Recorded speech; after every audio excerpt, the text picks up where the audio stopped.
Good morning and welcome to Rakvere here in Estonia for the 2026 EFRA e-Buggy European Championships. We are RC Racing TV and we're bringing you live coverage all through the weekend of this European Championship. I'd like to start by thanking our sponsors for enabling us to bring this coverage, and they are JConcepts, Corrali, Elsaram, S-Works, Hobbywing, Hot Race Tyres, XC, ESC and X-Ray. So thank you to those of you that will join us online. My name's Tom Cockrell and I'm here with you all weekend long. I've got Matt McCallan on the line as well. Hello, boss. Hello. Oh, I don't think you can call me boss. And we've got Austin Winker joining us already. Good morning to Austin. Thank you for joining us. I think you must be watcher numero uno here this morning. The OG. The OG. So what have we done? What are we doing? We have just completed round number 1 of free practice, and we are going to go into a further 2 rounds of free practice, and then controlled practice will follow that, and that will see out. Oh, then we've got the opening ceremony, and that will see out day number 1 of racing. Day 2 tomorrow, we will bring you 5 rounds of qualifying. Yeah, it's going to be busy. It's going to be busy. It's going to be hot. And then on Sunday, we will have our finals. This is just e-Buggy. There is 1 class of racing. There are 135 entries, I believe, or 136. So it is a full entry here in Estonia. And I must say, the Rakvere track crew have put on a fantastic event. As you can see on the camera, the track is looking superb. Over on the right hand side you just see the driver's stand. Next to that you see race control and commentary booth, and then at the end of the track we have the stadium seating for the public that will probably be joining us over the weekend. We've seen the event advertised in the local media, which is fantastic. And then behind it, you can't see on camera, but we will get you a walk around video later. We have a superb pitting area, technical inspection. The club really have thought of everything. Good morning to Checkered Past on the YouTube stream. Hello, Euro peoples from the USA. Good day to you.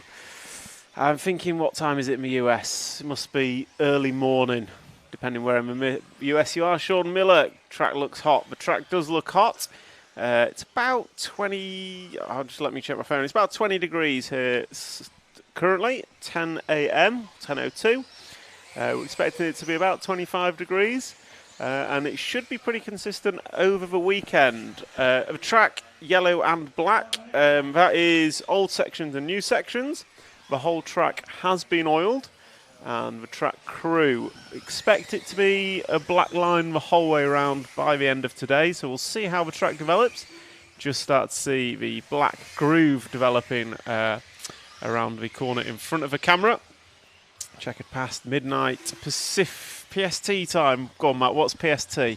Pacific something time? Yeah, it's Pacific. Central with an S, right? So, what?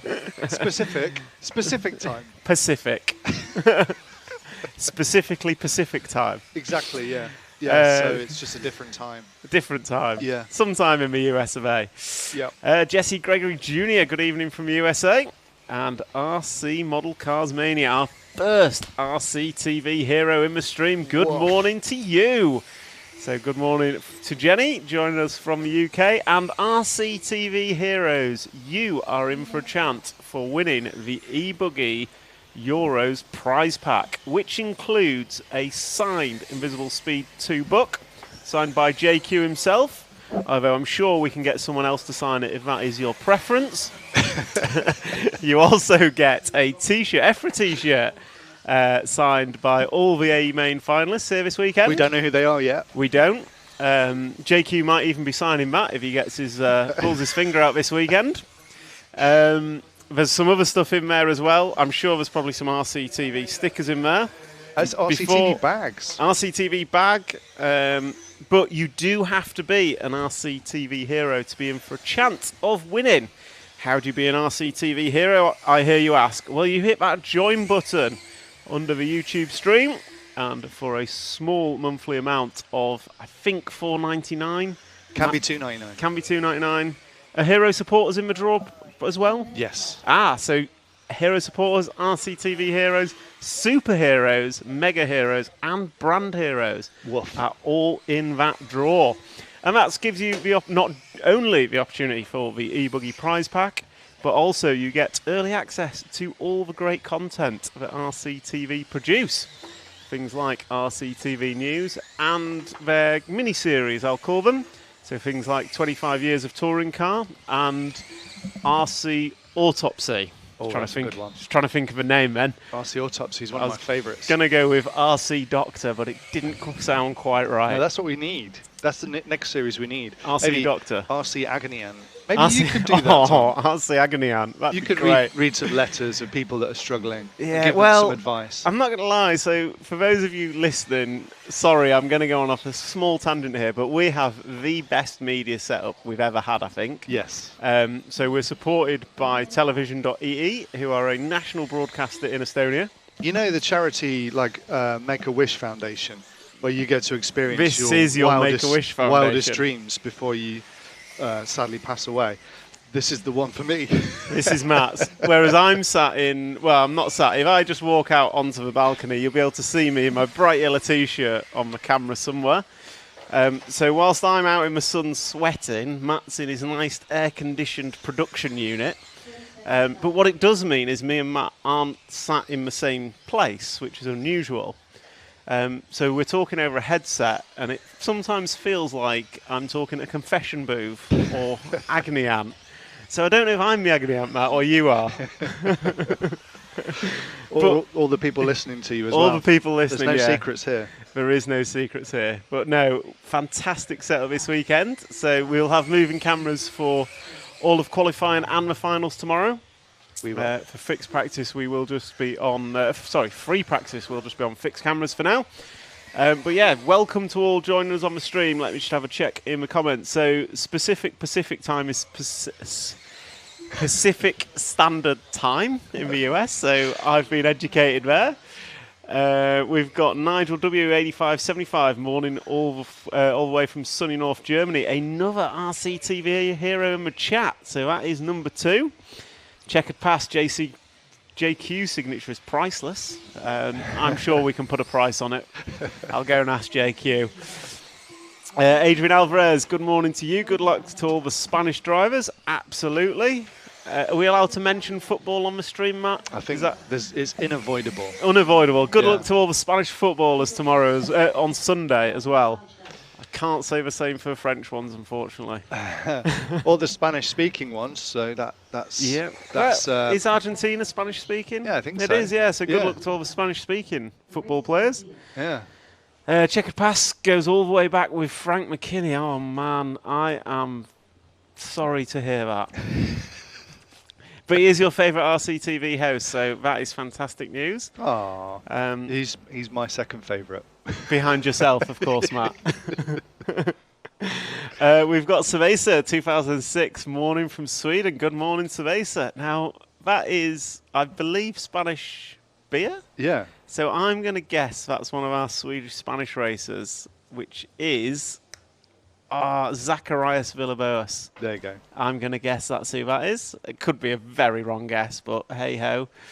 Giving it a shot. Maria, bonjour, bon chance au français. I hope that's for French drivers and not for French footballers on our British-based stream. But no, we encourage all footballers to do well over the weekend and all racers to do well. We've got the Journey Records checking in from Cape Town, South Africa. We're already going global, Matt. We're 10 minutes in? Yeah. And we are global. We've been Pacific, South Africa. We've got Alligator AK, another Frenchie. So speaking to Marie in the chat. And then we've got Nigel W again. 25-year T-Series was really great. It is absolutely true. And there's a request here, Matt. 25 years of 8th Nitro Buggy would be a cool feature next. It would. What it needs is somebody like Chris, who put in all the time rebuilding all of his cars from the last 20 years to get them all to run again. So, and I think he did it during COVID. So we need another global pandemic so that somebody can have. No, we don't, obviously. No. But he put in a lot of hours to get all of his old precious cars to run again. So somebody needs to do that to their nitro buggies. I've got to say, Chris's attention to detail and prep is second to none. Yeah. I don't say that lightly because I've seen some well-prepared cars in my time. It's crazy Not from me. because Chris and Ollie came to us with this idea. Really? Like proposed it to us. Okay. And we were like, okay, I suppose. Yeah, all right. Super cool, I And think. it was literally the best thing, the best show we've ever made. My only disappointment in my whole thing is the MI5, Schumacher MI5 didn't feature. Because that was when I was at Schumacher, we developed that car together. And I ended up doing a year of touring car with Chris, the team, so Matt White, Colin Price. Yeah. And it was one of the favourite series I ever did. Because I am not a touring car racer, but we just had a barrel of laughs all year. It was fantastic. Well, question to you. Do you have a collection of 10th scale buggies that you could recondition? I don't have any temp scale buggies. Why not? They're just all gone. You just chucked them all? Not chucked, they just got distributed, I think the phrase is.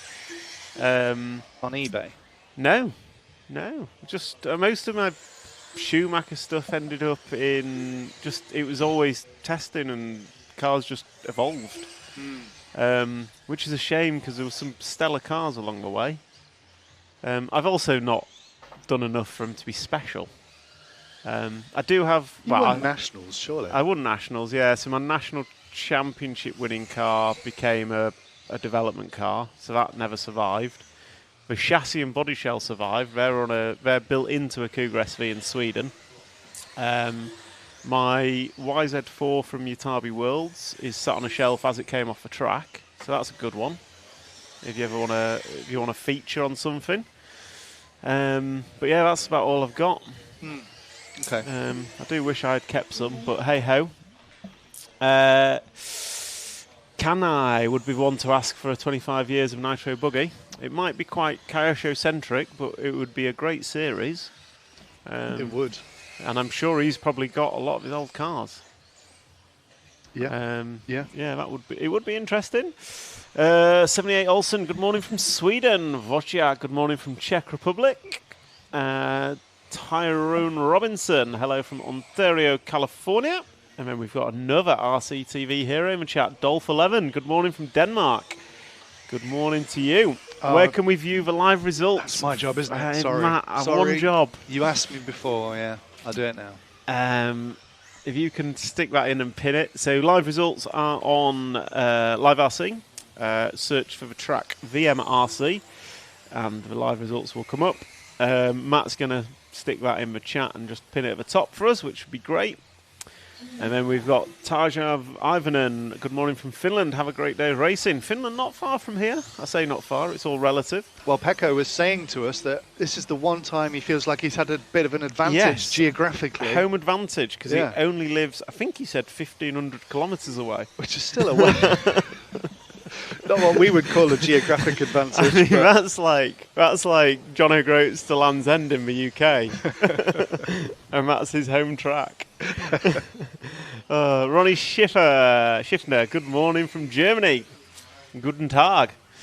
I love these events, Matt, because my language skills come out in droves. Absolutely. Limited language skills, I should say.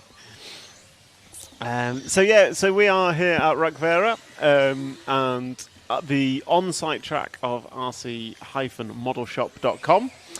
And got to say, it is a fantastic venue. And we are on Heat 2, round number 2 of free practice. Keep your comments coming in online. I'll be following the YouTube chat. I think we get them from Facebook as well. Maybe Pigeon Post. I don't know how your pigeons are set up, Matt. But any comments you drop in, I've got them in front of me, so I'll be responding through the day as and when I can. Any questions or anything you want us to kind of go and find out whilst we're here? Any interviews you'd like to see? Guests. Yeah, guests. We're going to get some guests through the day. How many entries and heats are there? There's 11 heats, and it's 12 drivers per heat, so 11 times 12 is 132, I believe. my mental maths going. So I'm going to say 132 entries. I know Johnny Skidmore's not here, so we're probably down to 131, unless there's reserves local.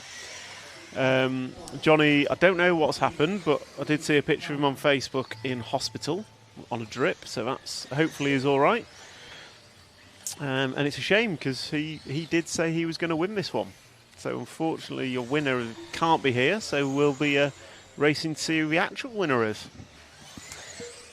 Action RC, greetings from a wet quali day at the Asian Buggy Champs race in Australia. Greetings to you. I hope you're providing some great coverage. I'm sure you are. It is Action RC, isn't it? The Aussie guys, I'm pretty sure, that did the Worlds and whatnot. Yep. And then we've got Renee Kobol, good morning from Austria. And Derek McCloskey, good morning, Tom. Top of the morning, dear Derek. Thought you'd be here, to be honest. And Rom, Finland is 80k from Tallinn over Finnish Gulf, so less than 200k from Helsinki to Rakvere. I'm not sure where Pekko's from. I mean, Hey. I'm just chatting about Pekko, where he's from. He looks a bit Viking-esque, so I'm guessing the northern wilderness of Finland. He's from Finland, yeah. Yeah, but that's just me, maybe stereotyping. So group number 2 coming to a close. Daniel Hoffman, Timothy Violar are your fastest. Best laps in that 46, 45, 38.7 from Florian Durandin. He's probably hoping to jump up in his seeding. The quickest lap we've seen was a 35.5 from Mika Orlowski in round number 1. And his free lap average was a 147.2. So he put together a pair of 35.8s and a 35.5. So pretty quick off the bat for Mikael. But it is just practice 1. I think Mikael's been here quite a bit. I say quite a bit, it's all relative. Whereas I think most of the fast drivers that we'll see haven't spent much time here. So we'll see what we get as practice unfolds. We've got Kim Juliusson. Good morning. Oh, hello from Norway. Come on, Kobovik. Danny Kobovik, he was fairly relaxed yesterday. We got a quick interview with him before he started wrenching on his car. He seemed fairly relaxed, fairly confident, I'd say. But yeah, Mikael and Daniel both running the new Schumacher prototype buggy. Which we'll get attrition, I think, later to have a little bit of a chat around that. See where they're at with it. And watching from Eastvale in California, Dead Hooligan. Thank you for joining us. And Rota, let's go down. Hope the weekend goes well. Oh, it's going to be a fabulous weekend. The setup is incredible. The track is incredible, as you can see on the live stream. So this is heat number 3, practice round number 2, rocking and rolling. And Mick Butler in the 1, Roger Monells, Holger Enoch, Lucas Nordens, Gary Humphreys, Nicholas Lelou, Matthias Yasmin, Mika Kaitamo, Hannes Kainalainen, Yannick Pan, Eek Tom Pat, and Jürgen Perrault are your drivers.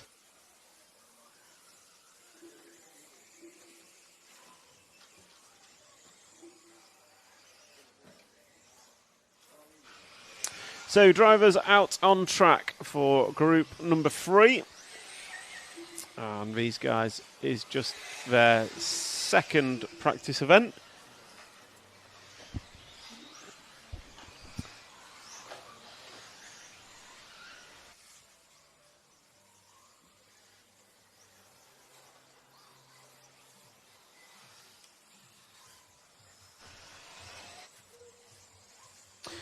So, Group 3, rocking and rolling.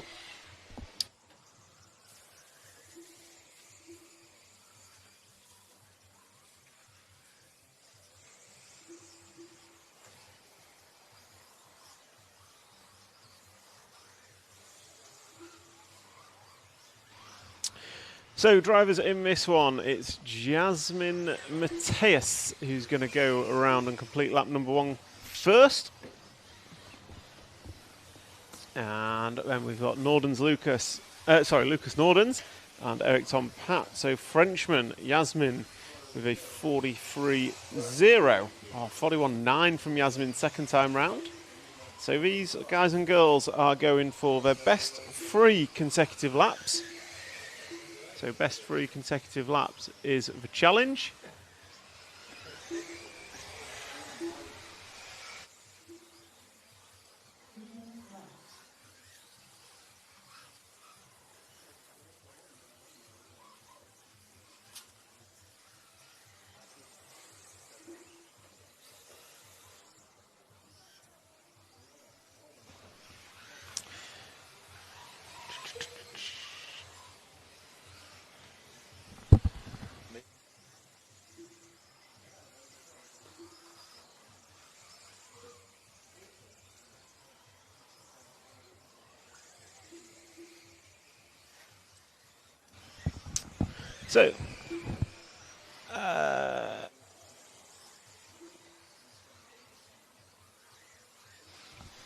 So Mick Butler leading this one, and his top 3 consecutive is a 2:01, fast lap a 39.6.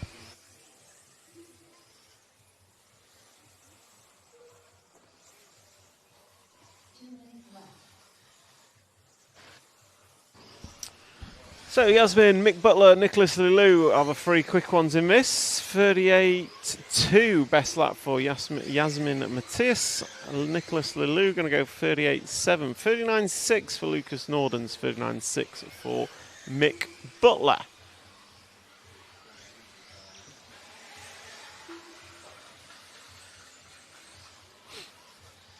So just let's have a jump into the chat. Oh, checker pass. I was about to ask if Schumacher had a true prototype wave scale or is he driving something else. No, I believe the Schumacher team, there are 4 of them. I think Mick Butler is one of them. Mick Butler, Dan Robbins, Mika Olowski and Danny Kobovic are all running Schumacher prototypes. I believe, well, we'll get Trish in. He can talk to what it actually is rather than me just making stuff up. Do we have... oh, no, Nigel. Track looks awesome, certainly worthy of Nitro Worlds. I would absolutely agree. Never been to a Nitro Worlds, but in terms of track and facilities, I think this one would be absolutely capable of hosting a Nitro Worlds. Not sure when it's due back in Europe. And it'd probably be one of the fairer worlds, because there's not a, dare I say, not a... massive contingent of Estonian racers in Rakvere, so it'd probably be one of the more neutral venues, which would be cool. Track measurements, length times width. We don't, but I will find out. So leave that one with me. Dolph, track looks great, but why many tracks here in Europe are more and more looking like on-road tracks? Bit of a groove, diverse substrate and big jumps is true off-road. It is. We've got a bit of diversity in the track. In that it's half oiled, well, half new, half old, but it will all be oiled. And then we'll be, but it is a true off-road track. It's as 3D as they come, and we'll see how it develops in terms of breaking up. Moving cam, we might get moving cam on for control practice towards the end of the day, but we're definitely moving cams tomorrow. We just got our camera guys setting some other stuff up and grabbing B-roll through the day. Hello from Perth, Western Australia, and morning from South Africa. Good morning to you, gents. Ladies and gents, nice to have you on board. So as we come into the end of practice number 3, we are going to nip to our first guest. So I've got Jason Rona of JConcepts going to just join us in the booth in just a moment. So I'll go quiet and then we will get that set up.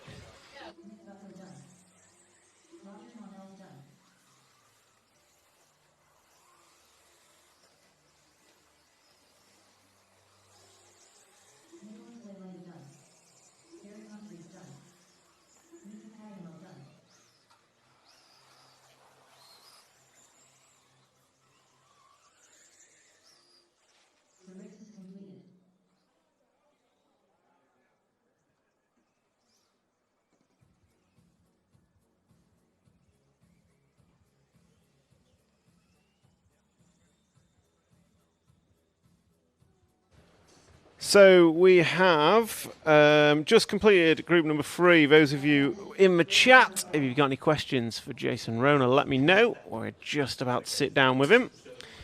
And then we will hear from him and all the things JConcepts for this week, which I'm sure he's looking forward to the week here.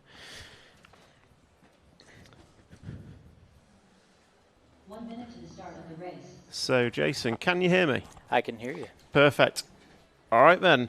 So, we are here at the Rakvere track here in Estonia. First of all, what was your first impressions arriving here?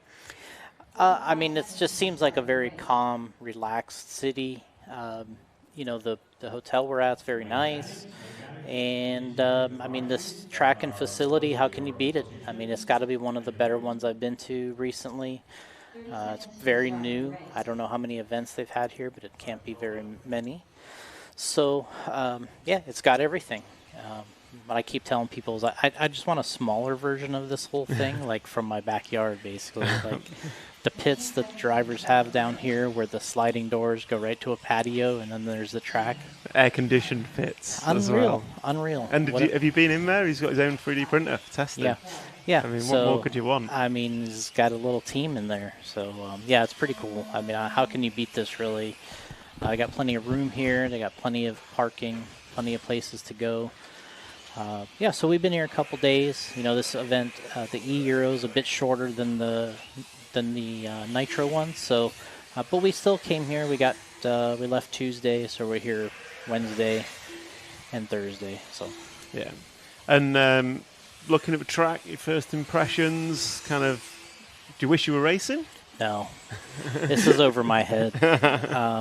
This is, you know, this is real racing here. Large track. We got 2 different surfaces we're working with, you know, right now, because it looks like where it's really dark colored everywhere. That's like the old track and the old layout, I believe. Yeah.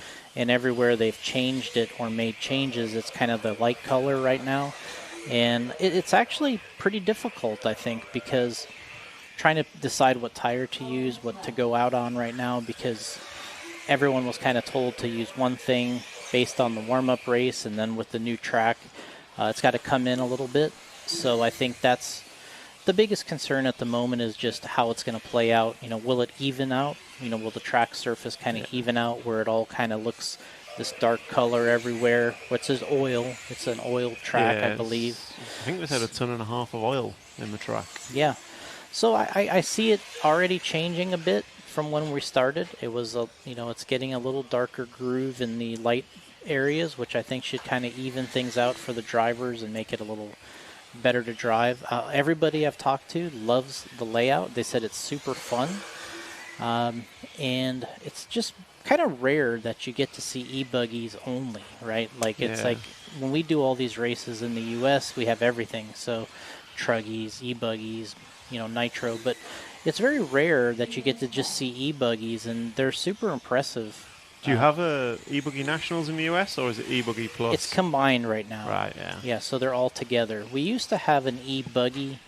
It was e-buggy, e-truggy, and four-wheel short course was together for a while. Now they've put them all together. So we have like a full week in August for the Roar Nationals, which will be e-buggy, e-truggy, nitro buggy, nitro truggy. Bit of everything.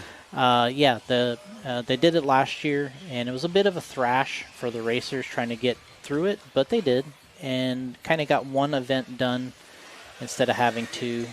So there were some advantages there as gearing up for 1 versus 2 events. A little bit more inexpensive for everybody, I think. Yeah. But it was a lot of work for the drivers, doing all 4 cars and being competitive at that level. It's always difficult to do it all in a week. It was, yeah, it was very difficult. So, yeah, the e-buggies are impressive. You watch them here, you see the power, what they're capable of. And, you know, this is kind of it's a expert level track in terms of the appearance, and I think just like the overall racing here is going to be a pretty high level. You look at the lap times in the very first practice session of the A qualifier, and you know, guys they're already quick doing 35-second laps. I imagine this time there's going to be some 34s. And yesterday the track guys, to be fair, they said I think from memory they said about 39 to start and then 35 by the end of today, so we're already on it. Yeah, we're ahead of that pace already. Yeah. You know, just the level of drivers here. And there's a few drivers that have been here before. So I imagine they will be a little bit ahead of the game to start. But they don't, you know, already they're a little bit ahead, but I would say not by much. No, and I think half a track is generally new. So it's mainly jump sections that they've kept. So, but it's always if you've been to a venue before, it always helps just settling in. And I mean, Yeah. you must have experienced it over the years. Yeah, that was my experience too. Is just going there, getting used to where you are, the driver's stand, getting used to the judgment, you know, where you are on the stand, where you like to be, was always important for me. And then sort of the track, it was what it was. You kind of adjusted, but just being there, I think, kind of helps. And it doesn't feel so like, you don't feel like as novice, you know, when you get out there and you just kind of feel a little more calm about it.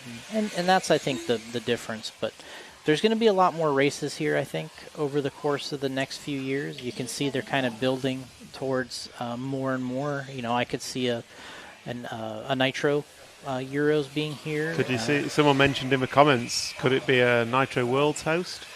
Yeah, I mean, that was the first thing I said to Carlos. I was like, all right, so when are the Worlds going to be here? You know, it's like it already has the right look. So I've never attended a Nitro Worlds, but it feels like it's got everything it could need. Yeah. Yeah, the big difference today, especially in Europe, is a lot of tracks with the surfaces where you're running bar tires, clay compounds. We don't do it as much in the U.S. So in Europe, I noticed that they're using that more. It's more and more prevalent where we're seeing that the tracks look more like this with the oiled conditions. I think it's just a little easier to build tracks that way than to have to worry about rebuilding them after weather and storms. And I know here they said becomes easier. Yeah, I've heard that here when it rains, it's they can get back out there pretty quick because of the way the surface is. So, and I think there is some weather coming this weekend. Potentially. I mean, we've got drainage built into the track, and it all kind of runs away to the bottom side of the track. I think we're due rain on Sunday, but it seems to be getting less and less of a chance. Yeah, I mean, that's what we hope, is that we can still get the racing in. There's not a problem there. It looks good, though. I'm excited to, see how this goes. Like, you can see it's a big moment for the locals. Yeah. You can see it's a big moment for the constructors of the track here. They're really, they're excited about doing this, and it's a stepping stone, I think. Everybody kind of sees it as their chance to prove something. Yeah. When you have larger races and on a Euros like this, it's their opportunity to prove that they have one of the better facilities. They can host large events, and I think that's what they're looking for here. They're looking to kind of climb the ladder a little bit. And I think on first impressions, everyone said, they've nailed it. I mean, obviously we've got to get through the event, but so far everything is exactly as you'd want, if not more. Yeah, it's awesome what you can build with these containers these days. Where we're standing right now, and this is we call probably this is like a 40-foot container. I forget.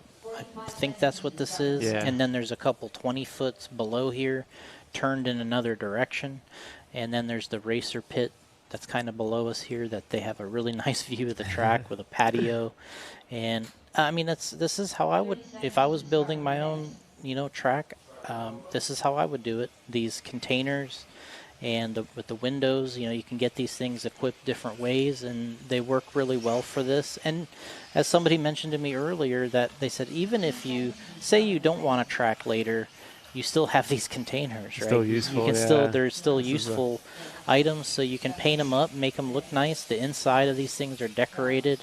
They're outfitted with power, and there's a lot of things you can do with this stuff, even if you're not racing or using it for this. So it's a great piece in the world right now. These you can build things with these boxes. Yeah. And Big Lego kit. Yeah, adults Lego kit. Yeah, for me, if I was to build something for myself, and I always talk about like I'd love to build this, have a little track on property. I would want a small version of this, right? Yeah. Just a smaller, easier to maintain and put together, but have a smaller version of this is, I think, the ideal thing for me would be. But, it's, It does feel like it's quite a big track in terms of space. Yeah. There's not a lot of space left out there, but it feels like quite a big track, but Yeah, not too big. Yeah, and what you see here is the sweeping corners, the rounding, the double apex kind of stuff. That's, those are real race features, stuff that a lot of elevation to drive on. So this thing kind of has it all. You got some jumps, you got some triple here coming out of the berm, which should get easier as time goes on, because that's where the track is kind of fresh. But hopefully that it'll get easier for everybody. I think the other one towards the right-hand side of a track, the triple single, is I think that's going to be a potential passing opportunity in the finals. And certainly last lap wonder where people want to go big or send it up the inside. So it should make for some good racing. Yeah, you would think so. You're going to have a good opportunity to make a move. But the more that the dark part of the track gets wider and bigger, the grip's going to go up. And it's going to be a little bit more difficult to make that perfect move with drivers and racers. So, yeah. So moving on to JConcepts, what have you got new? Have you got anything new here for this week specifically, or is it just your development cycle that you're going through? Yeah, mostly what we have is our normal group of products. We brought, we were told that mostly the track's going to be clay compound stuff. For us, that's silver and gold compounds, so we brought mostly those compounds with us. Very little other things, but that's what we were told. So we got bar tires, our double bar tire, our Dirt Web 2. We got our overdose tire, which are the 3 we've been using in these kind of conditions. We kind of hope that, as time goes along, as I said, the track will kind of equalize everywhere, and then we'll be able to try the different ones. When the track starts off like this, where there's kind of a big difference in sections, it's kind of hard to really narrow down and try anything, because every time out, it's so much different. Yeah. So you kind of, we've only really got 3 free practice sessions, 5 minutes each, 2 for seating, I guess. And I think they're 9 minutes. Yeah, but and you still need to do your times in them. So those end up being more practice, and it's hard to really sacrifice a practice run for a testing run when you're kind of limited on that. So, we may end up being in a qualifying situation here, trying some things, just kind of rolling the dice to see what happens, because you just don't have enough runs to try it all while the track is at its best. So, so we got those 3 tires, clay compounds mostly, and then body wing stuff's pretty normal for us. We got the 2 that we use almost all the time, the S15, good body. Then the P2 that Juan's been using quite a bit in Europe here. It's popular body in Europe, actually, the P2. When I come to these races, I see a lot of them. So that's pretty nice for me. The rear wing, we got the Razor wing, which is a kind of a standard for us, and then we got the polycarbonate version, which is just the clear Lexan looking one, which we'll see more here, I think, as the race goes on. Got the front wings, turnbuckles, bearings. That's our normal lineup here. Gotta look cool. That's our normal lineup here to look cool and to get the job done. And, we're building stuff at the moment for the Worlds. I was going to move on to that one. Yeah, we didn't bring much here. Maybe we've got one thing we could try that's of our Worlds variety of things. But like I said, with only really 5 runs on the track, it's going to be hard to get it out there without kind of forcing the issue a bit, which we may have to do just to see if there's anything there. But so we're kind of building to the Worlds a bit and to see, have new things. We kind of like to show new things there. Whether or not we run them there, you never really know, because everyone's used to a certain thing. So, and like you said, they're like the same situation here. It's not like you have endless practice where you can try all these things. And so usually what happens, we make some new things for the Worlds. A few of them stick during the race. Some of them don't, but then we use them later. So as drivers get used to them more and more, we use them later. They come into the lineup. So that's what I think we're going to see with the Worlds. We'll probably be on our our normal compounds and tire treads to start. Then we'll throw a few things against the wall, whatever, whether it's a body or whether it's a wing or tires. We'll try a couple things, and if it sticks, a couple guys run good, then it goes mad. Quick, it's quick, right? Yeah, if it goes fast, it's just maddening then, right? Like it happens so quickly. Everyone's ready, but to start, and I think in general we'll be in our normal selection of items. We've been there a few times.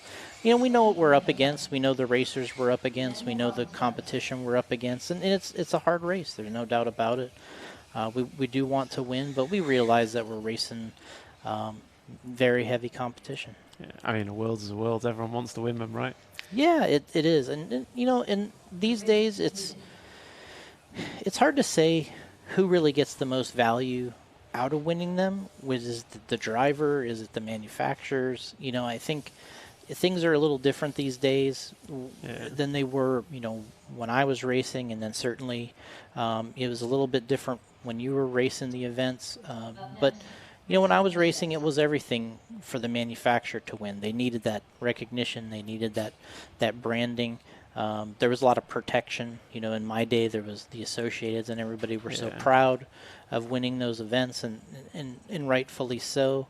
But these days, the driver gets a lot of recognition and credibility when they win these events, and it goes towards their career very dramatically, right? Do you think that might be because, and I'm talking from history, not experience, and temp scale, because that was my world, but you had Lossy and Associated, and it was Associated was Proline, and it was one package versus another package. Mm-hmm. Whereas now you might have an Associated, a Karcher, a Mugen all on your JConcepts tires. Yeah.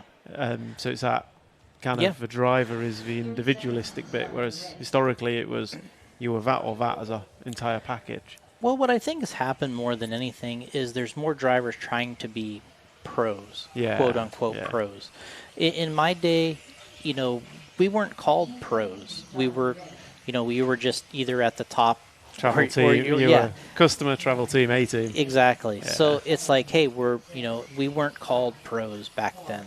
Although you might have been paid to race, and that's technically, I guess, would be the definition of being a pro. But nobody said, the pros and this and that, and didn't talk about everybody wanting to be a pro. In today's day, I think the way this is kind of advertised to people is that there's a pro level to RC, and there is, right? But I think there's a difference between being a pro RC driver and a pro athlete or a pro Formula One. Yeah. You know what I mean? Small difference. Right. But people aren't explained the difference quite often. Yeah. So I think the problem, and part of the issue is when somebody says pro, and you're somewhat new to this, you're thinking, I'm going to go be a pro. Tom Brady or yeah, exactly. I can go be a pro, and then my life is set, right? But it's not really like that in this game. You have to work hard at it. Not that anything you don't work hard at, but to get to the point to be a fringe pro, then a real pro, is, off the top of my head, I think of like an Orlowski here, who, he's a pro. He travels around. He does a lot of these events. He races multiple classes, multiple genres. He's running them all, and he's trying to race at the highest level. But if you look at his sponsors, they're kind of broken up very, much more than when I was racing, when you were racing, where everything kind of is, there's a sponsorship. So he's, today the racers are kind of positioning themselves to try to have this list of sponsorships that are paying sponsorships, right? They're paying sponsorships, which enables him to be a pro. But it takes all those individual parts for him or a racer of that to be caliber, that pro and to be the pro. And so I think that's what's not explained as well in this business as it could be, is how hard it is to get to that point where you're actually making a living doing it. But and I think people think it's easier to get to that area than it really is. So and that's the difference, I think, is today when you win that Worlds, it sort of gives you this the driver's license of, okay, I can start picking my sponsors, I can start choosing, having a big array of supporters that helps you be a pro. That's what winning does on a driving level. The Ungaros and the guys like that who they win a lot of these events or worlds. It starts to, you start to be able to write what you can do, and then the manufacturers are still trying to win to get that sales, right? They think that's always been the path to sales, has been wins on Sunday, sales on Monday. Has been what sells. So I think in the old days that was a big focus for the manufacturers, the Associates, the Losis, or whoever. The battle raged there because you were going for that win to try to help the sales. But now I think there's sort of a little bit of a battle there between who gets the most out of it, the driver or the manufacturer, because they're using that as a platform. And I think the driver, the focus on these large events, the focus on the Worlds and the Euros and that type of thing, there's a difference there between, I think, what the driver gets out of it, what the manufacturer gets out of it. And so I think, kind of explaining that over the course of the years and how it kind of plays out in real world, is different today. So as we get closer to the Worlds, that's what we'll see is, can somebody pull the rabbit out of the hat? Can they beat Someone's going to. Can they beat Ungaro at a Worlds? In 8 scale, he was dominant there at the warm up.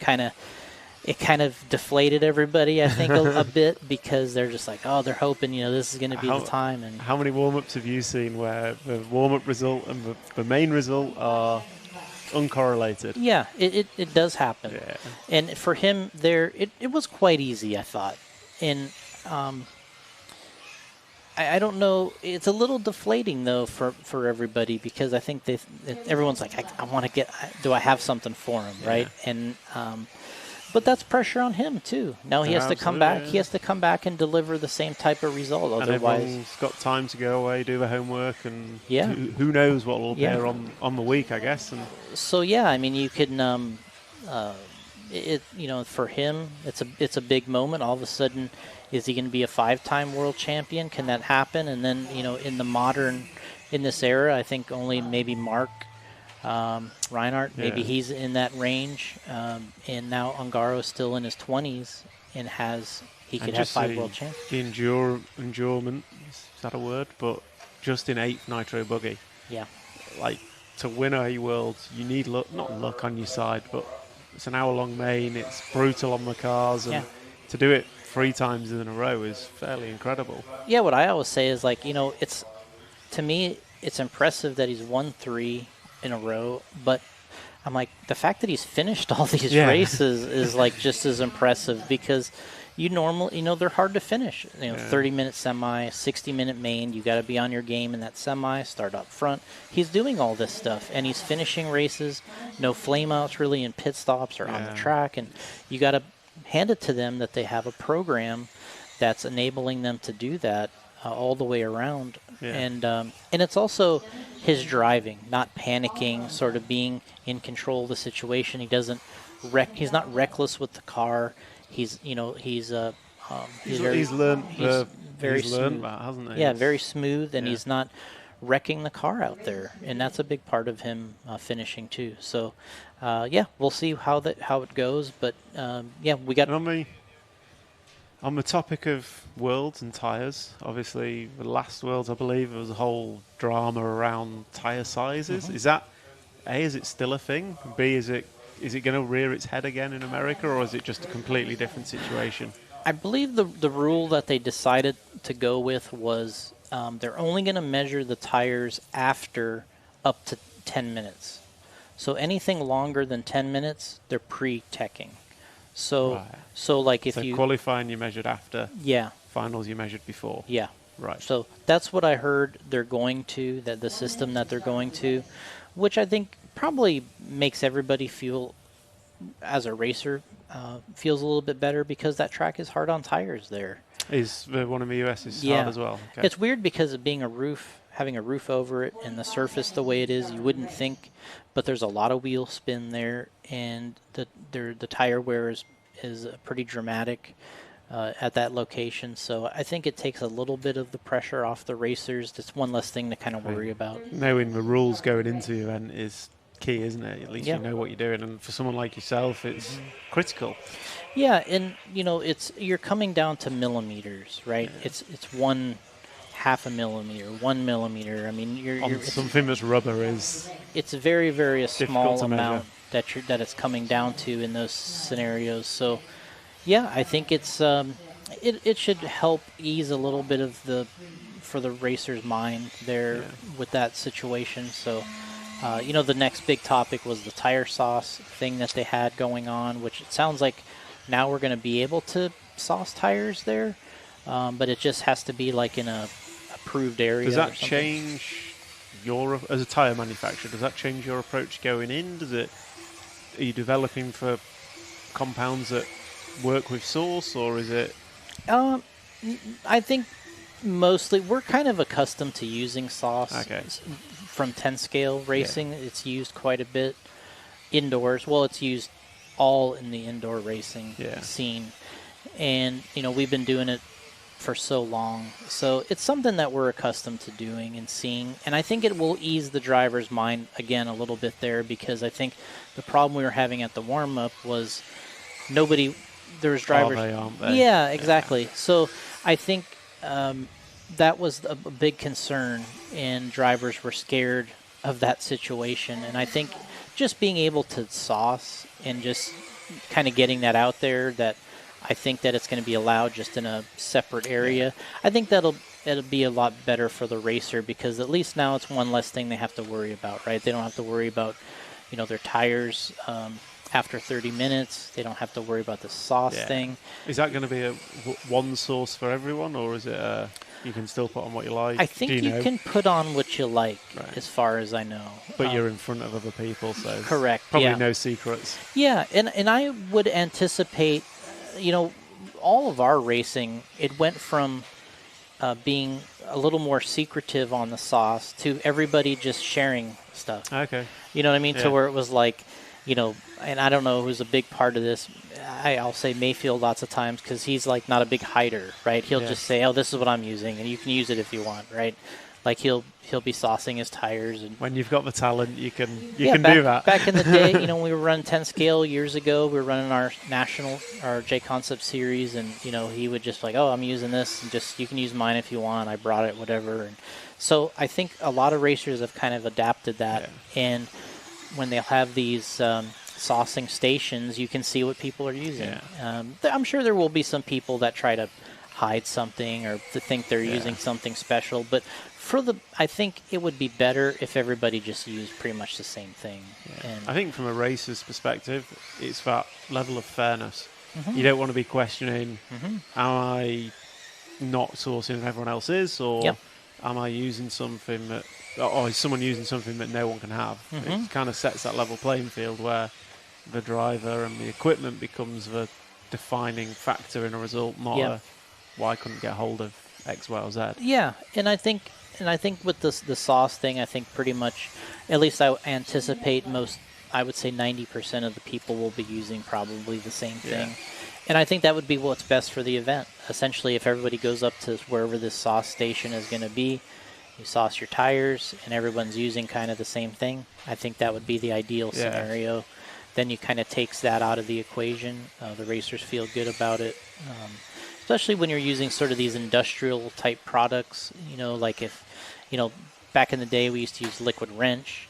Paragon, I think, was the one over here, which was and that was not so great for your head. That's so we use years ago was liquid wrench. Then there's PB Blaster. There's all these things, and I think that those will probably be the ones that are being used. And then the can is so you can't hide the can, right? Like since it's an industrial looking product, you can't. I think the label doesn't fall off; it's all on the can. It's like if they're using that particular can, that's what the same using. thing. So I think that would be the best thing is if everybody kind of stayed on that program, because then hey, if you walk up and Angaro's on that, you're just like okay, exactly, and fine. I think that kind of happens as well. You get the top few drivers will merge to I don't want them to have an advantage, so I'll use the same as them, and then suddenly everyone's like, well, we're all on the same thing. And yeah, and I think a lot of drivers, I would imagine, even if you're at the top,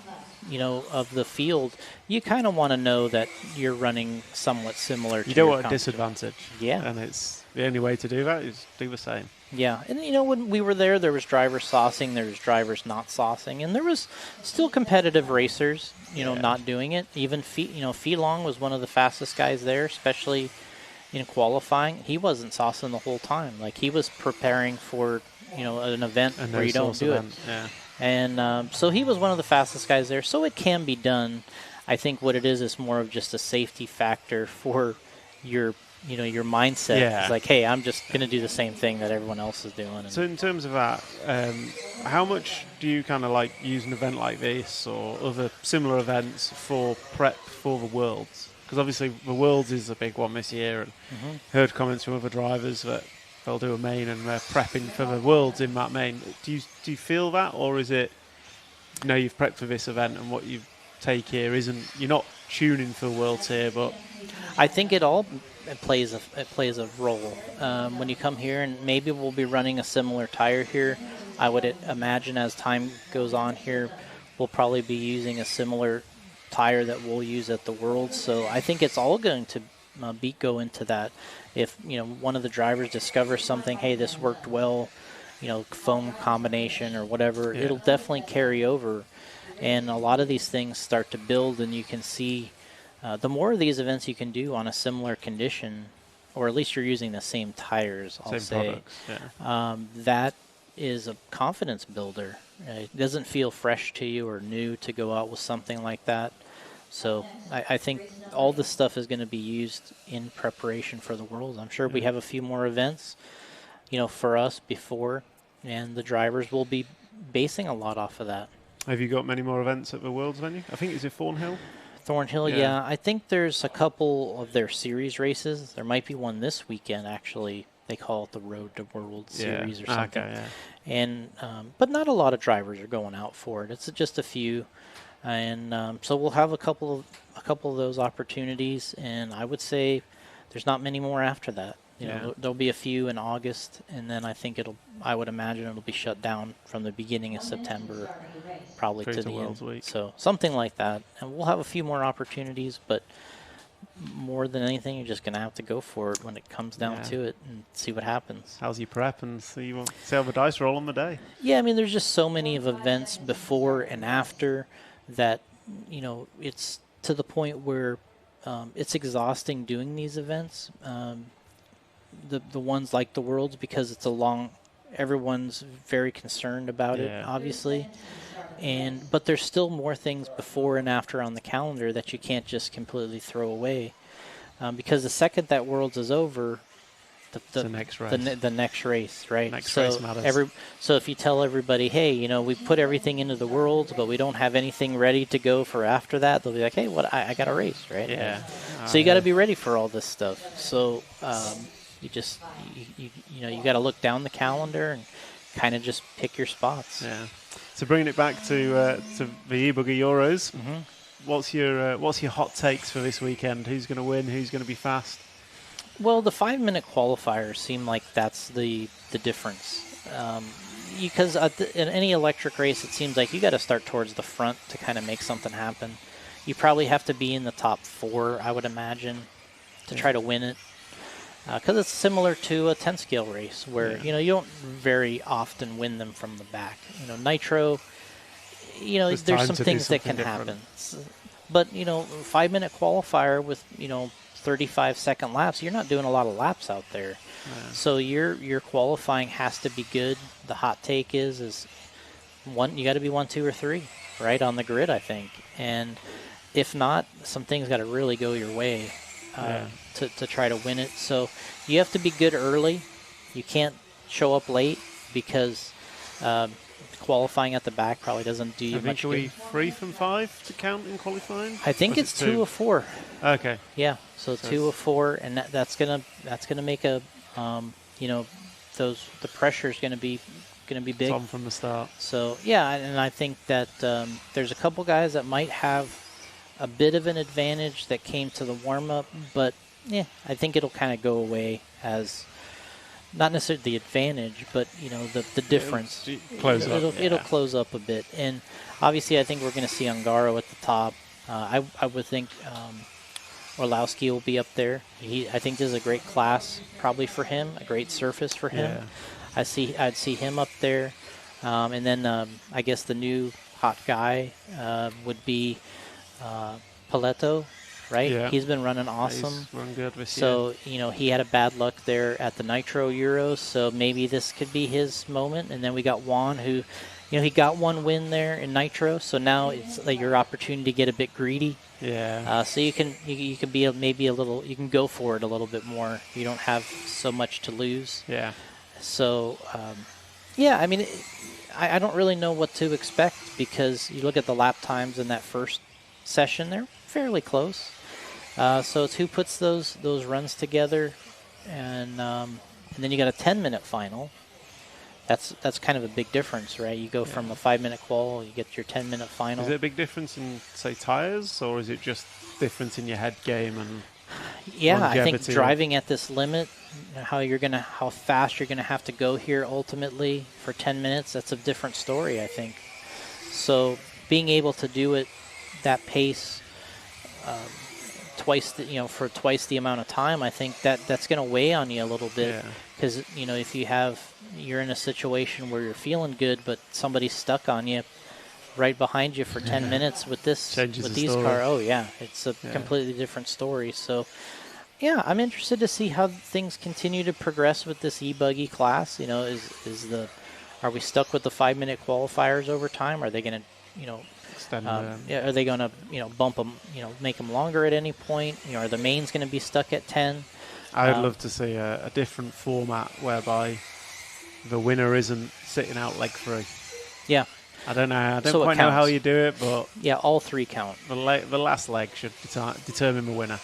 Especially when you're doing this kind of work, right? If somebody sews it up in 2 mains, it's not as exciting. And for a broadcast and a spectator standpoint, when it's over, it's just kind of like, this. Yeah, there's no fun commentating a leg 3 when the winner's sat somewhere over there. And I get it from a racer's perspective. Oh, yeah. The 3 legs is the fairest way of racing, and that's great, but sat on the other side.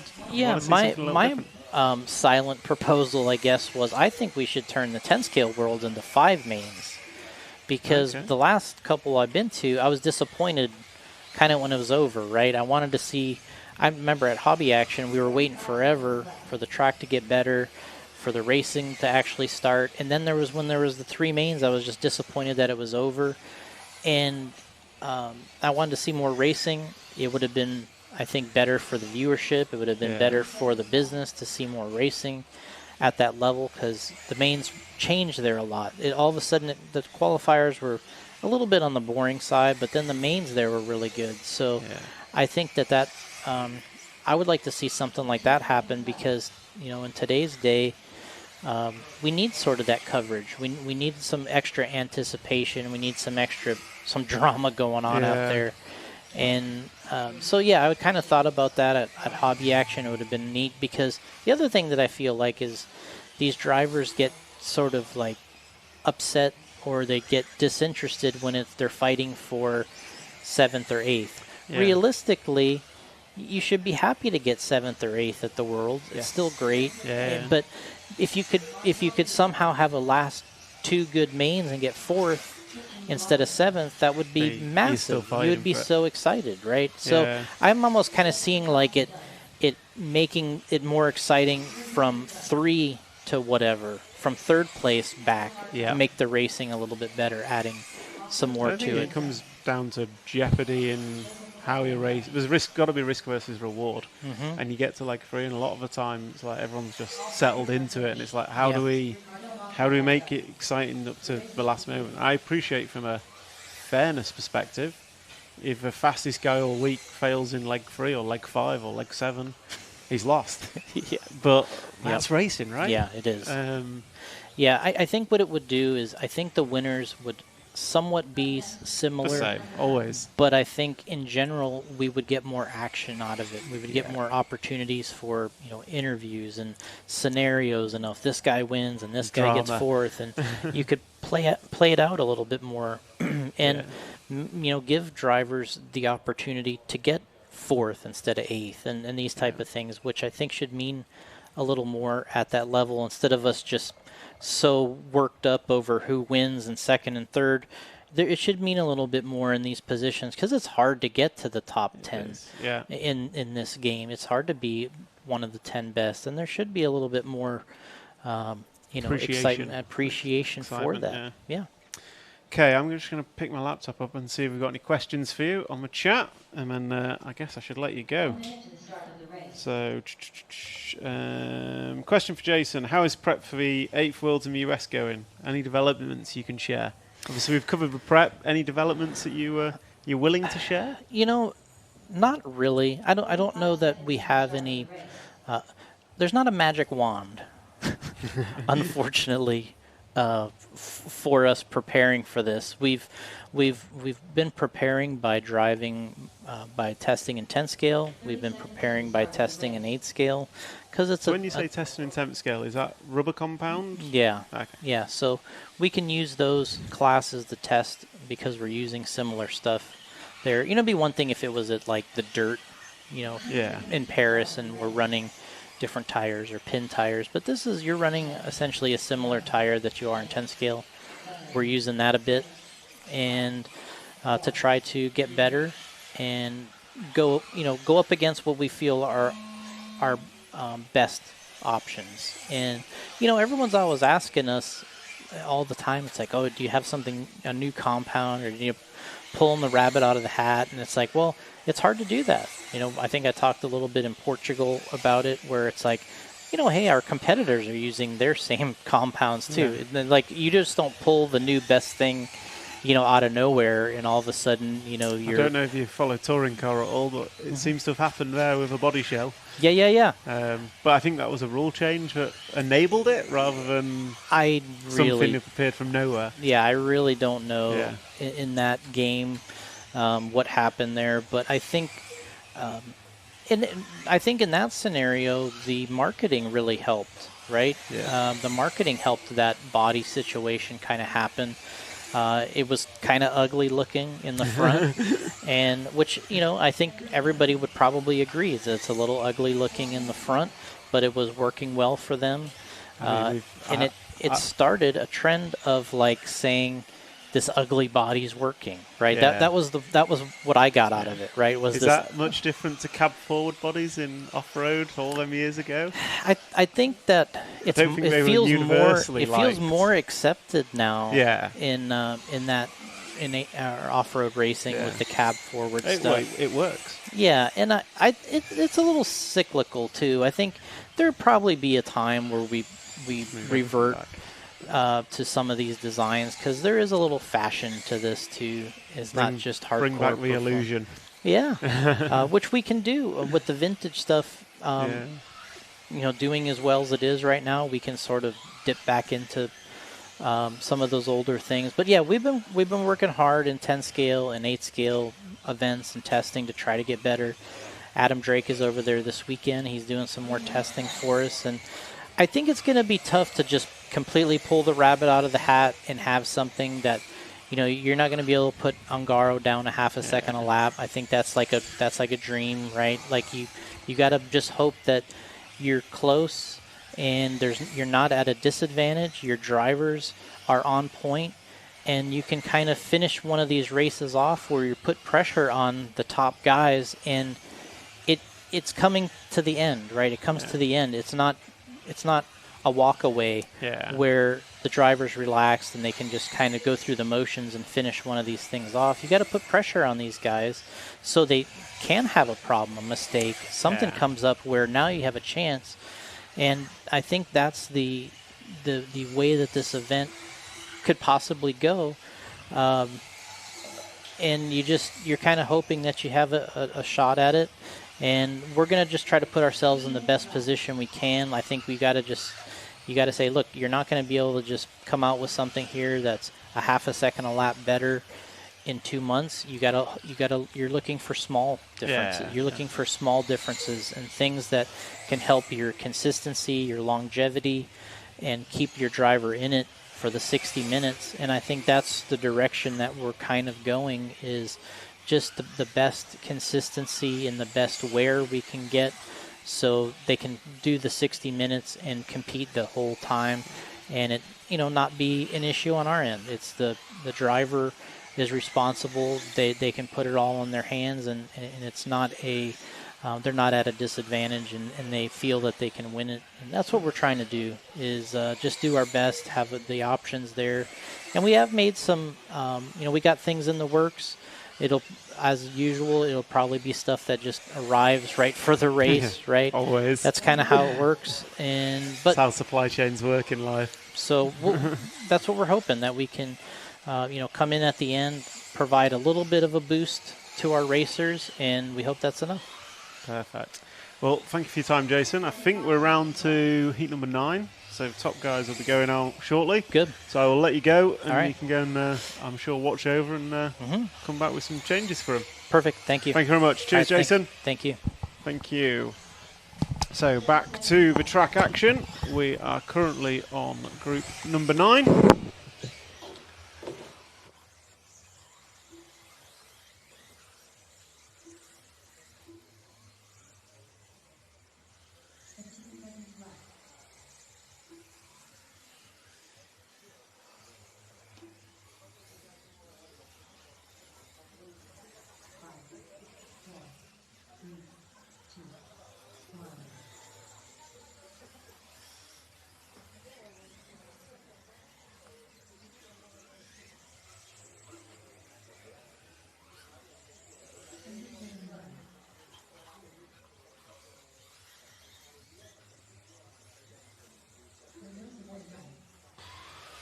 Okay, welcome back. So big thank you to Jason Rona of JConcepts there, coming into the booth and giving us a good chunk of his time.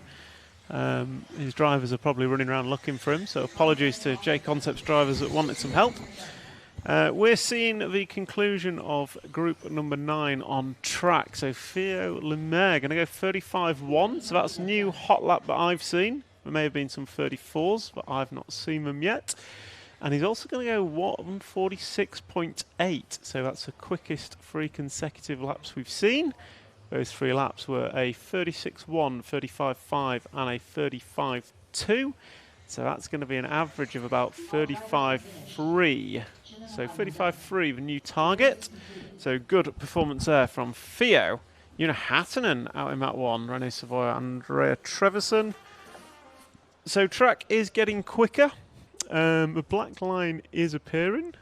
Once the results disappears, we'll see that just starting to appear. You can see it at the top corner there where marshals are sweeping. The black line just starting to groove up. And the rate at which it's grooving, I suspect we will get a wide black line by the end of today. You can just see the drivers sweeping the fresh layout section with more yellow clay. That will enable it to just groove up quicker. So just before we jump into group number 10, I'm going to have a quick back look over the chat, see what I've missed while we're speaking with Jason. So we've got a lot of chat from Jason. Jason's view would be worthy of a Nitro Worlds.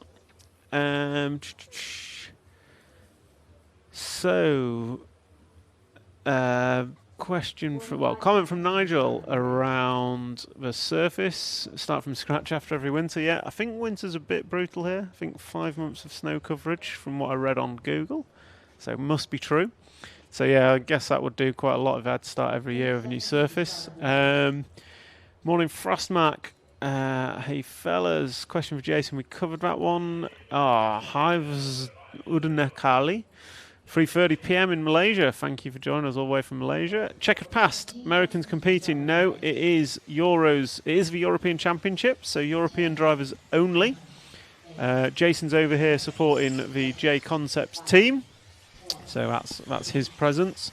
I think he travels fairly regularly to the European events for European Championships to support his drivers.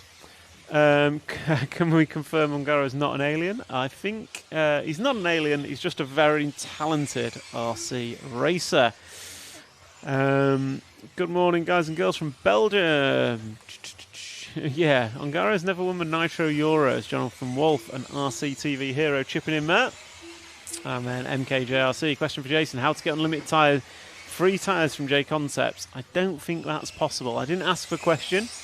I think I have asked once before when I was racing, and it was probably an ignored question. But yeah, free tyres don't come along very often. What's your take on 10th Euros? They're doing one leg instead of three that was voted on the AGM. Hedberg, that I wasn't aware of that. What they mean is it's the same as what they do at the BRCA. It's everyone below the A final only gets one final, but it's the same at BRCA Nationals. Okay, has that not always been the case at 10th Euros? It has always been the case, Yeah. and then it was voted to change it so that everyone gets three finals every level. They didn't vote on it. No, they approved it. It went through, but much against the section chairman Paul Worsley's protestation. Yeah. But now it's done on a case-by-case basis with a team manager meeting because it simply won't fit within the schedule. They will break their own rules of the hours they have to run in order to give everyone three finals. Yes. Interesting. Well, my take on multi-legged finals is the result should never be determined before the final race, because I am team media now. Dick Dastardly approves for luck. I assume that's forward cab bodies, or certainly Truggies in America have taken on a new look recently, which I think is difficult to love. Do they have Le Mans style bodies for the MP11? They look awesome for 10th scale. Not sure on that one. Who else is building race cars whilst watching? I think quite a few people will be wrenching whilst they watch. That's usually a good thing to do on a Euros practice day. So, group number 10, rocking and rolling. This is round 2 of free practice. We've got 3 rounds of free practice before we go into a lunch break. And then after lunch, we will have controlled practice, where these guys... I'm going to go and find the rules, but I think we're going to do some sort of seeding after controlled practice, unless Matt can correct me. No, I can't. No, Matt can't correct me. No. So, little Tylenol, hi from Aussie. Thanks for broadcast. Thank you for joining us. We have, how many do we have online? We've got 270 watching, and I'm just going to give a plug to all those RCTV heroes that have joined us in the live stream. So, RCTV heroes, this week you are in for a chance to win the eBuggy Euros prize pack. Whoa. Including a signed T-shirt signed by all A-Main drivers, an Invisible Speed 2 book signed by Joseph Quagrain himself, and also various other goodies, including an RCTV bag. If you want to become an RCTV hero, then on the YouTube chat, just hit join, and it is a small monthly fee, $2.99, $5.99 possibly for a hero, all the way up to brand ambassador, or brand hero, should I say. So yeah, you too can become an RCTV hero and be in for a chance of winning the eBuggy prize pack, and you also get early access to RCTV content, such as RCTV news and 25 years of touring car series. So if that interests you, hit the join button and please support us in bringing you live RC racing from around the world. Everything helps. Andreas Lee, where is this from? We are in Rakvere in Estonia. So we're about 100 kilometers southeast of Tallinn, so in Estonia, in the beautiful Estonian sunshine. It's got to be blue skies, barely a cloud in the sky. And it's about 22 degrees right now, and luckily I am in a shaded air-conned unit bringing you this broadcast. So as group number 10, round number 2 is wrapping up, I'll look at the timesheets, and Jon Neumann running the WRC buggy going to go through with a 34.9. So the first 34 we've seen this week, or I've seen I should say. And he's going to bring the 3-lap average down to a 145.7. So that's an average of, quick maths, Thomas, it's about a 33.25 average lap for your Neumann over 3 laps. Danny Kobovic in this one, 36.2 best for him. He's going to need to be copying Mikhail Olowski's car. Daniel Perriente going to go 35.1, 35.0 for Pekko Ivanen, 35.4 for Robert Bataille, 35.2 Hugo Tavernon, Bartosz Zaluski going to go 35.4, Adrian Perriente 35.8, David Todd 35.5 and Marco Baruffalo 35.9. Martin Bayer does not show. Sure, I've seen Martin in the pits, so maybe he's just here on support duty rather than racing duty. Team Apex Page, another RCTV hero in the chat. Hello guys from Switzerland. Hello from Estonia. Thank you for joining us on this live stream, and you received his stickers. What bling.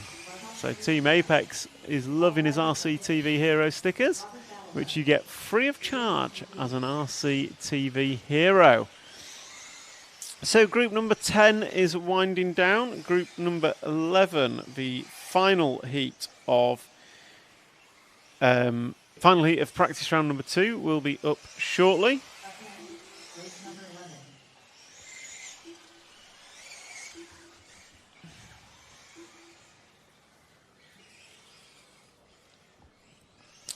So that is group number 11 done. Group number 10 done. Group number 11 will be up shortly.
RC Racing TV is giving away a huge event prize pack to one lucky RCTV hero, absolutely stuffed with amazing prizes.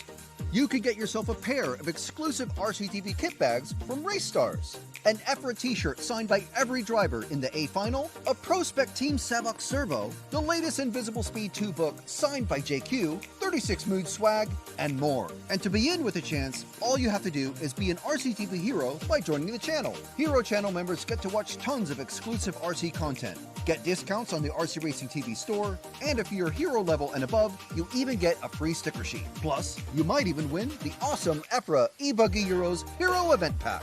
This exclusive offer closes midnight on Monday, so become an RCTV hero and join the channel today. So we are back with group number 11 of free practice. These guys just out on their first lap. And joining us, Josh Payne, joining us all the way from China. What are you doing over there, Josh? Is that the Asian Buggy Champs over in China this weekend? Or is he just in China? Where's Asian Buggy Champs this weekend? Oz? I'm not sure, but they don't have a round in China currently. Alfie Chu, RCTV hero, joining us from the UK. Nice to have us on board, Alfie. And as you've just seen in the VT, RCTV heroes have the opportunity, will be put into a free prize draw for the EFRA European Championships e-buggy prize package, containing all sorts of goodies, unique goodies, signed goodies that you cannot buy from anywhere else. Tom B. GRL, hello from France. Good morning to you. Good morning, Kev Brunston. Hope you're well. Profix, another RCTV hero in the chat. How's the weather forecast? I don't think we're going to get any ice or rain. Definitely no ice. We might get rain on Sunday, but it's about 22 degrees at the minute. Glorious sunshine as we watch on group number 11. Josh Payne. Josh Payne, you said hello from China. It's not your VPN, it's you. Can we get some pictures of Olowski's car? I'll ask my photographer now. Will, can we get pictures of Orlowski's car, or is it a no? I expect it's a no. Well, Will's going to go down and find out. We send Will for questions that we expect or no. We send Will to do the dirty work. Johan Gothenburg, how much do you think lap times will improve from the first 2 practices to the mains? Oh, that's a question. I reckon in the mains, or by the end of qualifying, we'll have seen a 33.2. Woof. There we go. And the quickest lap we've seen today is a 34.9. Orlowski and Miss only getting 36.1. Ongaro's done a 35.0. Polito's done a 35.0. But yeah, 33.2. Make a note of that one, Matt. Writing it That's down what as I'm we going speak. for. See how wrong I am. Mark Anthony Jones, living the coverage. Nice to have you on board, Mark. And Radio Control Sports. Hi, guys. Good morning to you. So, group number 11 on track, round number 2 of practice. These guys are going for quickest 3 consecutive laps. And the 34s are coming in now. So, Marcus Carup going to go 34.9. Noah Ben Mohammed 34.9. So, Marcus is your reigning world champion for e-buggy. And Juan Carlos Canas also running in this, gone 35.6. He's your reigning European champion, I believe. I'm sure Matt will correct me if I'm wrong. And He's, sorry, I wasn't listening. Canas e-buggy champion, No, European? Ongaro. Oh, Ongaro's e-buggy Canas champion. is your reigning Nitro buggy champion. Yeah. There we go. We'll get there in the end. And Marcus Carup, he's gone 34.9, 34.8, new hot lap of the event. And let's see, is he going to back it up? I'm watching the timing, and there he goes, 35.1. So an average of 34.9 for Marcus Carup. Going to bring him a new target time down to 1:44.9. And Noah Ben Mohammed going to go 1:45.5. So he's second quickest at the minute. Noah's quick in the first practice as well. So he's looking racy. Davide Ongaro going to go 34.9 to put himself into second. So you've got 4 people gone sub 1:46. They are Carup, Ongaro, Ben Mohammed and Jorn Neumann. Jorn Neumann rolling back the years and going fast. This is, of course, only over 3 laps, whereas qualifying will be over 5, and your finals will be fought over 10 minutes. So Carup looking quick, a 34.6 for Marcus Carup last time by. So he is coming out swinging, and he brings his 3 lap time down to a 1:44.5. So 6, 8 and 9 is 15, so 34. Oh. 25, so about a 34.8 average for Marcus Carup in his fast 3 laps there. So he's going to close out with a 1:44.5. Ongaro going to go second overall. Noah Ben Mohammed third. Then Mattia Polito going to go behind Jorn Neumann. So Jorn fourth quickest. Orlowski not having a good run this time. 35.5 his best. So no improvement for Orlowski. So maybe some changes on his car that they'll be reversing. But must remember that these guys and girls are in practice. So can't wait for Profix on the chat. Can't wait for another Carup takeout. Well, looking at his pace, if he's out front, he won't have anyone to take out. I don't know what you mean. what does he mean? I couldn't possibly comment. Maybe we should get Marcus up here and clarify that comment. Yeah, yeah, or Senna potentially. Yeah. Pit Monkey RC, the Eurotracks look so good. Fast with flow. It is the track layout has been very well received by everyone, I believe. I've not heard anyone say it's rubbish. RC people love to moan, and I haven't heard anyone moan. Does that mean we've just not got RC people here, or what? Vulture, any tips on the podium on Sunday? Come on, then, Matt. Who's going to be on the podium? I'm going to go with, in no particular order, Okay. Marcus Carup, Right. and Noah Ben Mohammed, Nice. and Yoa Friguedo. Okay. I've gone slightly out there. Despite telling you last night I think Ronnefolk's going to win. You did say that, yeah. I was surprised you've now seen his efforts in the second round of practice, and you've written him off completely. Absolutely. He's done. Of course he's not done. Yeah, so for me, I like that you had Noah Ben Mohammed in there. That's great. He's looked fast in both practices. He is a star of the future, 100%. He maybe even this weekend. He podiumed for Euros at Robin Hood in 2022. Yeah. Four-wheel drive. Yeah. And he was very young then. He's still young now. Yes. What did Polito just do in? He was fourth. He 146.7. Yeah. I believe. I think Polito is I think he's going to make the podium for sure. I think Canas is probably going to win, and I think Marcus will be up there as well. So Marcus, Mattia, and Juan podium, and Profix on the chat's gone for Olowski, Ongaro, and K-Rup. It's probably the safest bet. Yeah, Olowski. Is he vice world champion? I don't deal in vices. No, I know. So no one does apart from X-Ray. But couldn't Vice, possibly tell you. I think he came second in Barcelos at the Worlds. Couldn't tell you. He was on the podium, as was Canas? Ongaro. Was it Ongaro? Yeah. Yes, it was Ongaro. Yeah. Was Ongaro not second? He was in the top three. He was Orlovsky was in the top three, which was he was gutted. Yeah. To be in the top three at the Worlds when he's not really considered to be an eighth driver, although he did miraculously win the Euros in Germany all those years ago. Yeah, my first RCTV gig, that one, and what a great gig it was. Oh, it was fabulous. It was. All I can tell you is there's going to be some fantastic racing. Yeah. Come the end of Sunday, and I am very much looking forward to it. But we have a lot to get there. But yeah, let's hear it in the chat. Who do you think is going to be winning come Sunday? Oh, what we could do is do a little poll, couldn't we? We do love a good poll. We do love a poll. The first poll we normally do is yellow versus white wheels, but I'm bored of white wheels winning that one. Yeah. So let's go. How many options do you get on the poll? We could do who's your favourite poll. What are the options there? You've got Zalewski, you've got Olowski, you've got Pavel, the track builder. Yeah. I love them all.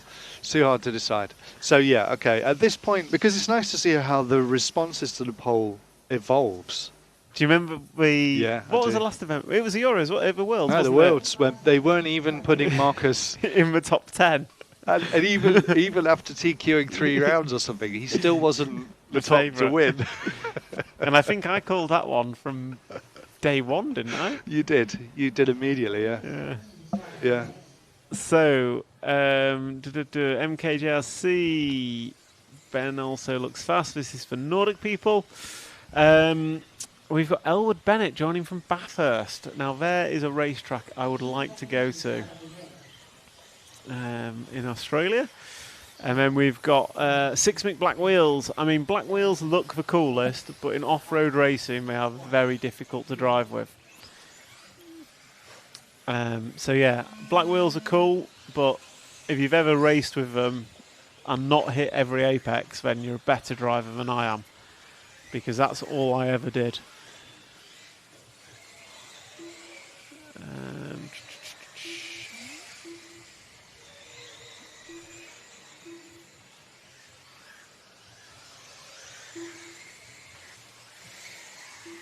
So this is group number 1 for round number 3 of qualifying. Group 1, round number 3 of qualifying. Out on track. And these guys and girls, this is their last attempt at free practice before they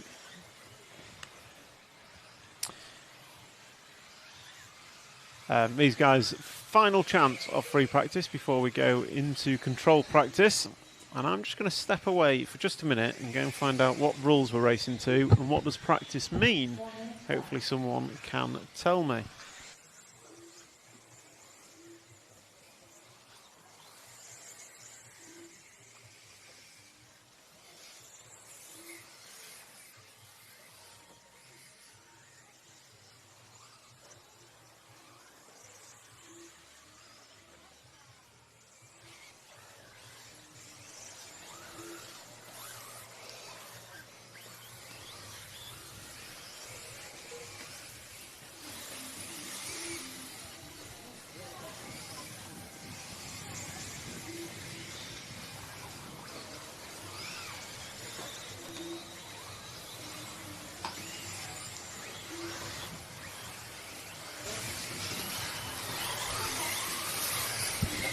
So, just checking in. Josh Payne, depends how many people on the poll and how big it is. STIJN Serevans, what are the best LiPo for temp off-road racing? 2 cell.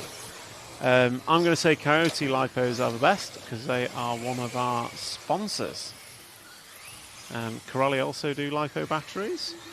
And as I look down our sponsor list, Absema do batteries, Corelli do batteries. So Corelli, Coyote or Absema batteries are the best. Hello from Sweden to Linus. Good to have you on board. Ben has a very nice body shell. Got mine in similar colours. Hope that gives him a little bit more speed. I've not seen Ben's... I assume that's Noah Ben Mohammed you're talking of. Not seen his car yet. So I'm hoping it's not a one-can special. Just checked in with someone who knows more than I do. So there will be a reseed after control practice based on the best 3 consecutive laps. And then qualifying is 4 rounds of qualifying with the best 2 to count. So that's what we're going to be doing this weekend.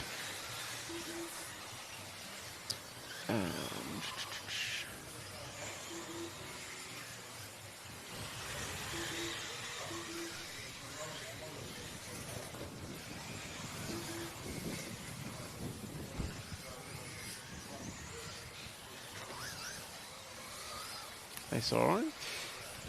So we're just watching heat number 1 go around for practice number 3. We've got Julian Bergenton. He is the quickest driver on track in this one. 38.7. Hugo Briss going to do a 39.9. Joseph Barafet, 39.2. So some of these guys into 39s. So you might have just missed it. Control practice will reseed after that based on best 3 consecutive laps. And then it's 4 rounds of qualifying with the best 2 to count. I didn't realise that when I thought we were doing 5 earlier. But I stand corrected. Oh, Jason corrected me as well, yeah. The American knew more than I did. The Europeans how their own event was running. Well, so that's good. In fairness, I just guessed. 5 rounds of practice in a day, 5 rounds of qualifying in a day. But apparently not. No. Anyway, we are closing out group number 1. And camera switches to the overview of this beautiful track. Just start seeing that black groove starting to form through the the 2 free lanes closest to the camera view as you see it. That's all fresh layout, as are most of the other yellow bits, and we can just start to see that black groove is forming along the track. I was surprised what Tumas was saying to us yesterday, that it takes like 4 or 5 days to dry out. Yeah, for the track to dry out. Which, and then also hoping it doesn't rain, because we haven't got 4 or 5 days. No. And so in 4 or 5 days, that light bit of track will be as dark as the dark bit in theory. Yes. Wow. Yeah. But with the rubber going down, well, Hendrick seemed to think with the rubber going down by the end of today that the grip will be consistent between both parts of the track. Take his word for it. I believe him more than I believe myself. Me too. So, and we just got on camera now. Brilliant view of the rostrum and pitting area. So I think everyone is giving plaudits to this venue. Absolutely fantastic venue. And we are just going to go wrap up group number 1. So wrapping up group number 1. And there's the results on screen, and then we will jump to a VT just while we transition to group number 2.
BSC motor car ESC.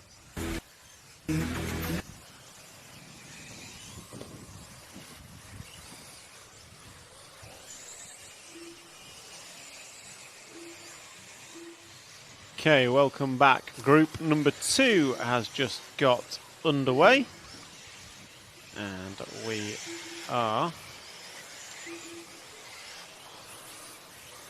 on round number 3 of practice.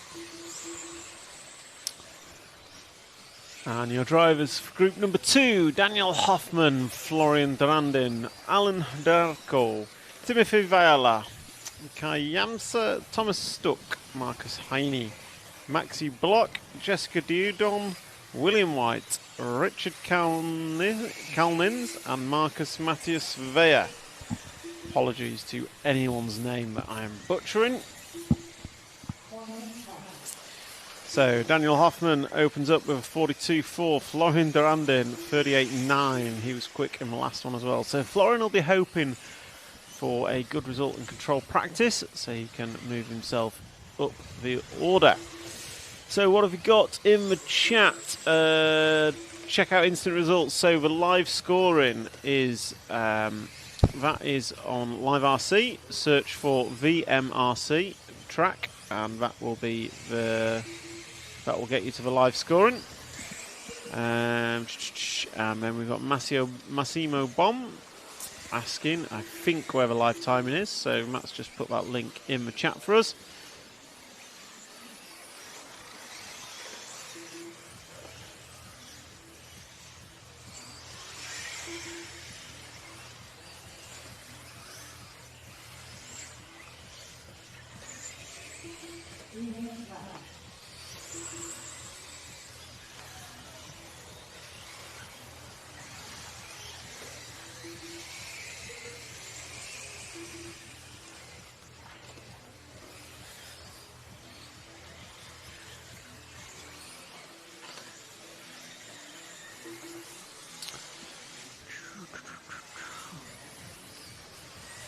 So, name's butchered indeed. Thank you, MKJRC. You've got a whole weekend of me butchering names. I got William right. Give me some credit. What do you guys have for lunch? I'm not sure what we get for lunch. I will eat what I'm given when I'm given it. We actually have a scheduled lunch break. Let me just pull up our schedule. And just so you know, during that lunch break, we'll be doing a track walk, or at least Ooh. watching a pre-recorded Yes, track walk. so we have a lunch break at the end of this round of practice. So that's going to be in about 1 hour and 25 minutes. It's about 1 hour and 25 minutes. We will have a lunch break. And during that lunch break, we will be putting out our track walk that we filmed yesterday with Pavel, the track designer from Race Stars, and Hendrik, who is the track custodian. So he's the one behind this venue. You've not watched the track walk, have you, Matt? No. Took me about 6 attempts to find the right word. I'm hoping Will's edited it out. Edited it. Unlikely. So anyway, track custodian is what I'm calling him. Fine. And I've got some special vouchers for lunch, so we'll find out soon. Excellent. So yeah, we're going to have lunch. There is food and drink at the venue. So we've got a full kitchen. It looked like they were setting up earlier. So yeah, looking forward to lunch. And I can't put pictures in the YouTube chat, can I, Matt? I was just going to show everyone on the live stream just how good the broadcast booth is today with my special button. So I've channeled my inner Donald Trump, and I have a beer request button on my little button tab. Not sure if it works yet. Probably best if it doesn't. Just to revisit, what are we doing with the poll? The poll. I'll do it now as we talk. Right, we want to list some drivers we think will win. Who will win? Okay. Yes. Who will win? How many options can you have? Well, let's go. I'll put 2 in and then see how many more I can add. So Ongaro, Canas. Yeah. We can add lots of options. You need K-Rup in there, you need Olowski in there, you need Ronafolk in there. And then other. Oh no, I can add 4. Sorry. Right. So Ongaro, Canas, K-Rup and Orlovsky. And apologies to everyone else, I guess. So I think we take Canas out of that list and put other. Sorry, Canas. I don't know why. Other. Okay, cool. And then we'll see who they think the other is. The poll is on. The poll is live. So, next question. Oh, we've got Mitch on the mic online. Good day from Australia. Yes, from Mitch. Australia.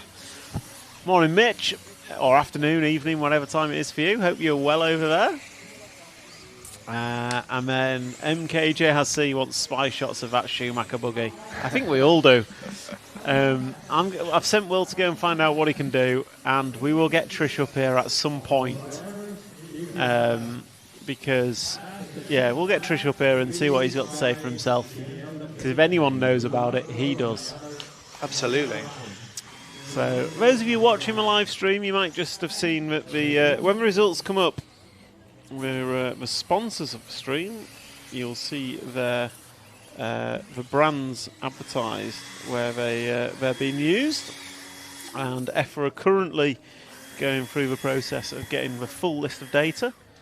So currently we've not got everyone's equipment just yet. We have an updated list which is being fed into the master system, and the logos of those brands that support the live stream will be visible. Yeah. Excellent. So how do you feed that machine? Is it just like a paper shredder and you just feed it in? I send a spreadsheet to Sweden where Mr. Stefan Svensson he prints it off, eats the paper, and then spits it into his server. I'm sure I saw Stefan here yesterday. No. He's very busy this weekend running a karting event as well as the graphics for a RC event. What a guy. What a hero. He's a genius. So, yeah. So we're going to get, I don't know any kart brands, but I was about to like name one. Tony Kart. So we're going to get like Tony Kart winning the A final on Sunday. Funny you should say that, but Bruno Cahello's not here, right? Yeah. Is he racing? Is he karting? Well, he's not here. That's right. Yeah. I'm trying to confirm a negative. Yes. He's Bruno not here. Coelho is not here. Although he does have an 8 scale e-buggy, but he's not here, no. And, well, from his stories, it looks like he's karting, yeah. Interesting. Yeah. I reckon I've got a view that people who are very good at RC racing, if they can get over the fear of crashing and spending lots of money, they are also dying. very good at full-scale racing. Interesting. That's my hot take on life. Okay. Well, we know that people who are good at VRC are good at RC. Yep. Because I think we had a competition, somebody who won VRC, maybe it was Martin Walanka, was really good at VRC. Martin Walanka, yeah, but Martin Walanka's also very good at RC. Exactly, yeah. But I think he started, at least there's one pretty well-known driver that started virtually before they did it physically. Interesting. Can't remember who it was. Did you ever see the film Gran Turismo? I didn't actually. That was a really cool film. So Gran Turismo ran a competition for sim racers and then got someone, the winner went and raced. And I think it's maybe still racing today. Wow. So it translates. But yeah, my guess is if Bruno can get over fear of crashing, he will be very quick in a go-kart. That's my view on life. Well, sorry, I'm just being distracted. Some Marshall Fall's getting told off for something, but I don't know what. I think he was sat on his chair at the wrong angle. Welcome to EFRA. put your phone down and watch the track. I don't know if he was on his phone. Maybe he was. Anyway, I'm just going to check in with a chat. So, yes, talking of... I don't know how we got on to where we were there, Matt, but Schumacher... We're going to try and get shots of a Schumacher car. Shout out to Mick Butler in this one. I think he's in this one. He is, running in the 9 spot. So Mick Butler is running the Schumacher prototype, one of 4 that are here this weekend. And it's 6:50 here in Australia. So 6:50 p.m. They're 7 hours ahead of us. So they're going to be late into the night watching control practice later on today.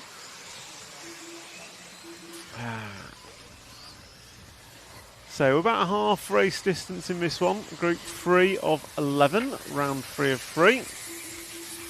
And let's see what's happening in the poll. Only 25 votes, so of the 260 odd that we've got online, and the majority, the majority split, Matt, between other, K-Rup or Orlowski. So there's not a lot of love for Ongaro. Interesting. So drop in the chat who you think's going to win if it's not one of the 3 listed. Who you voting for if you're clicking other? I'm interested to hear.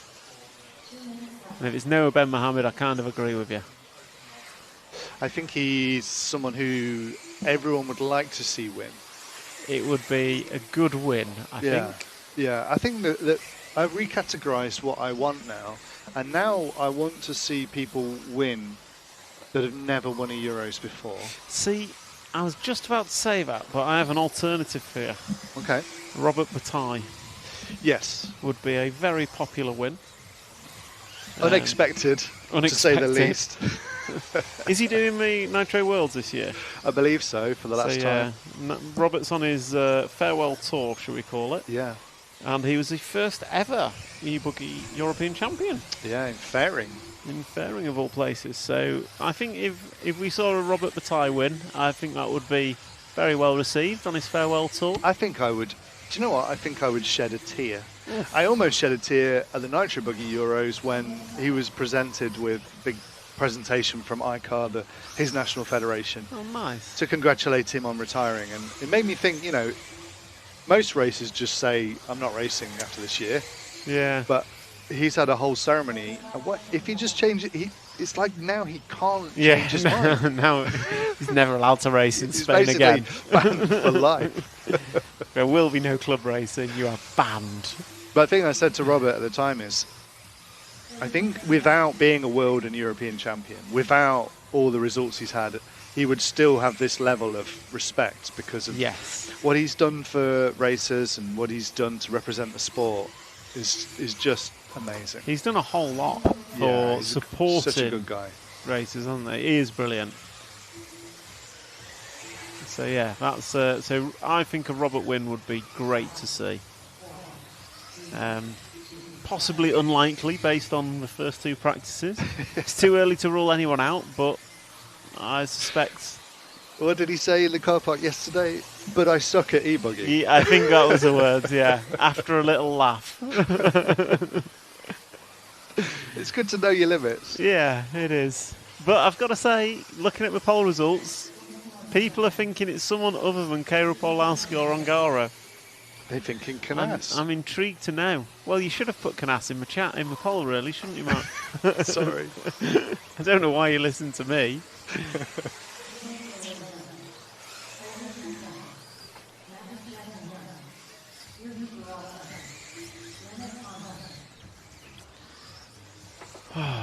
So that is group number 3 coming to a close. And Nicholas Lilou, 38-1. Good luck from him. Matthias Yasmin going to go 38-3. So a couple of 38s in there. Mick Butler going to go 39-2. So relatively good heat for that one. Most drivers are close-knit in terms of their lap times. And 38.1 is what? 3 and a bit, about 3.5 seconds off the quickest lap we've seen.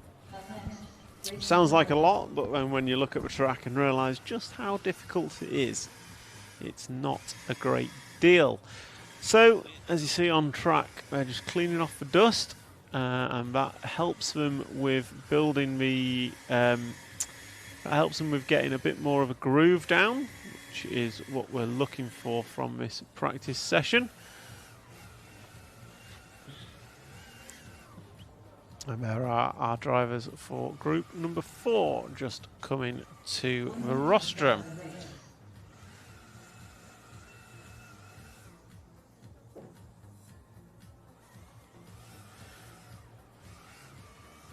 So your drivers will be Russell Brown, Silvio Pietrobroni, Evald Butans, Leonardo Bartolini, Lucas... the Norwegians are doing me with the names. Lucas Bjorn, Havitterfeld. How was that? That was impressive. Sounded good to me. Nathaniel Boriquel, Nathan Dalby, Juho Koskivio, Eunice Kekkonen, Ramio Kosk, Marcus Keismagi, and Sebastian Walt. I should really learn how to pronounce European names. I think that would. It's quite a broad church. That would European names. It would level up my capabilities behind a microphone, because I do feel bad as I butcher them.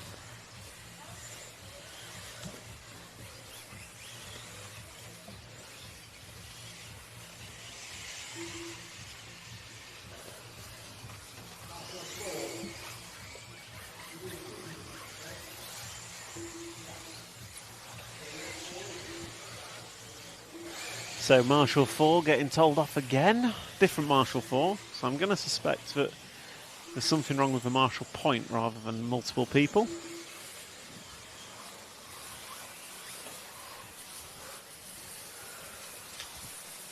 So group number 4 is on track. These guys are just completing their first lap.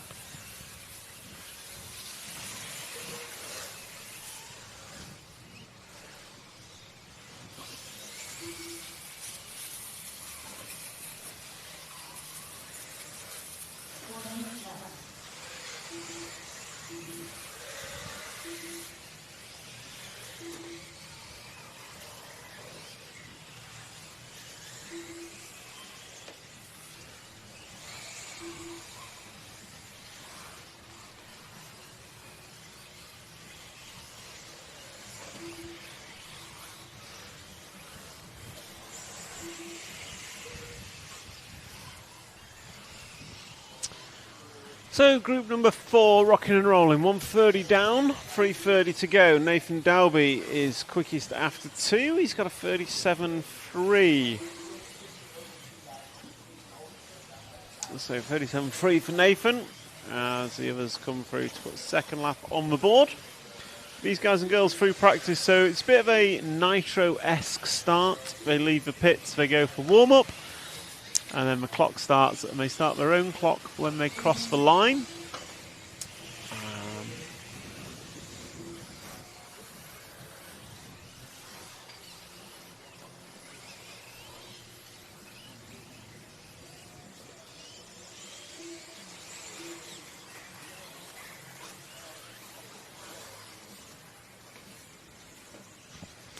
So yeah, as the guys and girls come across the double white striped line, you can see on screen there at the start of the straight, that is timing and scoring loop. So that's when they start their 5-minute session.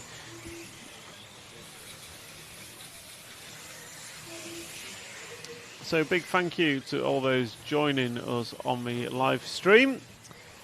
If you got any questions or you want to know anything, drop your comments in the YouTube chat, and I will do my very best to answer them, or go and find an answer for you. There's certainly a lot I don't know, but we can go and find them out, hopefully.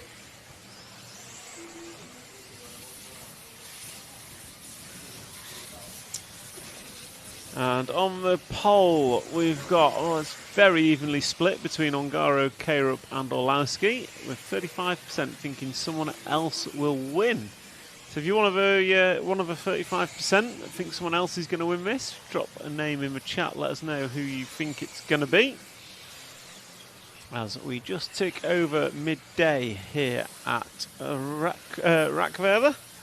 So it's midday, and we are 4 heats into free practice number 3, and at the end of this round we'll take a 30-minute lunch break where we'll take you on a track walk, and then we will be into controlled practice for the remainder of today.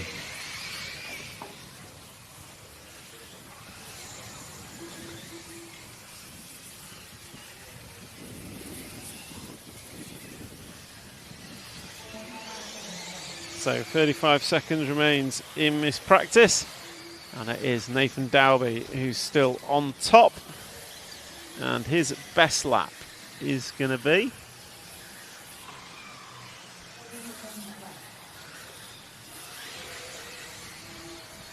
Nathan Dowby's best lap is going to be a 36.4.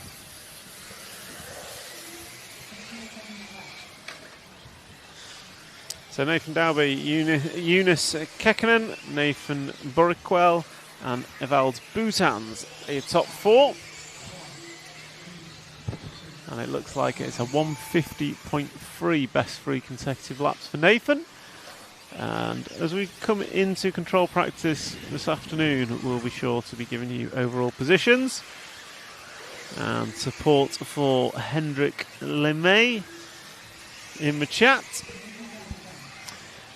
So Group 5 just starting to get themselves ready in the pit lane, as Group number 4 is wrapping up on track. As you just see in the pits there, cars on the stand waiting for their turn. They are the Group number 5 drivers: Sven Rudig, Daniel Robbins in the Schumacher car, Sergio Marino, Andreas Sukelis, Christianis Rollis, Sebastian Schneider, Matthias Hefmeyer, Matthew Marie, Tomi Maru, Yimi Leymans, Marcus Uberlut and Rainer Resser are your drivers for Group 5. There's results from Group 14. So a couple of drivers out on hot race tyres. I think from my... I did some wandering around yesterday to see what equipment people were using. I'd have to say, I think hot race tyres are the most popular. I think.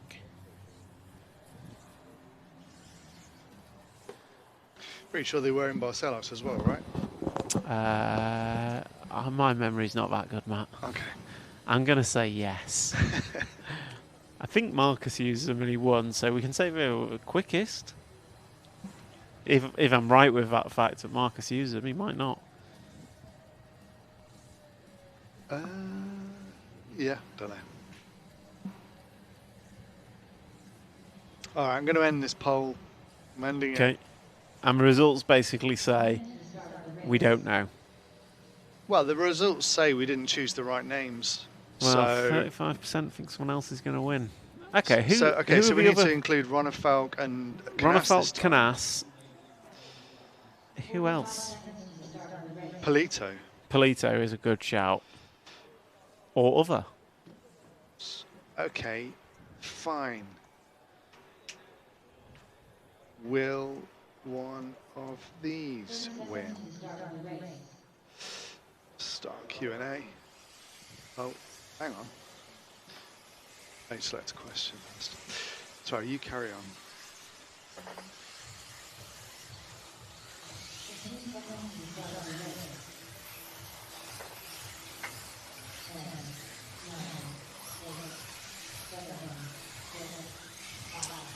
So, group number 5 out on the warm-up as the buzzer sounds, and off they go. A couple of people are joining us. Mossy, good morning, Mossy.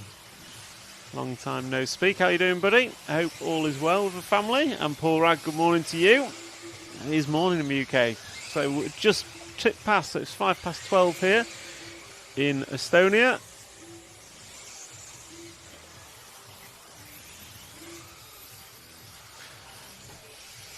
So good morning to all those joining us on the stream, and we are in group number 5, round number 3 of practice. This is free practice, so guys and girls just getting used to the track, the cars, trying to set up.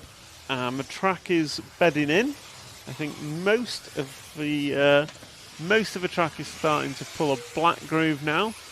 So that's just where the oil is coming up from a new layout, a new section to layout. Yeah, I'm up for a beer when I'm back, Si. Let's do something next weekend if you're around, or week after that. But yeah, let's go for a beer. It's been too long. Sorry, Matt, I'm just doing social plans for the YouTube chat. I hope you don't mind. Well, at least you've got a social life. Well, I don't, but hopefully I will when I get back. If anyone wants to go for a beer with Matt, let me know. I'll check his calendar. It looks pretty empty. Although I think he's on tour for like the next 6 weeks non-stop with RC Racing TV, bringing many events live from around the world. Yeah. So, new question in the chat. It's very passive-aggressive of you, Matt. Okay, fine. Who will it be? So 32% of you said someone other than our 3 hot picks will win. So we want to know who. And of those 3, I'm going to pick someone different. And again, I've not clicked Ronafalk, despite the fact I said yesterday he's going to win. Beer next week. Great. Holiday from Saturday for a month. Sounds about right for you, Si. Always on holiday, never working. So, what else have we got?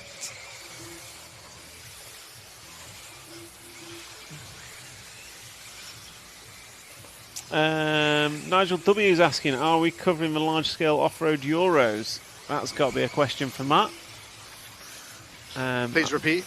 Are we covering the large-scale Euros off-road? They are live. They are being covered by Poolstart TV, so you can see them on the EFRA YouTube channel. Yes. So EFRA YouTube, they are on.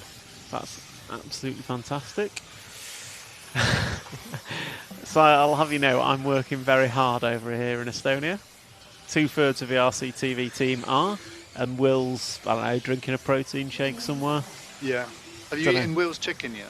No, but it's 12:05, isn't it? I've missed my opportunity. Oh, damn. He's finished his fast. That's right, you can have his little meal ticket instead. Oh, fantastic. It'll be better food than his home-cooked chicken.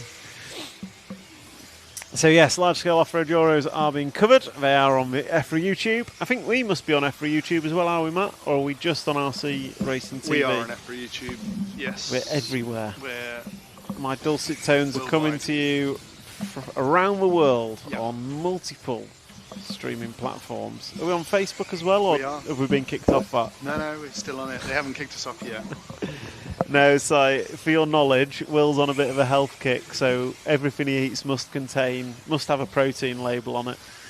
And he's home cooked his own chicken lunch last night, chicken and sweet potato. But he only made 2 for 3 of us, which I think was very unfair. So, looking at the track action, Matteo Marie and Matthias Hafemeyer are your 1 and 2, and top 3 consecutive laps. Wow. Big difference in the top 3 laps here, so it doesn't look like anyone's gone particularly consistent. Or Matteo Marie is just quick. So 36.3 best lap for Matteo. And as they come into the final 30 seconds, so he's done a 1:49.4. Daniel Robbins, rocking the Schumacher car in this one, has a best lap of a 38.5. We've got a 36.9 for Marcus. And then a whole range of lap times in this one. So we've got reseeding later on. So we have reseeding later on today. So tomorrow the heats will have changed and they will be seeded on the best 3 consecutive laps. As group number 5 comes into their finishing times. So as they cross the line now, they'll be closing out their 5-minute runs. Matteo has finished. So he goes 8 laps in 5:04. Not really looked at 5-minute times yet, so no idea how that stacks up. See you later, Mr. Moss. Enjoy working. I'm sure you'll be back in about 10 minutes, knowing how much you work. Dub Ply, that's me at the bottom. I assume that you caught yourself on the stream. Don't know.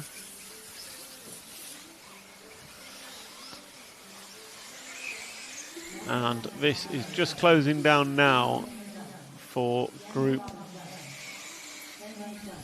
number 5. And as these guys close out, we're just going to jump to a VT and we'll be back with you for group number 6 shortly.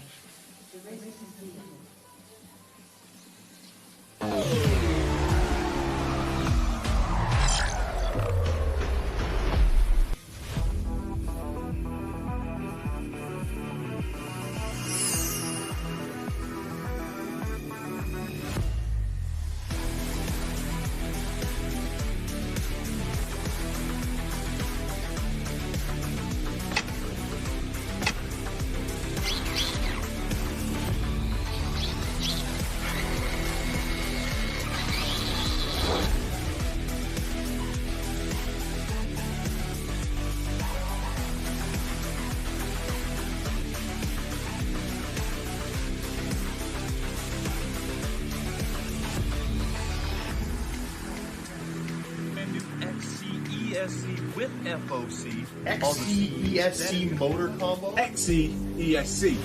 Oopsie, ESC.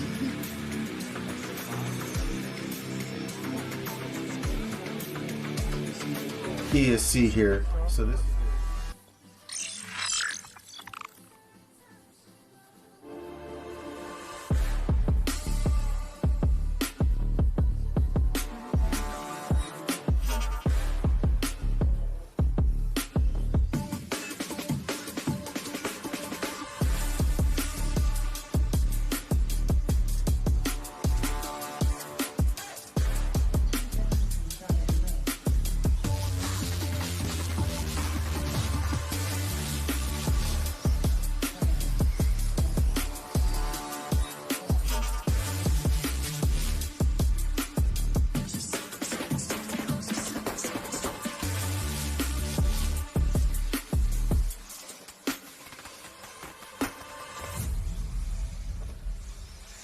Introducing Team Rally's Synchro 4, an all-new 4-wheel bash buggy for the popular 8th scale category.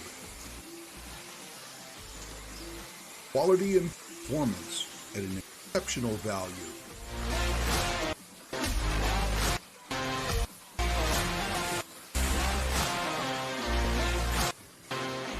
Synchro 4, your ultimate off-road companion. So we are back with group number 6. And these guys have started the time. We're on about 40 seconds in, so we're coming around to complete lap number 1. And your drivers, Richard Corrington, Stefan Valt, Alex Murat, Ewa Salmon, René Levetzau, Jan Disler, Sammy Pagelin, Colin Whelan, Henry Tompkinson, Morris Indovino, Didzi Zulks and Carl Bashman. Those are your drivers. And we've got Trip Jones. Trip Jones, good morning to you. Another of our RC TV heroes. We've not had anyone sign up as a hero this week yet, but we do have a target. So not normally one for a sales target, but I think Matt said we're on 391 RC TV heroes. So we want to try and break that 400 barrier this weekend. So if you want to become an RC TV hero, hit that join button at the bottom of the chat, sign up, and you get a free RC TV sticker sheet, which Matt personally sends to you. We'll have to wait till Monday when we're home. And also you get exclusive early access to things like RC TV, not just early access, exclusive access to things like RC TV news and the mini-series that RC TV do, like 25 Years of Touring Car and RC Autopsy. And you also get entered into a free prize draw for the eBuggy Euros prize package, which includes an EFRA t-shirt signed by all the A finalists and a signed Invisible Speed 2 book to help you set up your car, along with some other goodies in that bag. So if you want a chance for winning that, if you want early access to the great RC TV content and you want to support us bringing you RC around the world live from these events, please hit that join button and sign up as an RC TV hero. Good morning, Ashley. Another one of RC TV heroes in the chat. Can I have an RC TV sticker sheet at Rakvera from Gerrit? That's going to be a Matt McCallan question. So, Matt, if you're listening, do you have any RC TV stickers on you? I do not. I've got one, but it's been pre-stuck. One sticker? One sticker, and it's pre-stuck. To your laptop charger? Yes. So you'll have to give him your laptop charger. I can't. I've waited 6 months to get that back. I don't know why I'm so attached to a laptop charger, but... I can't believe you've not used your laptop for 6 months. That's mad. No, I had to get a second charger. Oh, blimey. I know. Well, if you listen to other people, apparently I don't do any work, so, you know. So just looking at the poll, 43% think other. What? I think the guys and girls in the stream just think no one's going to win. I don't understand. But no one's put a name in to say who they think's going to win. So if you're listening online and you have a keyboard in front of you, yeah, which every phone in the world has, unless you're on like a Nokia 3210 with YouTube somehow, fair play to you, hit the chat and just tell us who you think is going to win. That's all I want to know. If I look at the past two... when we end this, I'll take the winners that aren't other and put them into a poll and see if... Do you know what I mean? So... Yeah, I think I know what you mean. Ongaro was the name with the highest votes, even though it was only 23%. And then when I end this one, we'll see who's the highest name that's not other. Okay, Polito will win, apparently. That's what I thought. Isn't that in the poll, though? No, this is a comment. Yeah, but we put Polito in the poll, so why didn't you click the button? Yeah, this is true. I just don't understand. I just don't understand. Someone asked for the link again, so there you go. Alfred Neumann thinks winner is Davide Ongaro. Yeah. Hello, Team Scampi Rosso. To Alfred. Jane Ishon. Polito will win. I don't disagree. And link for lifetime I've just put in. Someone says Mick Butler to win. Yeah. Ooh, I think so. That's a bold shout on Mick Butler. No pressure, Mick. No pressure at all. He could win. Anyone can win. Do we do bump ups in eBuggy? I don't think we do. There's one bump up. Last chance qualifier.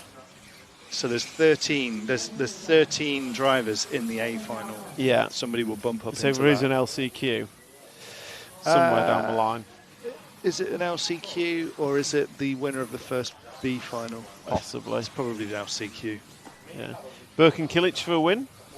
That's a good shout. Killich, yes. Killich Good is a point. dual win. We need to And I have say a Killich. Killich is because who's the quicker one? Is it Birkin or Burak? Depends what day it is. Well, it's Friday.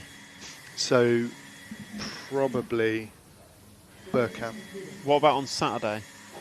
Burak, Sunday? their dad. And Abdul. if we rain delayed it till Monday, who would be quickest then? I don't know. The one thing I do know that I really admire in those two is that if they were 1-2, going to win, They'd still take each other out. no, they'd take everyone else out. They would never take each other out. They would never overtake whoever. They want either of them to win. Yeah, that's no. lovely. In But fairness, it's they them are. against the world on Yeah. that track. They are absolutely fantastic. The passion they have for racing is immense. Yeah. And it is really good to see. And I do agree as a family, because I can't pick between Birkin or Burak. As a family, it would be great to see them win a major title. And I think it would be a deserved win. Well, they got their biggest title, possibly one of their biggest titles yet, in the Italian National that was won at Yeah. the weekend by Burak. Yeah. That's pretty impressive. That's Very in front impressive. That's in front Polito of- and Davide, wasn't it? Yeah. Yeah. He won EOS, full drive EOS round once upon a time, which was a Yes. fairly stellar result. An EFRA title for them would be deserving, I think, especially considering the effort they've put in over the years. Yep. And that's not to minimise anyone else's effort. We have got the biggest wasp I've ever seen in my life. I wish this was on camera, and I hope he leaves. You know who you need for that? You told me the other Yeah. day, Scotty. You need Scotty Scotty's like Ames the wasp capturer, to isn't he? dispatch with your wasps. It is huge. He'd just grab it in a cloth and crush it in his fist. Carlos has just walked in, and he's brought with him the biggest wasp I've ever seen in my life. And it's gone. Carlos has pulled out his cloth. He's going to go and catch it. He's been to the same school as Scotty. It's gone. Carlos tells me, stop being such a girl. It's tiny. Carlos, if we get that on camera, you won't look very impressive.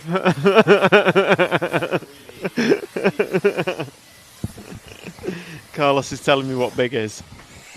So, with E-Buggy, they have a chance of lasting the final without anything breaking. Yep, it's only 10-minute mains, free 10-minute mains here. So free 10-minute mains for E-Buggy. So lasting's not usually an issue for them, thankfully. Someone's put in Orlowski for the win.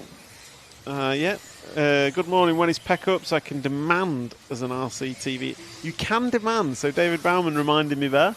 As an RCTV hero, you get to pick and choose who we follow, and when we follow. I'm going to caveat with a tiny little asterisk that says sometimes we follow the action rather than the request, but RCTV heroes do get priority requests for follow cam. But unfortunately, David, I can't do much with your other demand, but Pecco wins. I don't think RCTV has the power to do that. So unfortunately, in the world of RC, the media does not pull rank on writing the script. Although some of the races I've been at, I don't think we'd write a script as good as what the racing produces. So I'm more than happy to just let it unfold and see how things go. So what else have we got? Thanks for coverage so far. See you later, Nigel. It'll be great to have you back on later. Cam Felton tuning in. Looking forward to a great weekend of racing. Looking forward to see how Schumacher gets on with Orlowski. Don't forget to become an RCTV hero. Cam knows the score.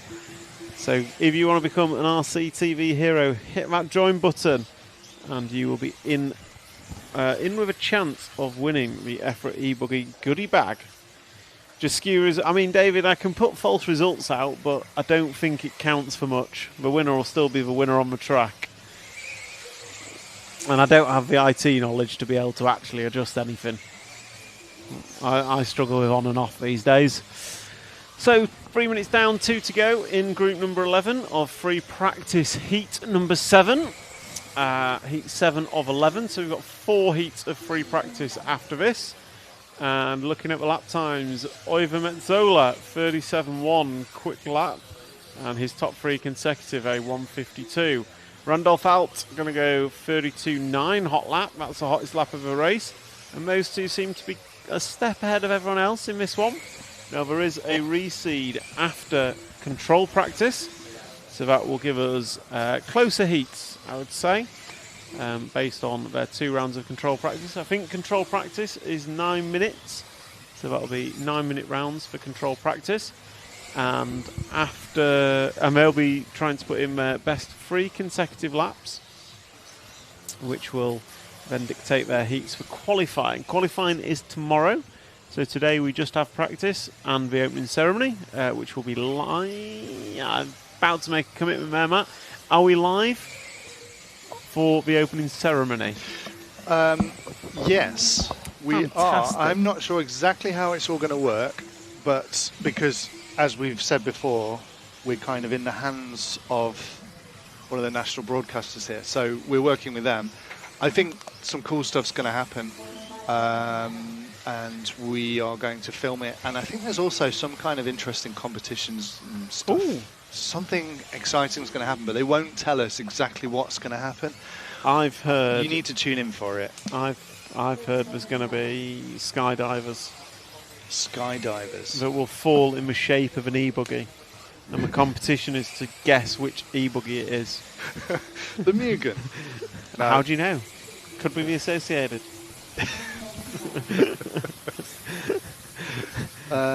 Yeah, well, it won't be drones, that's for sure. I don't know if I wouldn't want to skydive in this No, location, this proximity. Yeah. I just wouldn't want to. So to back that up, we're about 37 miles from the Russian border. And when Will asked yesterday if he could fly his drone, the response was yes, but not too high, because Russia might come. Yeah. And then, as the person who granted us this permission walked away, his closing words were, "If the police come, let me know." So Will flew his drone kind of shaking. So yeah, I don't think we're getting any drones tonight, which is fine. Oh, RC Model Cars Mania upgraded to Superhero. Wow. What a guy. You Thank are you. the best. So yeah, not just RCTV heroes, we also have superheroes in the chat. That's What a man. fantastic. Matt, you might be able to explain what's the difference between the gold and the silver RCTV logos. It's just how long they've been a hero for. Okay. It changes colour every month. Wow. That's a lot of colours. Yeah. But they all look gold. Maybe it's the same person doing all the chat. David Bauman's not claimed his sticker sheet yet. I think you need to claim Matt. Get it claimed, it'll We get need mailed to- out to you. We need to make Matt do some work. Yeah, And at the end of this weekend, he's going to have hundreds to send out. So what's another one? exactly. So Group 7 done and dusted. I missed the results as they came up, but you guys and girls saw them on the screen. Next up, we are going to have Group number 8. Unbelievably, 8 comes after 7. Who'd have thought it? And your drivers for Group number 8 are Jerome Sartell, Pink Panther. Is that the same Jerome? Thought so. And Yes. was he previous e-buggy champion? No, his nephew, Jean-Peric Sartell, Ah, so close. won in France in 2018. I think nephew is the correct family relation, but yeah, another Sartell won. Ah, so close. Yeah. But wrong again. We've got Marcel Trieb, Eric Like, Jürgen Trieb, Jessica Palsen, Joseph Quagrain, Johnny Skidmore. He's not here. He's laid up in Yeah, well, the hospital in sorry Wakefield. to see that. Very sorry to see it. Yeah. Don't know the story behind it. No. But But as he put in his post, he's quite right. He would have won. he this would one. have won. So Yeah. basically, we are racing for second. Yeah. So, Get well soon, Johnny, if you're watching. Get well soon. And then we've got Paolo Lapart, Gabriel Astorino, Ricardo Mazaagi, Kristen Ulaco, and Oscar Lucas Ausing are your drivers. And looks like we've got Lewis joining us from Ecuador. We're going global, mate. This is worldwide stream. Yeah, we had somebody from watching in Malaysia as well. Yeah, Malaysia, South Africa, Australia, the good old US of A. Had them all. Just ended the poll. What did we get? 46% other. This other is really good. I know. Never met him, but other is the best racer. Mark Rumble stood next to me. Who's going to win? And not the Likeys. So Mark Rumble's gone for Marcus K-Rupp. Okay. To win. And I'm going to, as Rumble say, I know you can't hear him on the stream, but he has purposely put Jessica Palsson and Joseph Quagrain in the same practice heat. Yeah, good. Just to give us drama. Yeah, should have the Runnefeld Cup there as well. So let's see on the chat. Let's go Jessica. I agree. So Jessica Palsson out there getting some laps in for practice. Bryn Hall, morning guys. Morning to you, Brill. Another RCTV hero in the chat. We've got a request. Can you follow Ulaco? We can't at the minute. We don't have moving cams. We will through qualifying. So tune in tomorrow and we can absolutely do that follow request. Tune in tomorrow and become an RCTV hero. I guarantee we will do that request. We'll have it for control practice. Top 3 heats of control practice today. Okay, there you go. Group number 4, group number 8 is not a top heat, is it? Maybe we can just squeeze that one in next time. If you become an RCTV hero. How about that, Matt? Yep. There we go. So there's a challenge to you, Yanni Mäkinen. David Bowman, JQ is racing. JQ is racing. And JQ we did a quick interview with him yesterday. His personal ambition for this event, or expectation I should say. I don't know if we've got these edited yet, do we, Matt? No. So JQ's personal ambition was not great. But his ambition for Marco... Have a listen when we get it, because his ambition or expectation of Marco this week is fairly high. Wow. So that rests on Pecco's shoulders. Well, who knows? Maybe there's a Marco kid somewhere driving a Marco that could be a dark horse. Who knows? Danny Boy, hi everyone from Adventure RC. Our results online anywhere? Yes, Matt's pinned it. So liverc.com/live/scoring. VMRC is the track.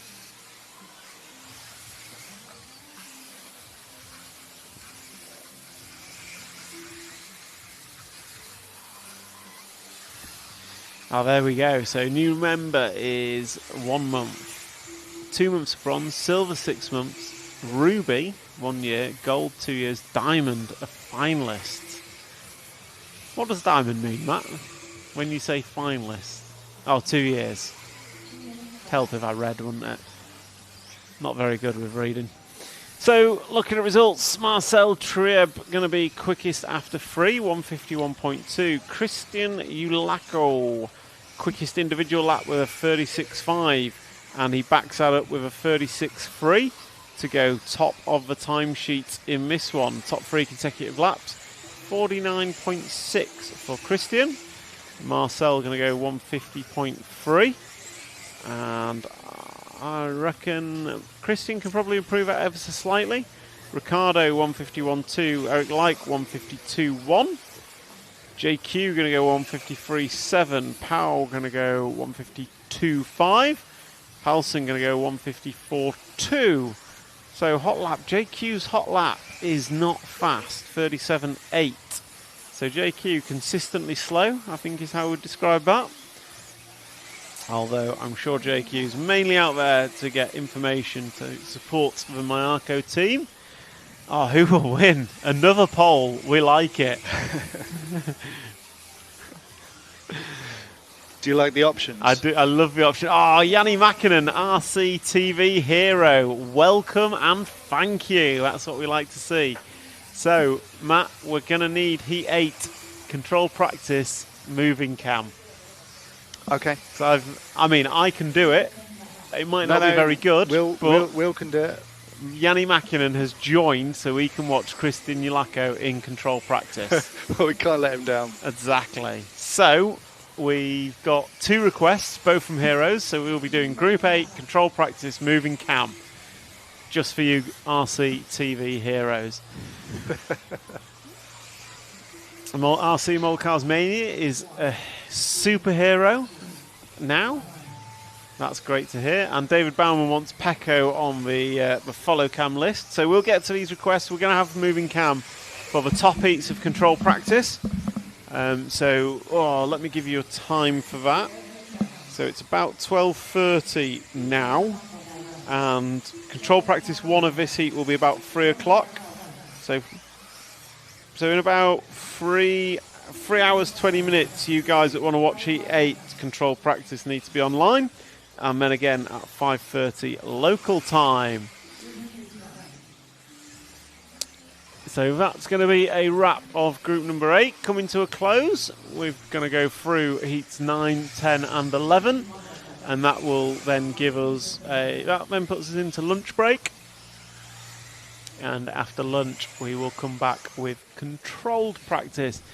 For all of you watching online, got any questions for us or want us to find out any information, drop it in the chat and we will do what we can. And put Pecco on the win list to gather support percentage per driver. I think we'll put him on the next one. So there's a lot of love for Other. There's a little bit of love for Johnny Skidmore. He himself said he was going to win it. I think that love might be me and Matt. Race number 9.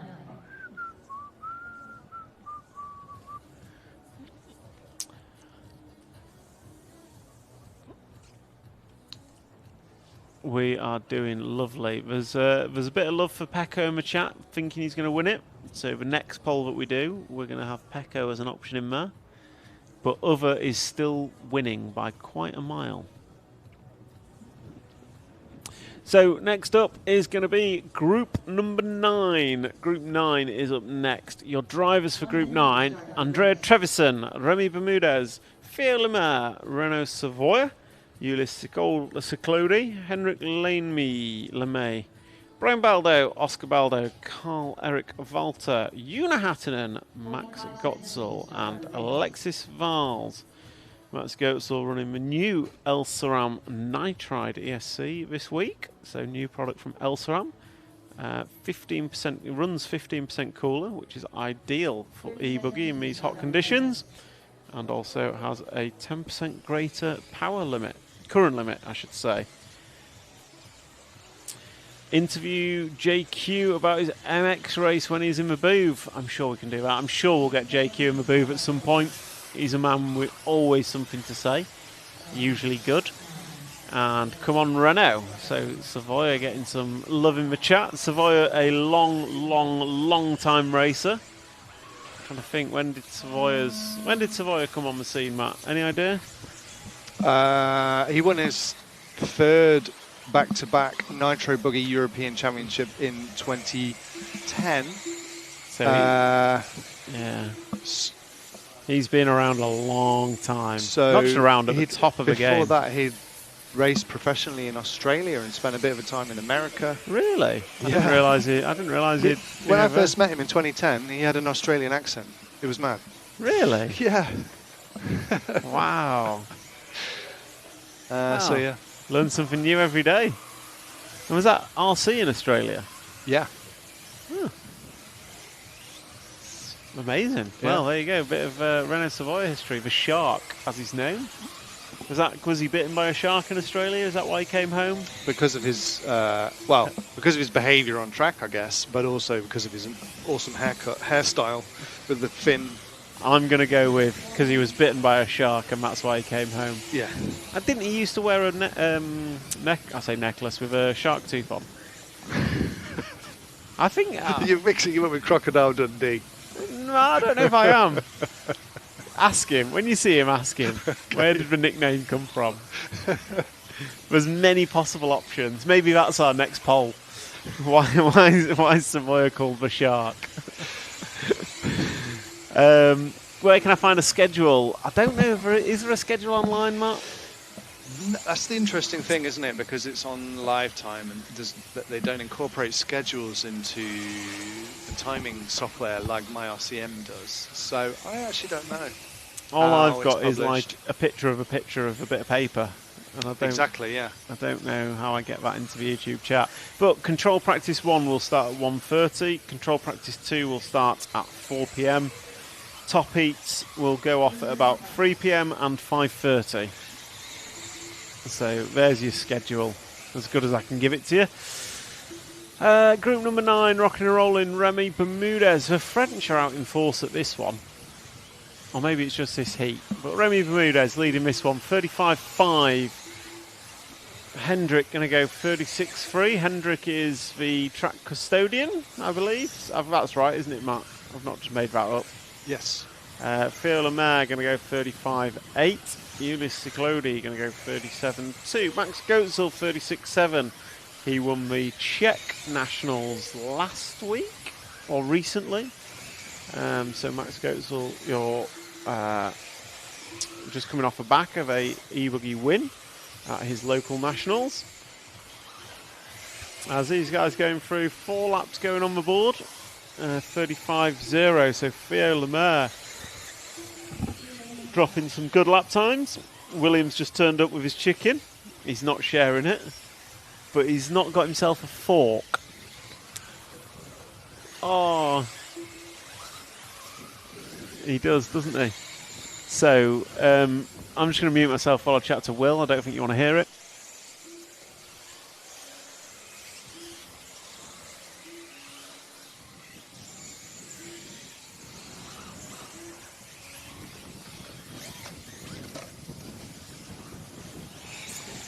So, Theo Lemaire, 35.0. I backs it up with a 36.5. That's not what he wants to be doing. However, this is only free practice, so it doesn't count for a whole lot. Unfortunately, the Baldo brothers and Hattinen not showing any lap time. I'm going to assume they're not here, although I thought I saw Hattinen going round earlier. So, who knows?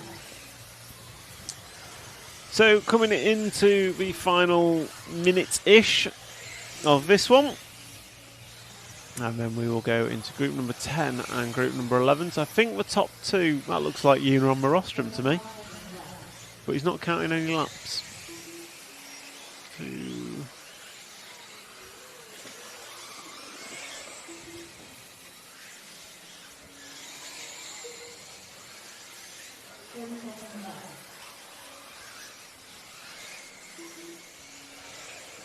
So poll in the chat has someone other winning compared to Ongaro Canas or Johnny Skidmore.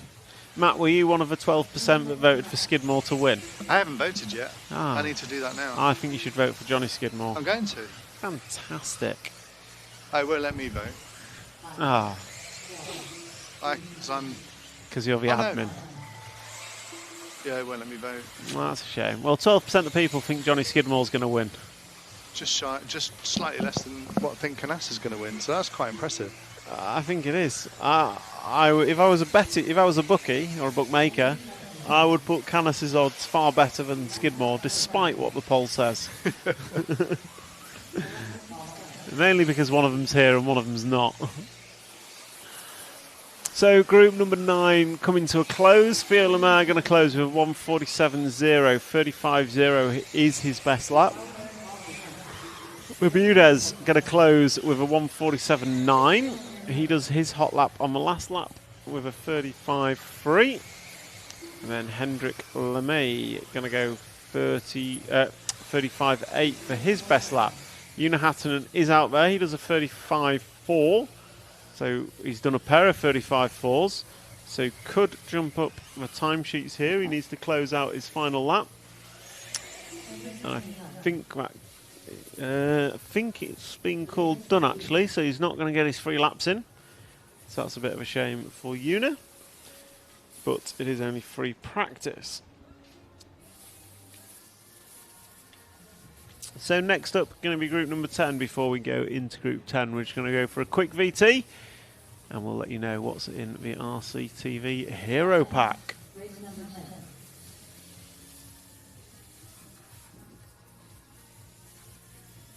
RC Racing TV is giving away a huge event prize pack to one lucky RCTV hero absolutely stuffed with amazing prizes.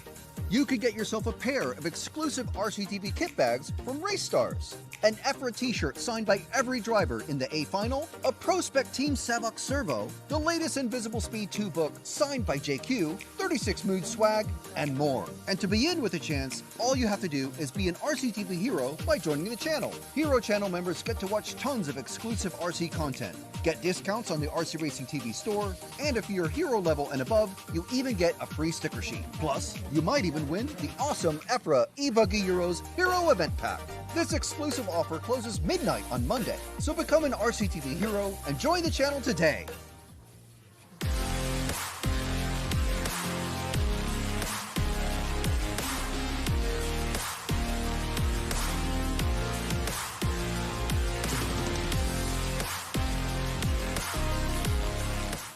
Meet the Spark, the ultimate A-scale bashing buggy from Team Corrali. From skate park ramps to dirt track doubles, conquering every challenge in between. Experience unstoppable performance and durability with Spark. Wherever you go, whatever you face, the answer is Spark, a bashing revolution. Team Corrali, engineered to be the fastest.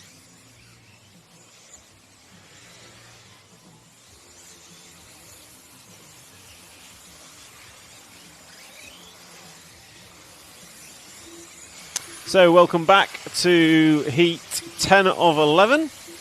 Comment from Trip Jones Eye in the chat. Mandatory list all your equipment, especially if you're sponsored. Interesting comment. So the comment at the end of a race where we put the equipment up, we only list the companies that support RCTV bringing this live stream. Obviously, being able to bring you this live stream is a costly venture for RC Racing TV. So where companies support us, we promote their brands.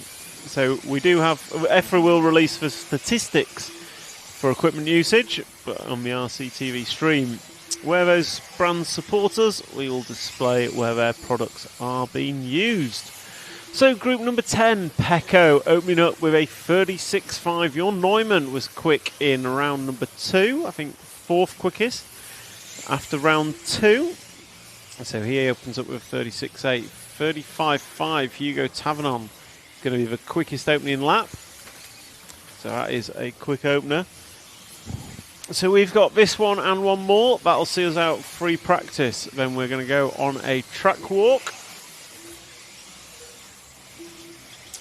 So we'll go on a track walk at the start of lunch. And lunch will be about 30 minutes. So control practice will get underway in about 45 minutes time. So looking at this and the lap times, Hugo Tavernon still quickest. Pecco Ivanen backed up his 36.5 with a 42.1, not ideal. Jon Neumann's got a pair of 36s. Daniel Kobovic, 49.8 and 42.6. He is not having fun out there. SWE Brick, RC Wave from Sweden. Thank you for joining us in the chat, good man. Another RCTV hero, a gold RCTV hero. So yeah, we've got Jon Neumann goes top of timesheets, 36.0 last time by. Robert Bataille, 36.0, best lap for him. He's done 2 good ones, needs 1 more. David Todd throws a 40-second lap in there, not ideal for him. Danny Kobovic, 36.8. Seems to be struggling, needs to get the hang of his buggy. Jon Neumann goes 35.7. Periente, 35.6. 36.3 for Pecco. He's got a 42 in the middle of that, so he's going to need a couple of laps. Not that lap times mean anything. This is just free. This is just free practice. So these lap times don't mean anything, but the guys and girls will be going into control practice next. Ryan Clark joining us on the chat. Ryan, how are you not an RCTV hero? I know you're northern, but the amount you spend on your teeth, you should be able to afford an RCTV hero membership. And are we going out? Yes, we will be going to a bar tonight. There is a brilliant Berlin's bar, isn't it, in the town centre? Great food, great beer, everything you could want. But Ryan, how you must spend on your teeth 100 times a month what an RCTV Hero membership is. And that's just your teeth, never mind your makeup. So, coming into the final minute, Robert Bataille, top of the timesheets. Look at that, Matt. And you thought I was talking rubbish. Love to see it. 35.2 last time by for Robert, as I say that. Everyone else coming through to put 6 laps on the board. There goes Robert with 35.1. Hot lap we've seen. I think we've only seen 2 or 3 drivers in the 34s. So Robert Bataille is bringing it. Your Neumann, not as quick as he was in round number 2, which surprises me because I think the track's definitely getting quicker. Hugo Tavernon going to go 35.5 last time by. He's put together 3 good ones. Robert's got a 35.9 in there, so he's potentially quicker than that. Daniel Perienti goes through with a 35.3. Your Neumann 35.6, moving it in the right direction. As we come into the final couple of seconds, these guys will start to close down their runs. Got about this lap and one more. Most estimated to go 9 laps. We're not really looking at 5 minutes. Ryan Clark won the Vets last weekend. I mean, he must have spent a lot of money if he looks like that and he's a veteran. Thanks for the info, Cam. So Ryan Clark, oh man, you should be an RCTV hero. When are you going to do E-Truggy Euros? Matt, if you're listening, do we have an E-Truggy Euros? Does that thing exist in EFRA? I don't think Truggy's really a thing over here in Europe. Yeah, not so at all. yeah, no, E-Truggy Euros I don't think is going to happen. Truggy at Buggy Land, but Truggy at a few little, not little. It's not mainstream. It's not recognised by EFRA at this stage. No. I think because there aren't enough Truggy Nationals. Possibly, There needs to be more Truggy Nationals before there's a Euros. Do we need more classes? No. Apart from Pro 10 coming back. That's Pro 10's interesting. coming back, yeah. The one thing I like about this event is we've got 130 odd entries in one class. Yeah. One class. So there is your results. Robert Bataille, top of the timesheets. He's coming. Amazing. He's coming. We're going to get a Robert Bataille win. His last ever eBuggy Euros, and he's going to go home champion. And then he needs to win the Worlds. Oh no, that would be a popular win. Yeah. He won Argentina, wasn't it? Yes. Yeah, he would be a popular win. So yeah, that'd be good to see. Profix, where can I see race results? Race results are on Live RC. Search for the track VMRC, and the results will come up. And Matt will put a link in the chat as well. For some reason, I can't seem to pin the chat or pin a comment. It's pinned. Or maybe it's not pinned when there's a poll. There's a poll going. Yeah. I'm going to end the poll then. Well, the poll says Johnny Skidmore has half the chance Canas has to win, which seems a bit wrong. Right, top 8. Group 11 of 11. Davide Ongaro, your reigning eBuggy champion, European champion. Juan Carlos Canas, your current Nitro Buggy champion. Mikola Lowski, who finished second at the eBuggy Worlds, we think. Elliot Boots, I'm not sure is here. Clement Boda, Marcus Carup, your eBuggy World Champion, inaugural eBuggy World Champion. Noba Mohammed was rapid in first practice. David Ronifolk, my tip for a win this week. Yeah, Figueiredo, my tip for a podium. And then we've got Birkin, Burak Kilic and Mattia Polito, who's looking for first big win. So these guys are opening up their account as they crack on with their qualifying. Ryan Clark, it's warmer in Nottingham and Estonia. Yeah, but Ryan Pet, we're in Estonia, Pet. It's lovely, 22 degrees, not a cloud in the sky.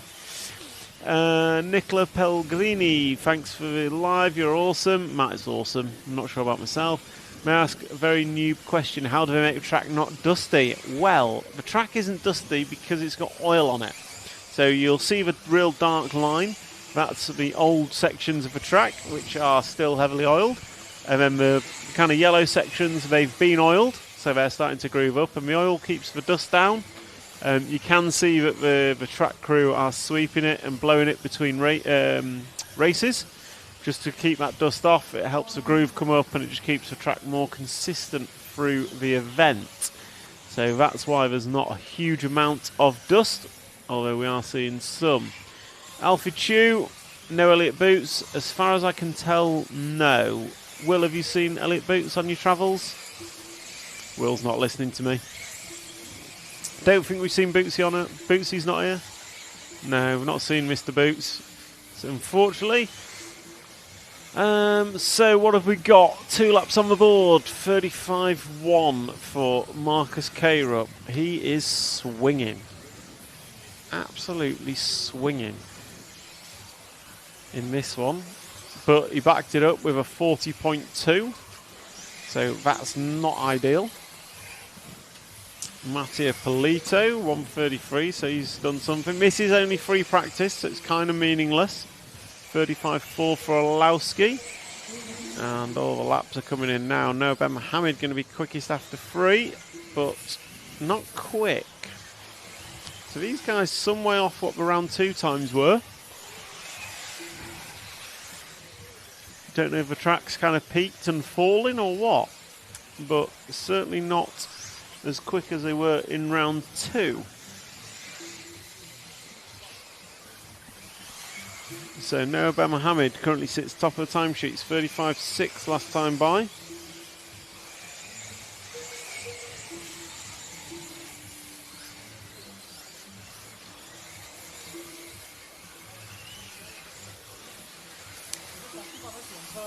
So Noah last time by goes 35.1. David Ronnefolk, 34.7 hot lap of the round.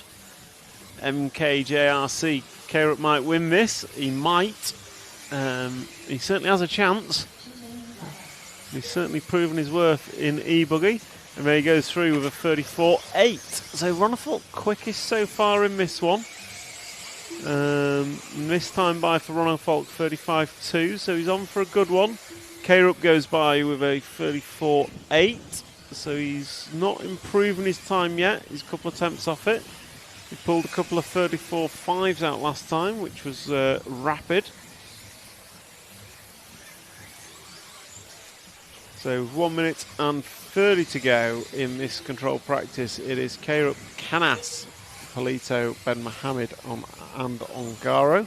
Ongaro's got a 35.1, 35.1 for Ben Mohammed, 35.2 for Polito, 35.1 for Canas, 34.7 for Ronnefolk, and a 34.8 for Carup. So just a pair of them into the 34s. I think we had 3 last time by. Figueiredo goes 35.9. So 1 minute to go. This is group number 11 of 11. So these are your supposed fastest drivers here at the E-Buggy Euros 2026. After this, we'll be going for a track walk, and then we'll start to then we'll reconvene in about 30 minutes from now for the start of controlled practice, where the guys and girls will be going for their best 3 consecutive laps to seed them into heats for qualifying. Qualifying is tomorrow. 4 rounds of qualifying with the best 2 to count, which will set us up for triple leg mains on Sunday.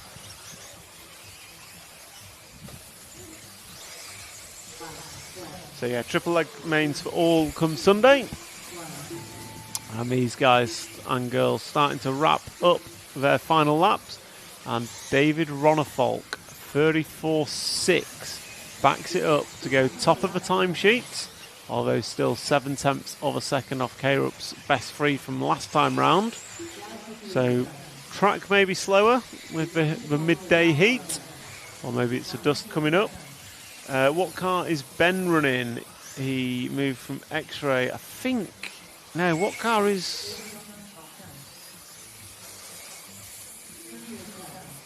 Noah Ben Mohammed's running Sparko. So Sparko running good for Noah.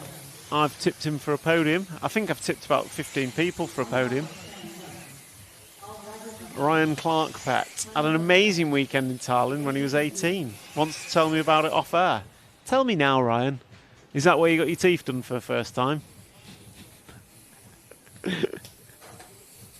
So that's a wrap of free practice. We're going to jump into a track walk now. So I'll hand over to Matt and we will reconvene in about 30 minutes for control practice round number 1. Over to you, Matt. Meet the Spark, the ultimate A-scale bashing buggy from Team Corrali. From skate park ramps to dirt track doubles, conquering every challenge in between. Experience unstoppable performance and durability with Spark. Wherever you go, whatever you face, the answer is Spark, a bashing revolution. Team Corrali, engineered to be the fastest.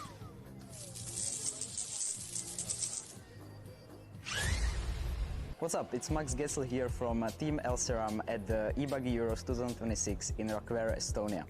We are bringing here the new Nitride for 8-scale cars, which is gonna basically bring the new features we are having in the 10-scale speedos, and let's say it's a new flagship for the 8-scale.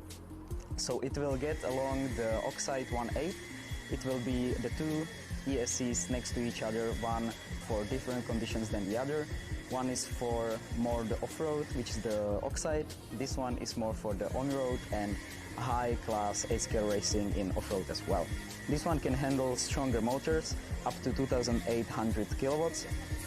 And yeah, basically the heat dispensation is better compared to the Oxide as well as the current draw. This one features new software. It can be updated as well. It has a new fan connector, the display can be changed, and yeah, it brings a lot more functions to the table compared to the Oxide. It is not generation 2 of the 8-scale ESC. It's just an add-on to the lineup, and we are going to be bringing new stuff in the coming years for sure. So, good afternoon and welcome to the Rakvere facility. I'm joined by Pavel and Hendrik. Pavel, the original track designer, and Hendrik, the kind of facility, what's the word? Custodian, facility manager. So he's going to talk us through specifically what they've done for this European Championships. So I'm going to hand over the microphone. These two gents are going to take us on a relatively quick track walk to show you the features of this track that will be defining our 2026 eBuggy European Champion. Over to you guys. Pavel, you start. Yeah. So, hello guys. I will try to show you maybe the correct line, but if I will miss, the Hendrik gonna correct me. So, I think that after the straight, you go a little bit on the side of the main straight, like you go more closer to the driver's stand, and then you actually come up here. That's correct, Hendrik? Actually, there is 2 lines. Yeah. You can take the path Pavel is taking, but you can be like Michael Orlovsky and go from inside. So, and there you can, there is a passing opportunity here, because this guy will have a much better corner speed into this corner, and the guy who comes from the inside will have to stop somewhere here. So it will be interesting to see how these guys go out of this corner. After this corner, we will have a triple jump here. So there will be enough room for those 2 drivers to take their spot for the next corner.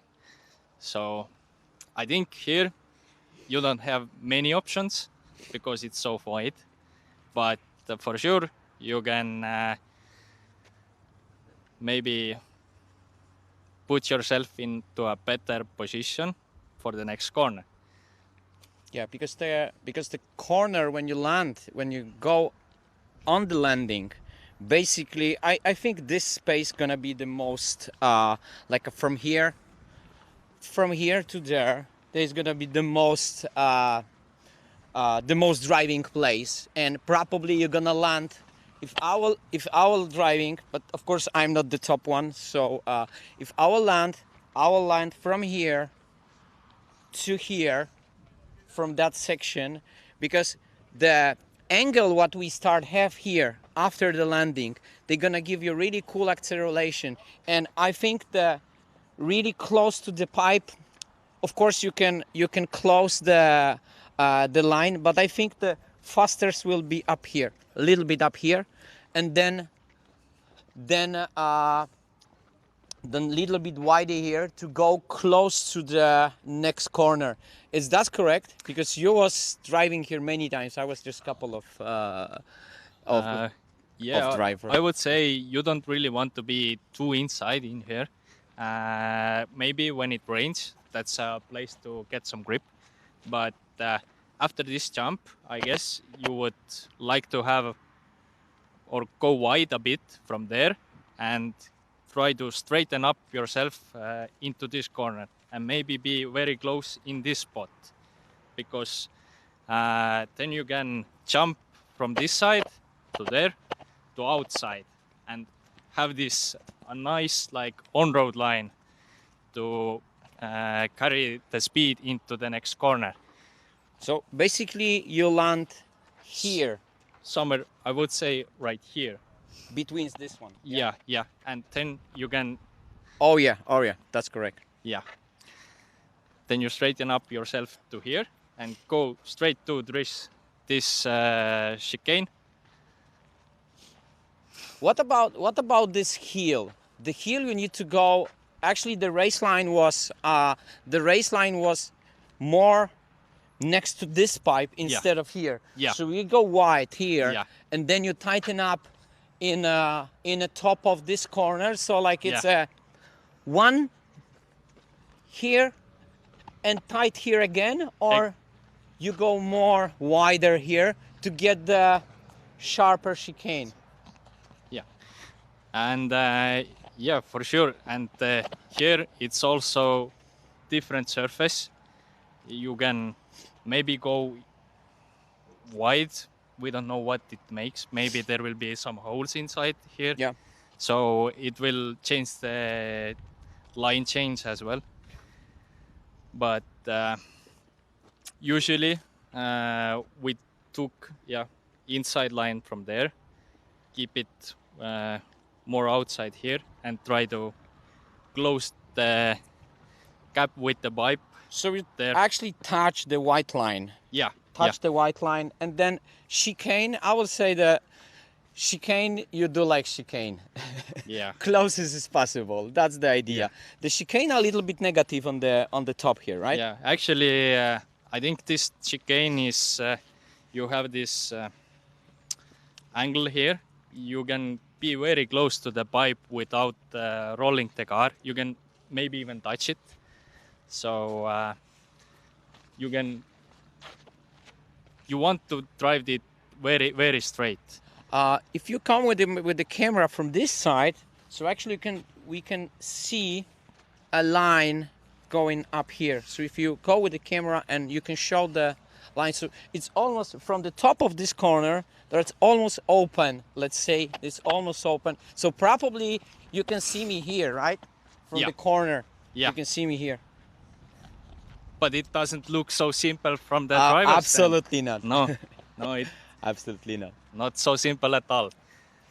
Actually, the car will like hide itself behind this pipe also. So it's very difficult to see where your car is actually positioning on the track. So on this jump, there is also a possibility to jump it very, very far. Yeah. Because you have the speed. So we have seen some drivers jumping it right next to the second jump. Second kicker, right? Yeah. And the car will have so much speed that it jumps over the second jump without even touching the throttle. Yeah, I know this technique. This technique, you're right. It's one part. But the other idea, of course, is to make it, let's say, a classic. Yeah. So you landing just after the white line, Yeah. and you start accelerating like a full speed to go to a kicker, and then you release the trotter. Yeah. Then you release, and then you do. It's very steep. So it depends how it's your position, and I think the top drivers, he will tell us what way are better, because Exactly. we are just I'm the regular driver, Henrik are better than me, but still I wish you a main up here, but you know. We'll see. Yeah, exactly. So remember guys, we are regular driver, I'm the track designer, Henrik, he built this track also, and the best line we will see on Saturday and Sunday. So remember that. We just like to show you how work and how it's our idea to make the best lineup here. Yeah. So after this landing, I think I was really like it, this part, because the car, the idea, of course, when we see the first jumps like this, I was see that in Padova. There was the legendary jump, the the air stop or pyramid they called in Padova, and there was an inspiration that, so they split all over the world that kind of jump. So the car go a little bit high, they looks like a little bit stop in the air, and then you land, and then you turn here. That's a really nice feeling from the driver's stand when the car landing and turning from the top speed. So yeah, so and here we have 3 negative corners. Henrik, you go when you're racing on that kind of part, because this is the, let's say, old one, when you go really on top, or you go more on the white lines in that sections? I would say that I would pick the line where I land very close to the pipe here and go wide here. Go wide, stay wide. Do not go inside from here. I would stay wide. And now when there is a straight line from here, I would choose this trajectory for it. So from that point we go, I believe we will go here, because I think this negative bubble, they classic there in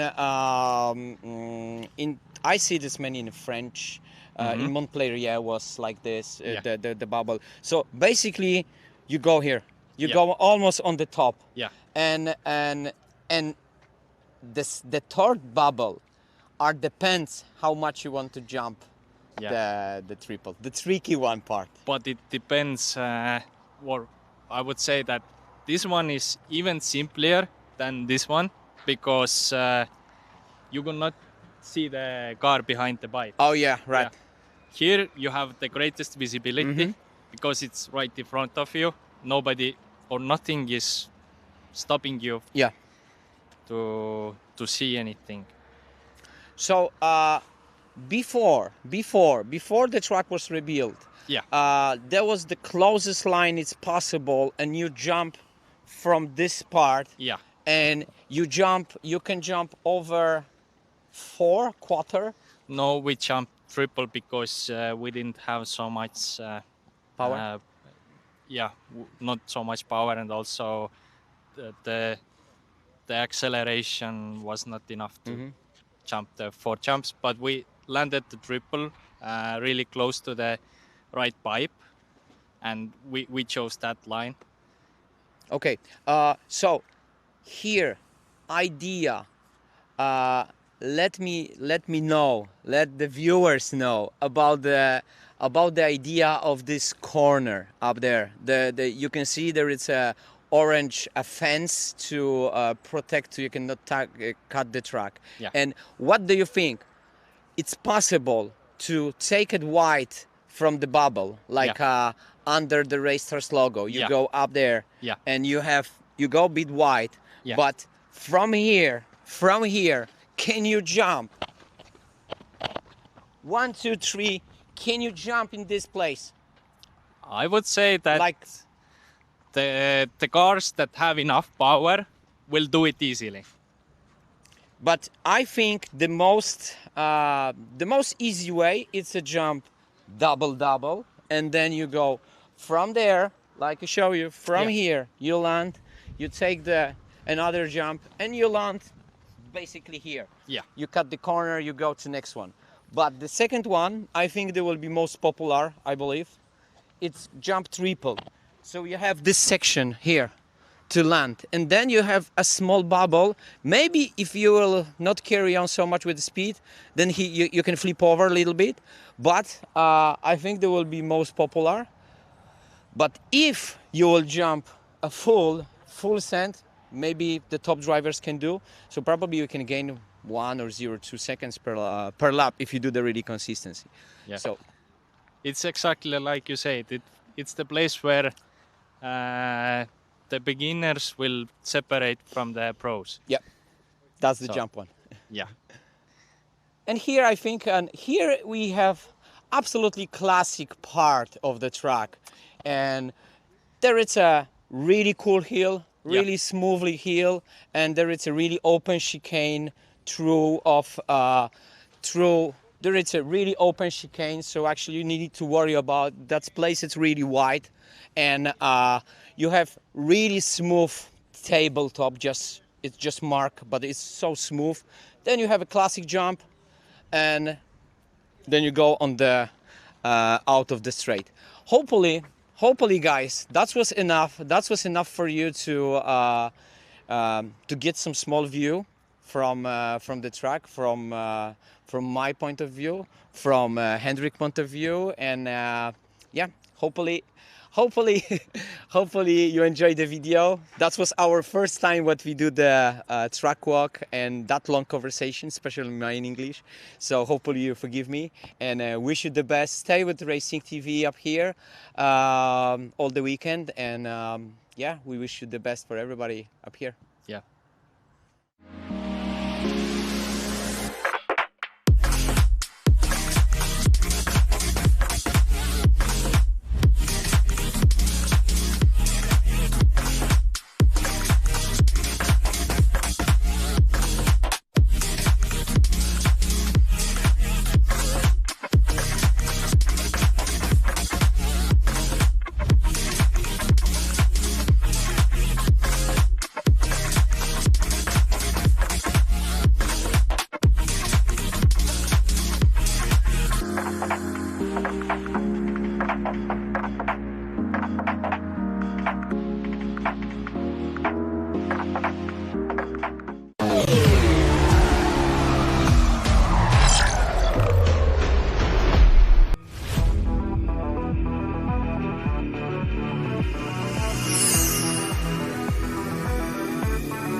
ESC with FOC. XC-ESC motor combo? XC-ESC. XC-ESC?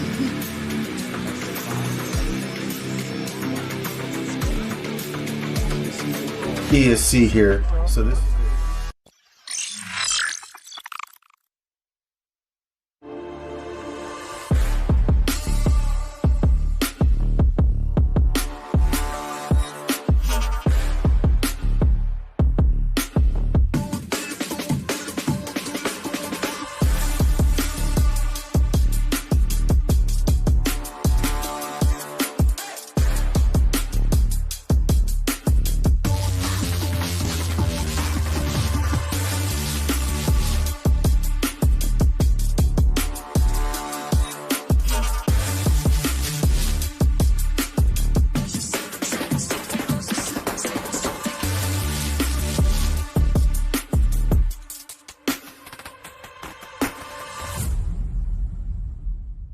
Introducing Team Corrali's Synchro 4, an all-new four-wheel drive bash buggy for the popular 8th scale category.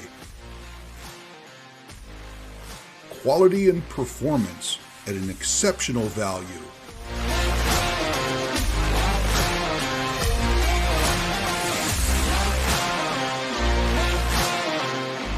Synchro 4, your ultimate off-road companion.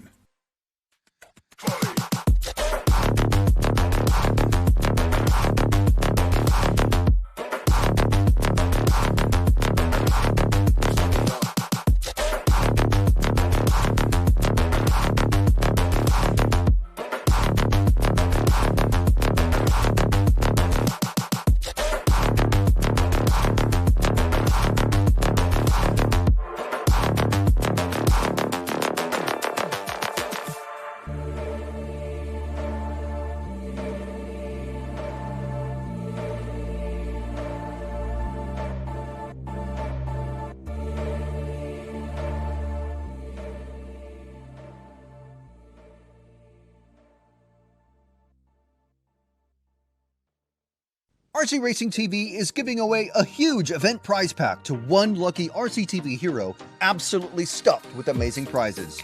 You could get yourself a pair of exclusive RCTV kit bags from Race Stars, an EFRA t-shirt signed by every driver in the A Final, a Pro Spec Team Savok Servo, the latest Invisible Speed 2 book signed by JQ, 36 Mood swag, and more. And to be in with a chance, all you have to do is be an RCTV hero by joining the channel. Hero channel members get to watch tons of exclusive RC content, get discounts on the RC Racing TV store, and if you're hero level and above, you even get a free sticker sheet. Plus, you might even win the awesome EFRA eBuggy Euros Hero Event Pack.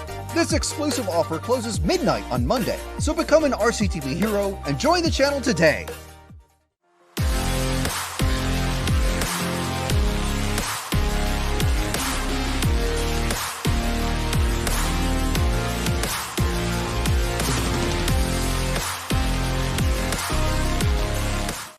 Meet the Spark, the ultimate A-scale bashing buggy from Team Corrali. From skate park ramps to dirt track doubles, conquering every challenge in between. Experience unstoppable performance and durability with Spark. Wherever you go, whatever you face, the answer is Spark, a bashing revolution. Team Corrali, engineered to be the fastest.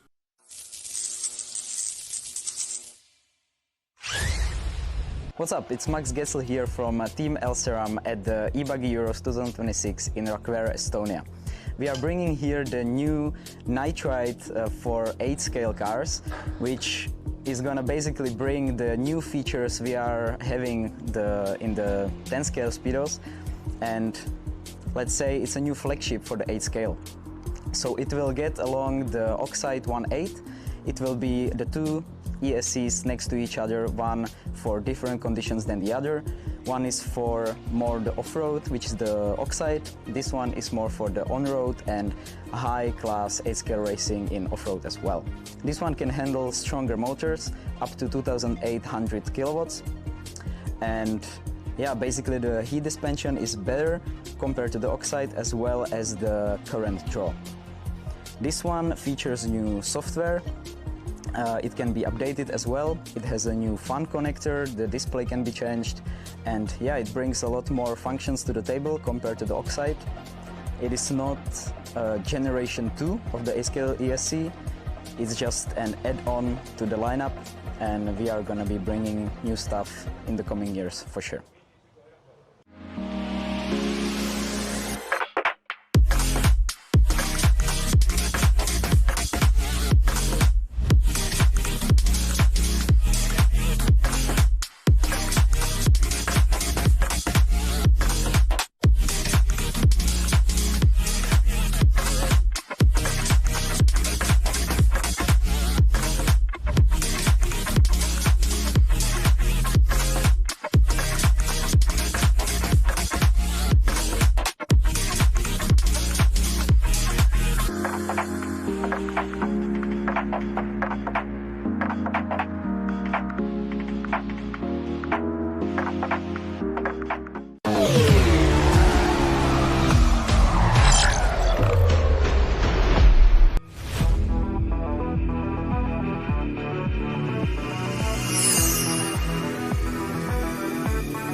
ESC with FOC. XC-ESC motor combo. XC-ESC.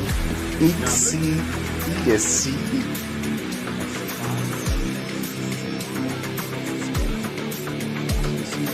ESC here. So this.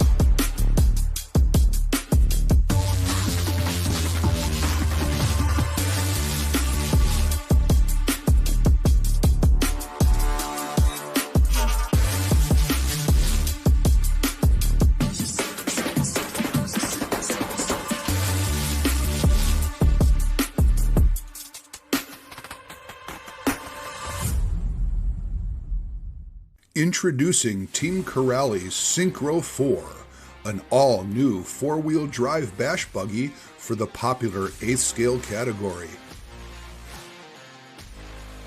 Quality and performance at an exceptional value.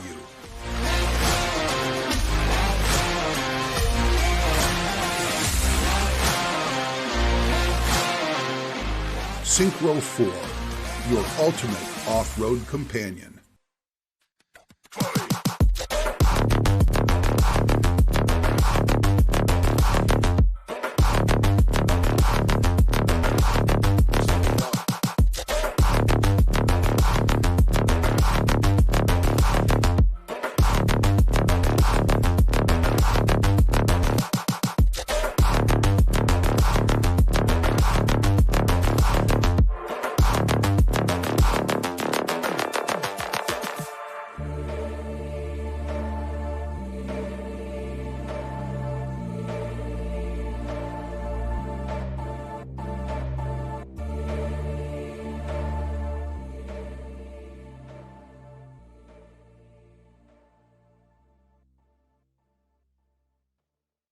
RC Racing TV is giving away a huge event prize pack to one lucky RCTV hero absolutely stuffed with amazing prizes.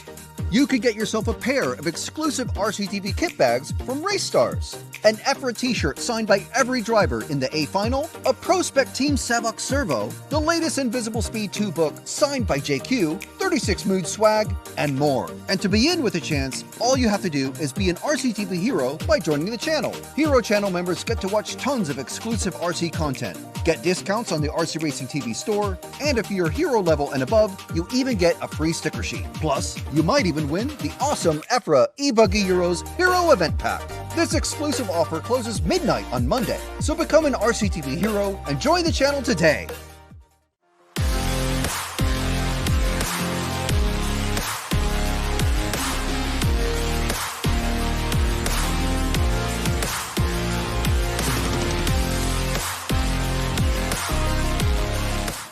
Meet the Spark, the ultimate A-scale bashing buggy from Team Corrali.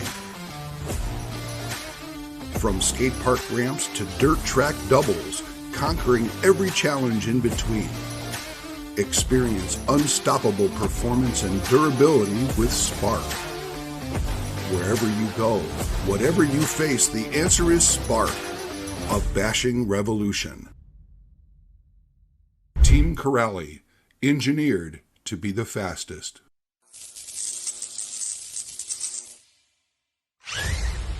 What's up, it's Max Gessel here from Team Elseram at the eBuggy Euros 2026 in Rakvere, Estonia. We are bringing here the new nitride for 8-scale cars, which is gonna basically bring the new features we are having in the 10-scale speedos, and let's say it's a new flagship for the 8-scale. So it will get along the Oxide 1.8. It will be the two ESCs next to each other, one for different conditions than the other. One is for more the off-road, which is the Oxide. This one is more for the on-road and high-class 8-scale racing in off-road as well. This one can handle stronger motors, up to 2,800 kilowatts. And Yeah, basically the heat dispension is better compared to the oxide as well as the current draw. This one features new software. It can be updated as well. It has a new fan connector, the display can be changed, and yeah, it brings a lot more functions to the table compared to the oxide. It is not generation 2 of the A-Scale ESC, it's just an add-on to the lineup, and we are gonna be bringing new stuff in the coming years for sure.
ESC with FOC. XC-ESC motor combo? XC-ESC. XC-ESC?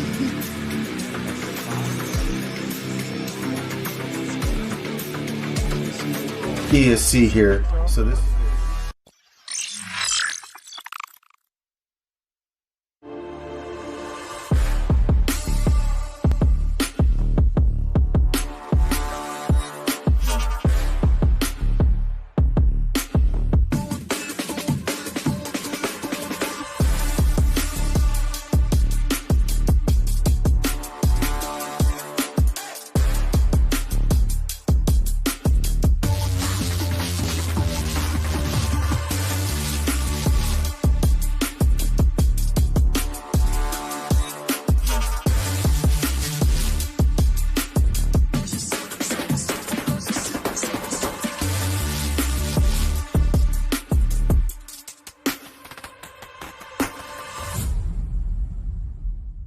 Introducing Team Corrali's Synchro 4, an all-new four-wheel drive bash buggy for the popular 8th scale category.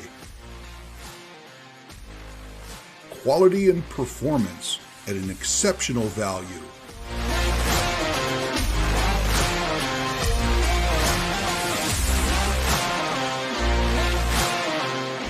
Synchro 4, your ultimate off-road companion.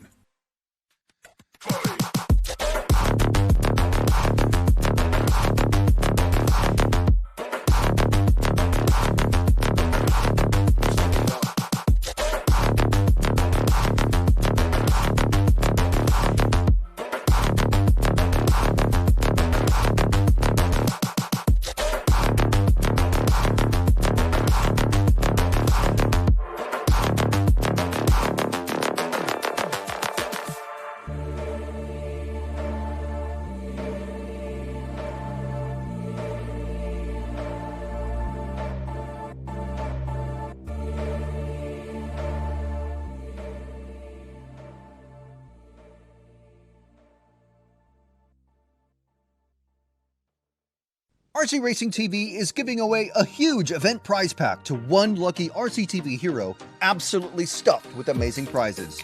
You could get yourself a pair of exclusive RCTV kit bags from Race Stars, an EFRA t-shirt signed by every driver in the A Final, a Prospect Team Savok Servo, the latest Invisible Speed 2 book signed by JQ, 36 Mood swag, and more. And to be in with a chance, all you have to do is be an RCTV hero by joining the channel. Hero Channel members get to watch tons of exclusive RC content, get discounts on the RC Racing TV store, and if you're hero level and above, you even get a free sticker sheet. Plus, you might even win the awesome EFRA eBuggy Euros Hero Event Pack. This exclusive offer closes midnight on Monday, so become an RCTV hero and join the channel today.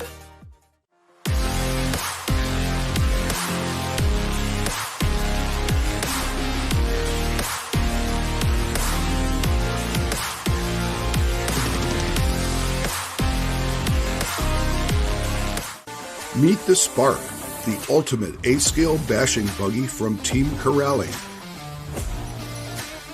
From skate park ramps to dirt track doubles, conquering every challenge in between. Experience unstoppable performance and durability with Spark. Wherever you go, whatever you face, the answer is Spark, a bashing revolution. Team Corrali, engineered to be the fastest.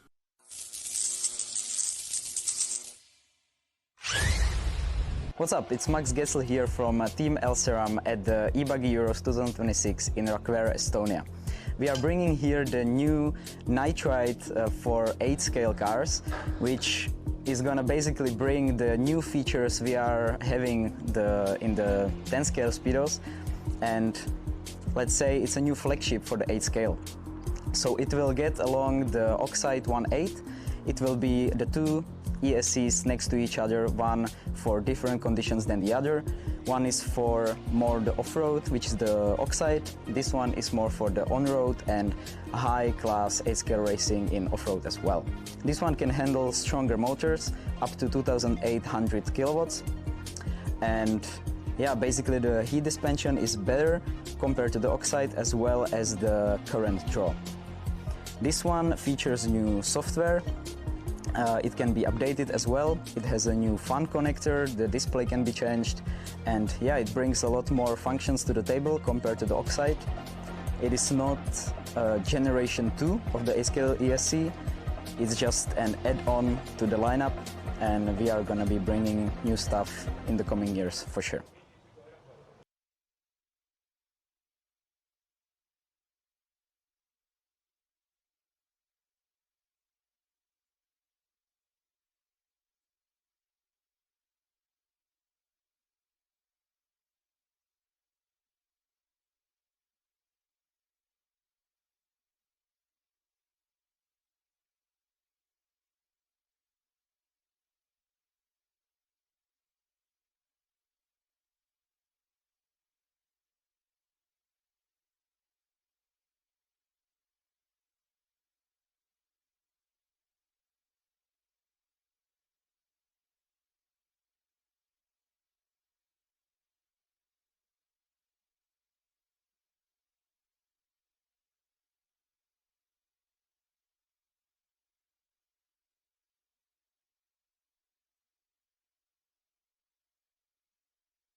minutes remaining.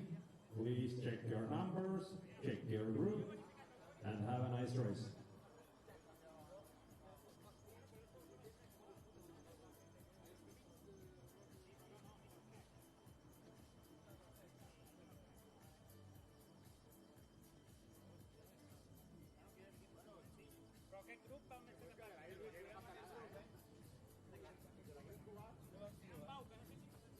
Sí, porque son los del 1, son los del 1, que es todo.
start of the race.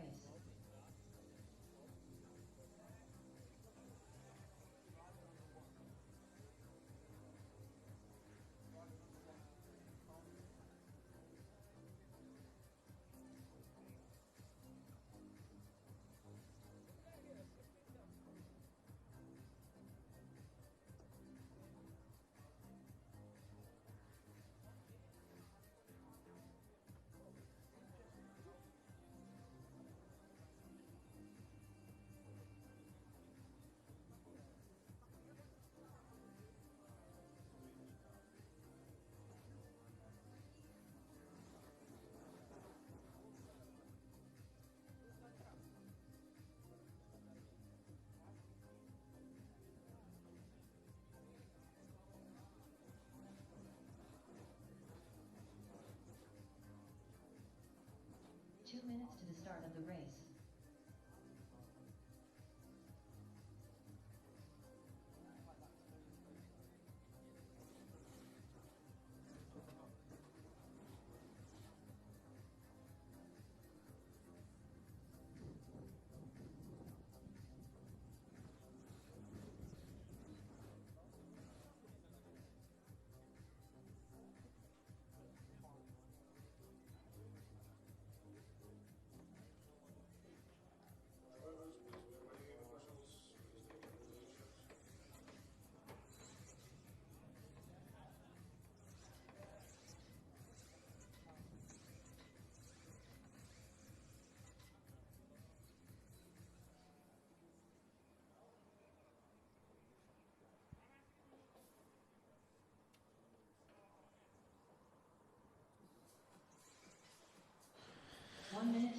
Good afternoon and welcome back to Control Practice. This is Control Practice round number 1, about to get underway. These guys will be starting in 50 seconds. See Mikael Olowski on camera, just getting his martial vest on. So we've dropped to 10 heats. So the heats that we had on round number 1, we've dropped down to 10 heats, just a few drivers are missing. Some we know about, some we didn't. So that's enabled us to drop a heat. So we've got 120 entries here today. And those 120 entries will do battle to determine who will be the European Champion 2026.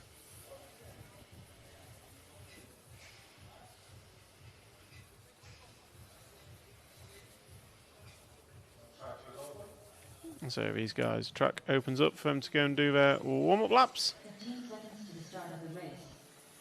And your drivers for Control Practice number 1, Robin Shah, Millie Brown, Joseph Barafet, Demantis Ezevskis, Sebastian Velt, Cedric Dalby, Hugo Brice, Eric Monsieur, Julien Bergenton, Kasparas Stalionas, Rasmus Sage and Ott Nirgi.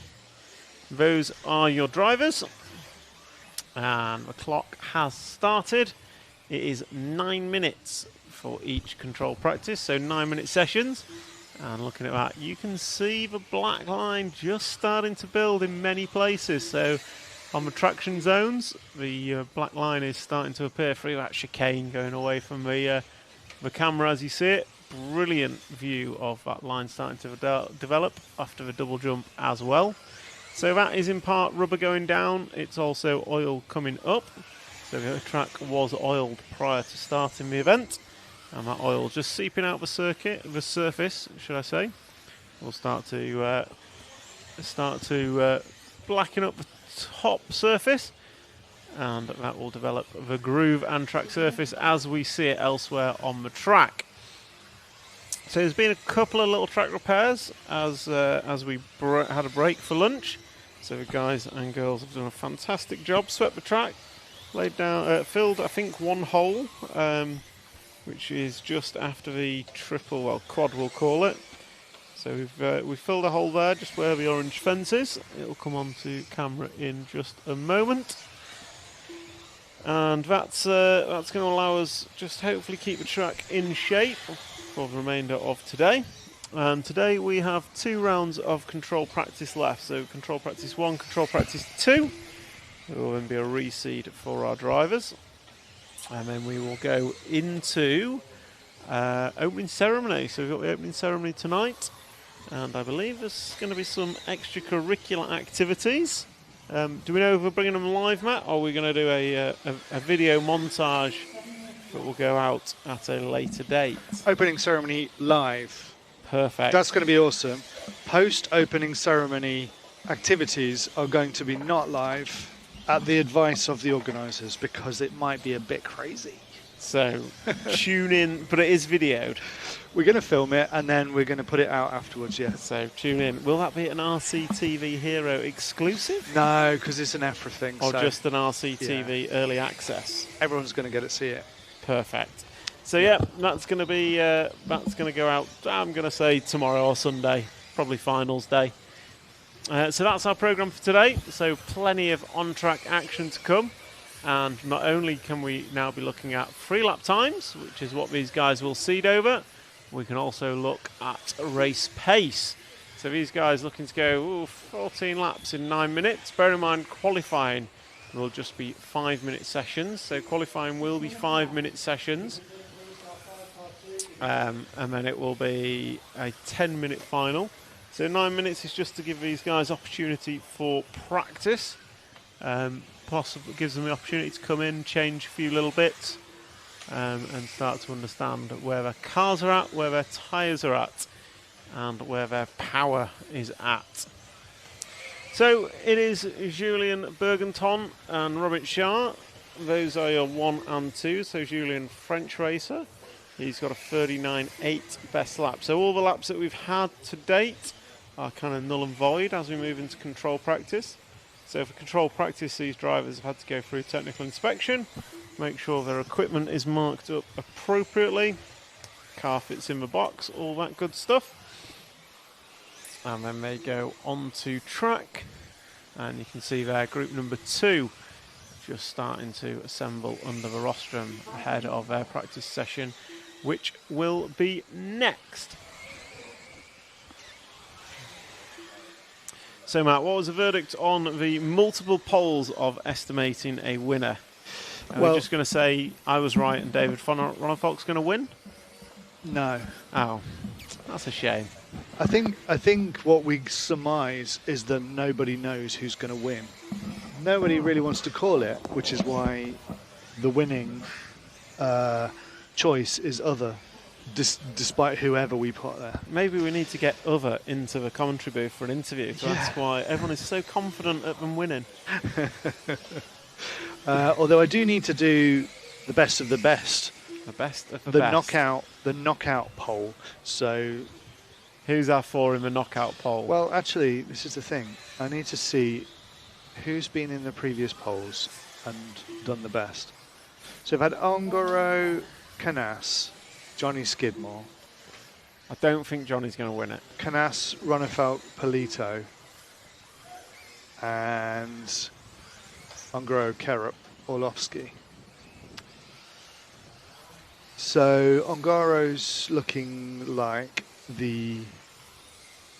Why don't we start with Brand? Because the only... Across all of the polls, Ongaro has been the strongest. But yeah, I agree. Let's start with Brand. Ongaro's won. So it's going to be an Associated, an X-Ray, an S-Works... Schumacher? Or a Schumacher. So or do we save that and put other? What does Polito drive? S-Works. S-Works. So yeah, S-Works, because that covers Canas and Polito. Yeah, Associated is Ongaro and Marcus. Yeah. X-Ray is Ronnefolk. And Schumacher is Mikael or Kopovic. Okay. X-Ray. Schumacher.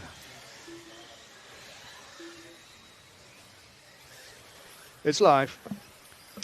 Yes. And I'm going to go with Associated. Why does S-Works have a little Z? It's their brand.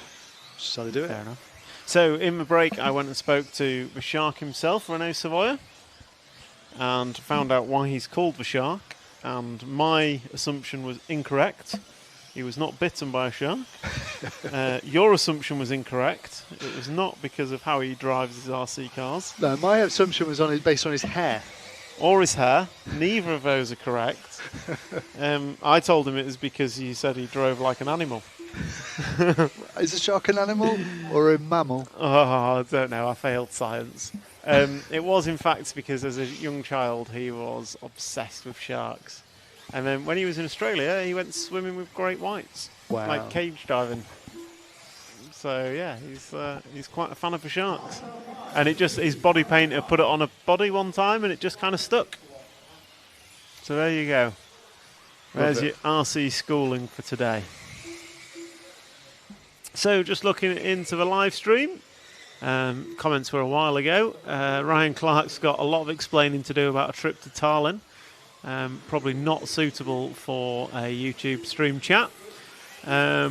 Scotty does know when his race starting. Racing will start on Sunday. Qualifying will start tomorrow. And control practice is on track now for the remainder of the day. Someone stood in front of that camera shot beautifully. Where is that camera? It's the guy at the end of the sauna. Yeah. Someone's just gone to tell him to move. There we go. Oh, thank you very much. We had a giant Hobbywing logo there at one point, which is fine because they're sponsors. But yeah, it's nicer to see the track, isn't it? Yeah. Well, the drivers, in fact. The cars, the drivers, the everything. IC chairman, good day from Thailand. So another country checking in. So we've got people from all over the world joining us. So 275 watching online. If you want to get involved, drop a comment in the chat on YouTube or Facebook on the RCTV live stream. It's also available on the EFRA channel. But if you hit it on the RC Racing TV stream, then it will come through to me. I did go and speak to Trish Neal. There will be no off-body shots of the Schumacher Buggy. But he did say he will come up to the booth at some point and do a little chat about it. Oh, great. I still haven't found out whether it's belt drive or not, so hopefully he can confirm. Because we like to start good rumours here. And group number 1 of control practice, or seeding practice, as I think it's called, based on the S1 in our title, is coming to a conclusion. And it's going to be Hugo Brisset with a 156.5 over his 3 laps and a best individual lap of a 38.1. Julien Bergenton going to go 38.6 for his best lap. So those two French drivers are streets ahead of anyone else in this heat. So I suspect they will be looking to reseed a couple of heats higher come qualifying. So reseed will be done on the best 3 consecutive laps. And as we get into the later heats, we'll start giving you kind of the overall positions of where drivers are. Oh, I'm liking this timing screen, Matt. It also tells me the individual clock for each driver. Wow. That's fantastic. So Julien is done, but Hugo's not even at 5 minutes yet. So he's got another lap and a half to go. Just crosses the line now, so he's got 12 laps on the board, and he's going to close out in about a 3:18. Last lap was not a good one, so in terms of fastest 3 laps, he's not going to improve, so he will close with a 156.5. I like it. I like the timing screen. It's good. Looks like the race director's called it over, so there we go. There is the results for group number 1. As you see, sponsors logos on there for the equipment A we know of, and B also are supporters of RCTV. So next up, going to be group number 2. Before we get to group 2, we're just going to take a quick VT, and we'll be back with you in a minute or so.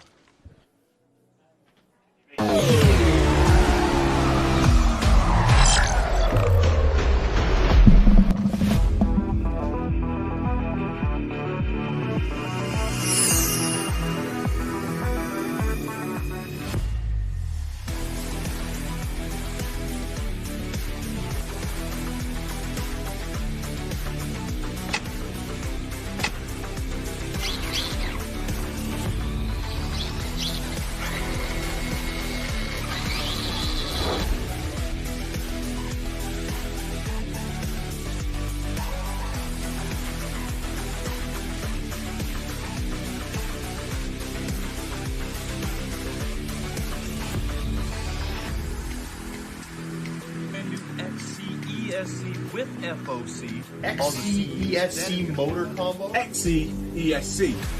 XC-ESC.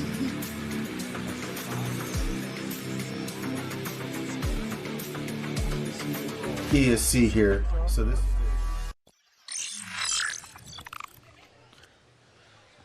So as we come back, we're just seeing marshals change over as cars for group number 2 are released from the pit lane and they are into warm-up. You get about 15-20 seconds to find themselves some space, and then as they cross the line, as they come round now, with Kilic and Mikołajewski still trying to sweep the track. Off they go. I think they're just it's Burak there, I believe. No, Birkin, sorry. Just inspecting the track work that's happened at the start of the lap. Ongaro gives it the thumbs up. Are they all okay? And these guys just inspecting what's happening, discussing the changes that's happened between free practice and control practice. So yeah, there's a team of pros. Could that be one of the winners there? Burak, Birkin, Davide on Mikal. I would say they all have the skill to win. Probably 2 of them have the luck. I'll let you decide which 2 don't get the luck. But there we go. They're just discussing what they're seeing, watching heat number 2 off and away. So 9-minute session here for drivers to get their best 3 consecutive laps. Their target from Group 1 is Hugo Brisse with a 156.5. I think we saw about a 145 in round number 2 of practice. But drivers were saying that the track seemed to get a little bit slower for round number 3. I think partly with dust coming up ever so slightly. Just seemed to slow the track down a little bit. But now the track has been cleared. It's been re-oiled just to try and calm that dust down a little bit. And then these guys will be out there seeing what they can do. As you see, a couple of cars taking a tumble over the quad. And the blue and yellow one just coming past the screen now is William White. Just getting it sideways, giving a wave to the camera.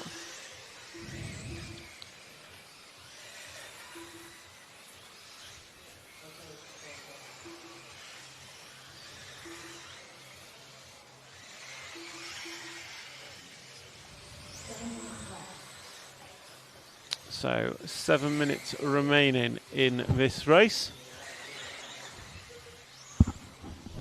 7 minutes remaining.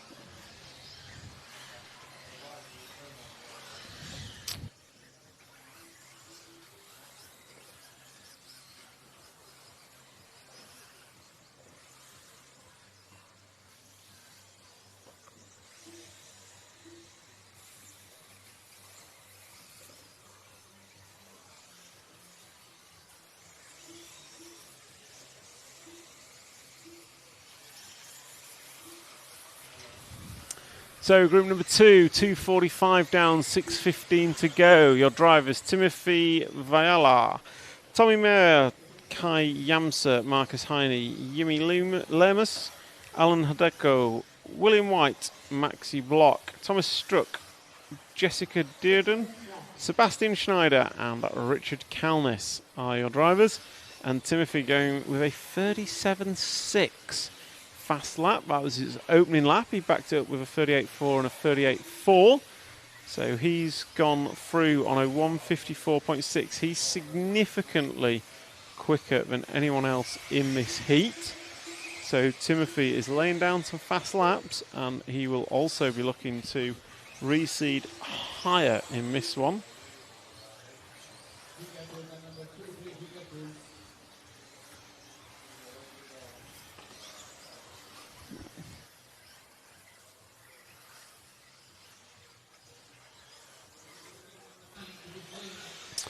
So Timothy still leading this one, 37.6 is his best, 39.1 last time by. Tommy Meyer, going to go 38.5 last time by, so he's setting himself up for a good couple of laps if he can back it up with some more.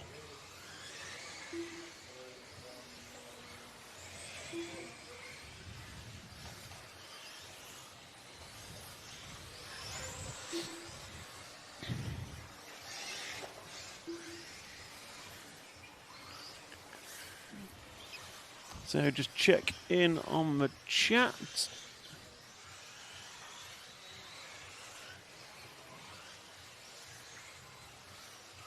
So we've got Neil Overson checking in from the UK. Good morning to you. Still, well, it's good afternoon in the UK now. 12:08 back in the UK. 2:08 p.m. here in Rakvera, sorry. So yeah, 2:08 in the afternoon, and we've got a stellar afternoon lined up for you in terms of 2 rounds of control practice. Let's see how these top guys will filter into their seeded heats for qualifying. I've put my money on David Ronnefolk to take the win overall. I think it's a brave choice, especially considering how quick Marcus was in free practice earlier.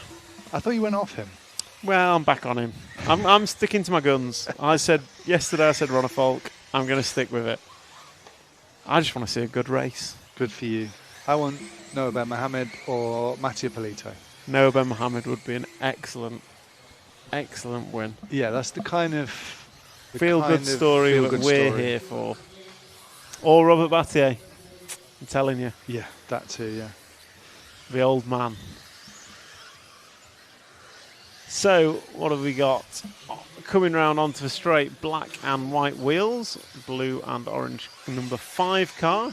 That is Rickard's Calness. So, where's that flag from, Matt? Number 11. Red, kind of a maroon coloured flag with a horizontal white stripe through it. I don't know where you're looking. On the timing screen. It's a traffic cone. No, on the timing screen. Car number 5. Oh, on the website, not on the actual live stream. Yeah. Who? Rickard's Calnins.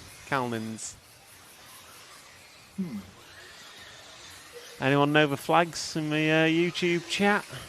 How is it different to Thomas Stuck? Because, well, it's a different colour red and it's a different thickness line.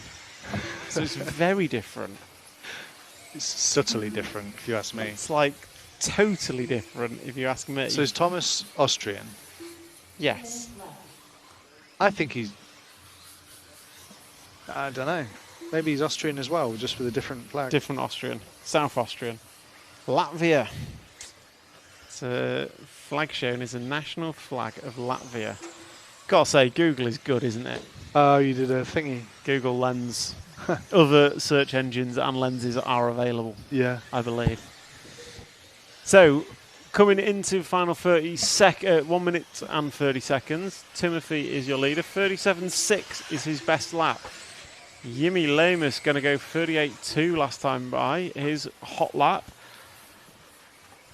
And Tommy Maurer going to go 38.2. So those three... Oh, no, scratch that. Alan Hideko going to go 37.8. So some quick laps from 4 of them. The rest of them are in 40-plus second lap times. So I think a couple of these will be looking to jump up in the seeding, and rightly so. They're showing good pace here. But Timothy with a 154.6 is looking to go top of the timesheets as it stands.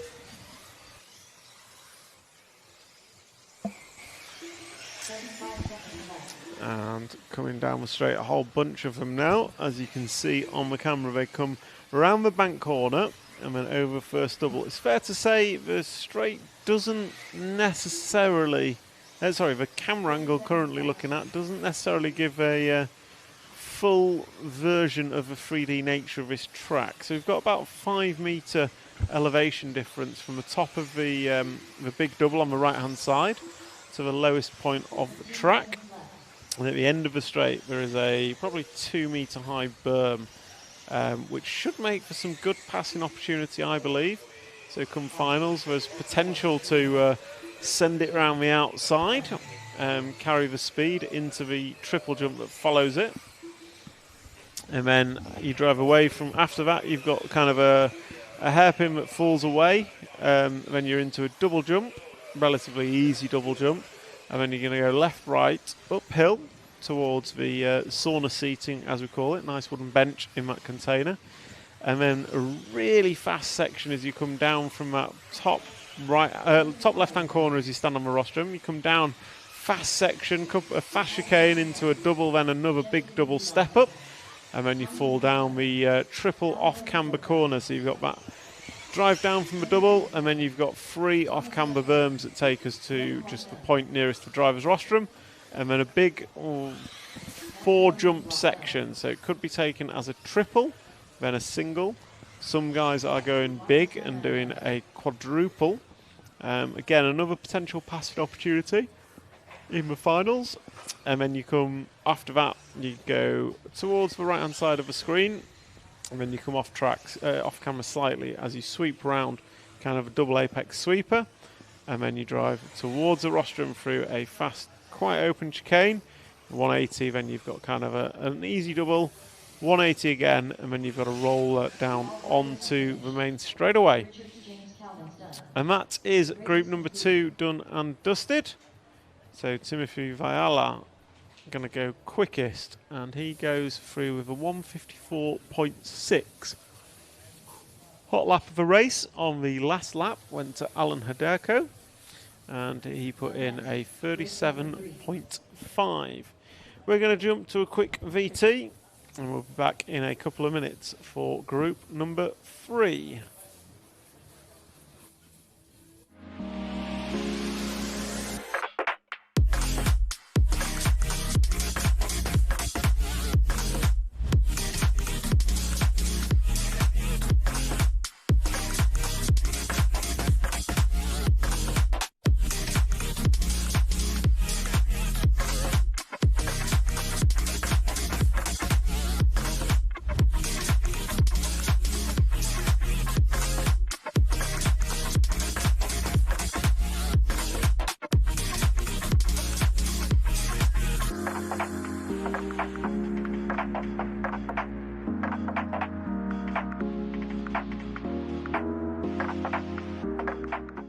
RC Racing TV is giving away a huge event prize pack to one lucky RCTV hero, absolutely stuffed with amazing prizes. You could get yourself a pair of exclusive RCTV kit bags from Race Stars, an EFRA t-shirt signed by every driver in the A Final, a Prospect Team Savok Servo, the latest Invisible Speed 2 book signed by JQ, 36 Mood swag, and more. And to be in with a chance, all you have to do is be an RCTV hero by joining the channel. Hero channel members get to watch tons of exclusive RC content, get discounts on the RC Racing TV store, and if you're hero level and above, you even get a free sticker sheet. Plus, you might even win the awesome EFRA eBuggy Euros Hero Event Pack. This exclusive offer closes midnight on Monday, so become an RCTV hero and join the channel today.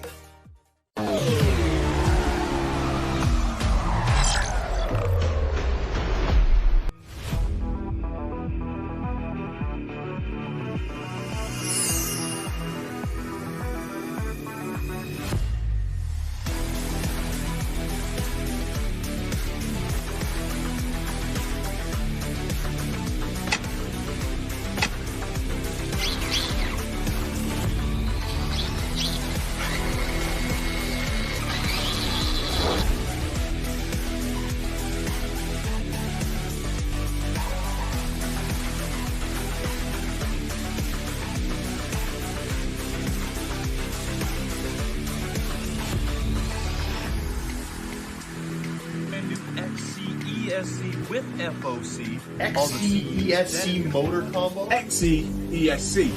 XCESC.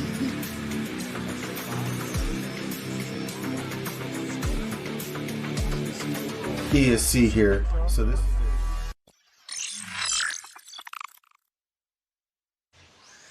So we are back with group number 3, and for those of you who've just seen the free prize draw that will be held on Monday evening for the EFRA eBuggy Euros RCTV prize package. If you want to be in for a chance to win the prize package, then you need to become an RCTV hero. So hit that join button, sign up as an RCTV hero. You get entered into a free prize draw. You get exclusive content. You get early access to content. And you help us bring live streaming of RC events from around the world. I'd like to thank the sponsors for this event. So we are headlined by JConcepts, and we are sponsored by Team Corrali, Elsaram, S-Works, Hobbywing, Hot Race Tyres, XC, ESC, and X-Ray. Big thank you to all our sponsors that enable us to bring you this live stream all weekend long for the Rakvera hosted European Championships. Just checking in on the chat. We've got a hello from Chile. Good morning to you, Patricio. Mal Graphics, good morning. Live results are on Live RC. Go and search for VMRC Club and you'll see them there. Watkins Gama, RC TV Hero, welcome. And hello from the UK. Thank you for joining us. We have about 300 online watching, 250 online watching control practice number 1. This is group number 3 of 10. So 10 heats of racing in control practice, and your drivers Nicholas Lilou, Matthias Yasmin, Eke Tompat, Mika Kaitamo, Holger Enoch, Jürgen Pirolt, Mick Butler, Lucas Nordens, Yannick Van, Daniel Robbins, Roger Manels, and Gary Humphreys are your racers. 2 of the new Schumacher prototype buggies out in this one, in the hands of Mick Butler and Daniel Robbins. And hot lap of the race so far goes to Daniel Robbins with lap number 1. That's a 38.1. Nicholas Lilou goes with a 38.3. And Matthias Yasmin, he's going to go through on a 38.6. And Rip Dallip on the chat. Hey, good afternoon to you. I hope you are enjoying us wherever you are joining from. Done a couple of polls this morning on the YouTube stream, and I think the general view is, well, the most popular choice for winning the event was Davide Ongaro. There was also quite a lot of people thinking it would be someone other than the 3 names that we could put in our polls. So it's going to be a wide open event. I don't think anyone's demonstrating themselves as the leader of the pack just yet. So yeah, anything can happen yet, and it'll be interesting to see how the times unfold during control practice number 1. And we're heat 3 in, and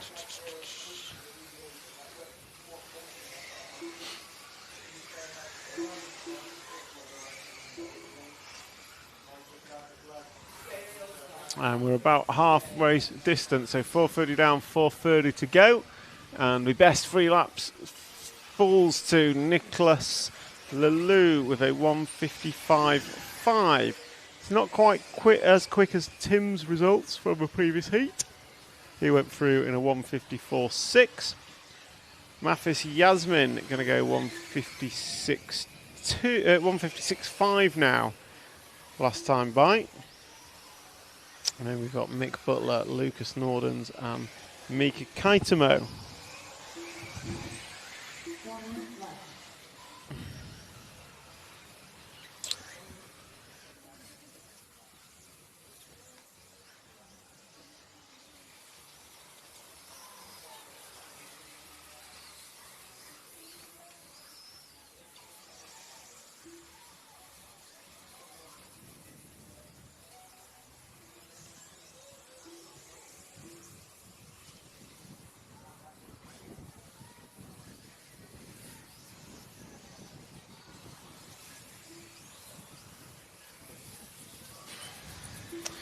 So Neil Overson in the chat, Daniel with a Schumacher, yes it is. So Dan Robbins and Mick Butler both running with Schumacher buggy in this one. I think Dan Robbins has pulled off for a reason.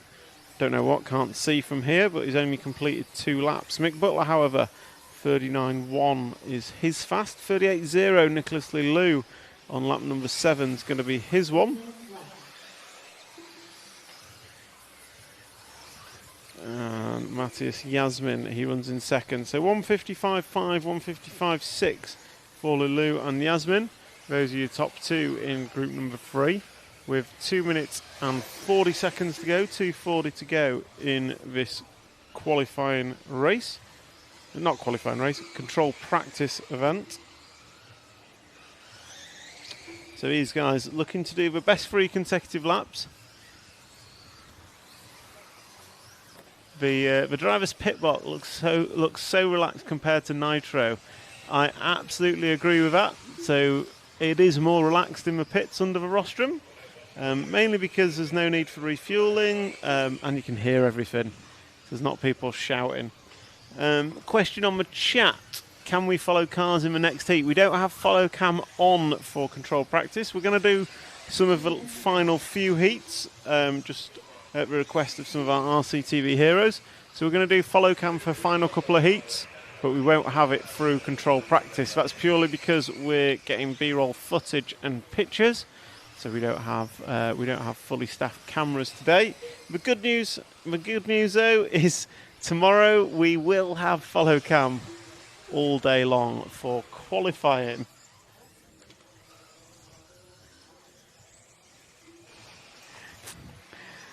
It can be an on-air comment. So the important information that's just fed to me through my ears is Will is doing press-ups. So he's not got to the gym as much as he'd like this weekend. So apparently he's just stopping to do press-ups every 10 or 15 minutes. He's got to pump that chest up. He's got to pump that chest up, apparently. So if anyone wants a gym plan or wants to... I can see his chest flexing on camera 6. Could you? I was going to say. I could even make it, I could put it on the live stream. Do that again for us, Will. Matt's going to get it on the live stream.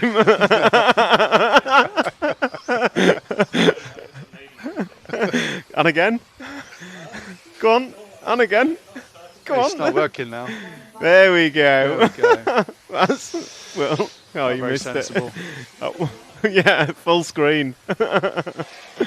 So that's Will's chest, if anyone wants to see it. As he gets his camera ready. Let's go and take some pictures. No, we don't say that.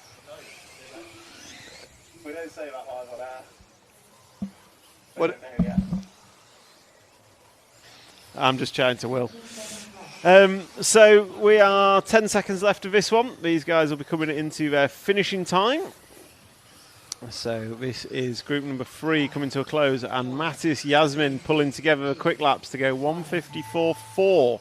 That'll be putting him top of the timesheet. So fast lap of a 37.6.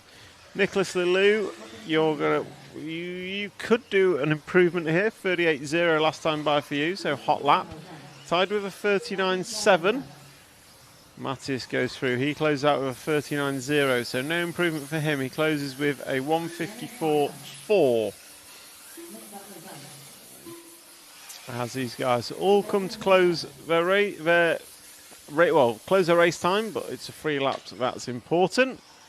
Mattis Yasmin is going to be top of the timesheet as we head into group number 4. Quick chat in the chat. Olis K, good luck to everyone. Quick chat in the check. I don't know. I'm delirious and it's only 2:26 on day 1. I don't blame you. You did choose to not be in the air-conditioned bus, which I think is amazing. I mean, today I think the bus would have been all right, but tomorrow when we've got the qualifying going and the follow cams, I think I'm in the right place. To be honest, Matt, it's not about my comfort. It's about the product we put out to the world. I'll remind you of that. When I'm complaining at 10 a.m.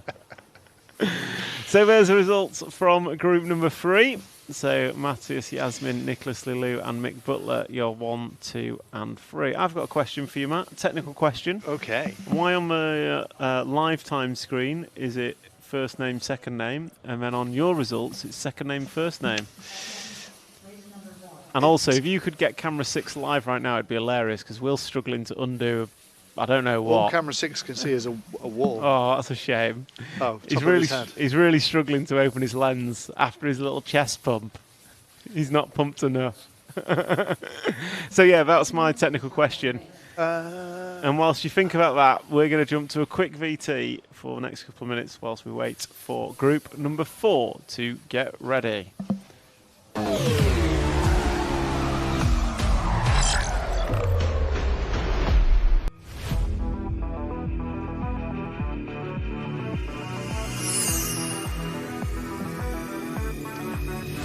I've reversed the neck.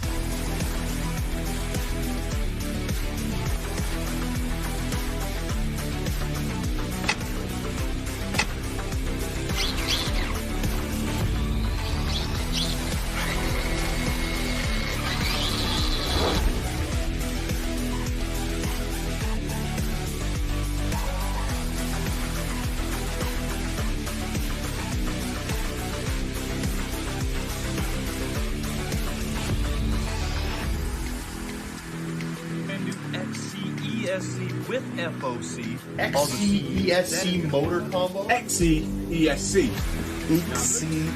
XCESC.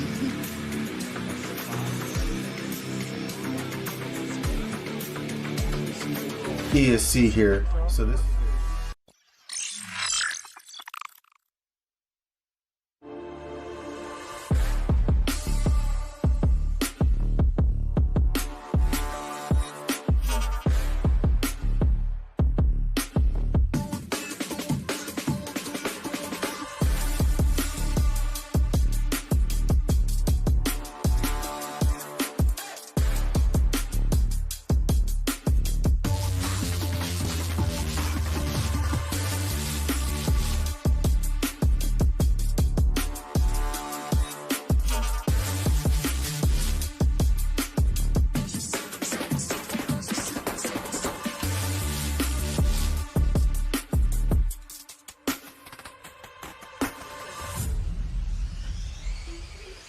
So we are back with group number 4. 4 of 10, and your drivers for this one: Russell Brown, Eunice Kekkonen, Silvio Pietraboni, Christianis Rolles, Yuo Kosgivu, Lucas Bjorn-Hivfeld, Obi Marcus Kazmagi, Evalds Bhutan, Sven Rudig, Remo Kosk, Nathaniel Boriquel, and Reina Ressa are your racers. And I'm just going to have a quick look at...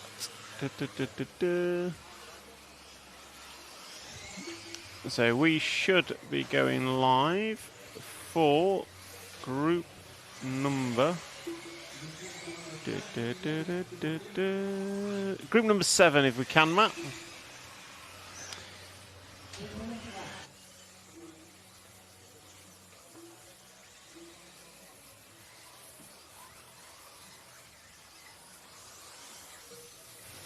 So, group number 4, rocking and rolling. Russell Brown going to open up with a 1 minute and 5 second lap. I'm no racer, but I know that's not great.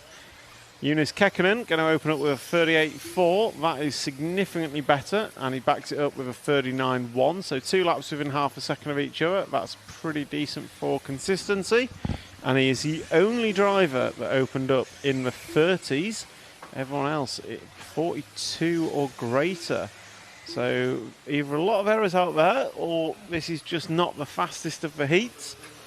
But Eunice is opening up quick. Let's see what he can do as he comes round to complete lap number 3. Remembering that 3 consecutive laps is the target. So 3 laps in a row is a target for these guys for their reseeding. And there he goes. That time by is going to be a 38.9. So 3 laps within half a second, pretty good from Eunice, and it's a 156.3 for his 3 laps combined. Not quite as quick as Matthias Yasmin. He's the quickest we've seen so far at a 154.4. But Eunice doing a world of good to increase or improve his qualifying heat. Whilst everyone else in this heat. So Reina going to be the first one other driver to go sub 40, so he puts in a 39.565, and again he's still the only one that's sub 40. So Eunice with a 38.9, Reina with a 39.5. Eunice goes through on a 44.4, so he'll need a reset for 3 consecutive laps. Just have a quick check in on the chat, see what's happening. Jessica J, bonjour.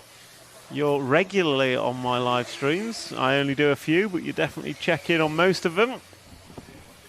So it's definitely a name I recognise. So Jessica J, an RC TV hero. The track is amazing. I absolutely agree with you. The track is brilliant here. The facilities are amazing. We had a good chat with Jason Rona earlier. If you want to go back to, well, it's about the start of round 2 of the second round of free practice we covered. So a couple of hours ago, Jason Rona was up in the booth. We had a long chat, and he was very complimentary of the track and facilities. And he is a man that's seen many a racetrack around the world. So yeah, talk of could this place host the World Championships Nitro Buggy or even Electric Buggy, and I think it could. So which brand will win? 45%. That's quite a big chunk saying Associated. So that kind of puts us into... So your 4-horse race there, Matt, on your next poll is going to be Ongaro, Kairup, Canas or Polito. That's what I reckon.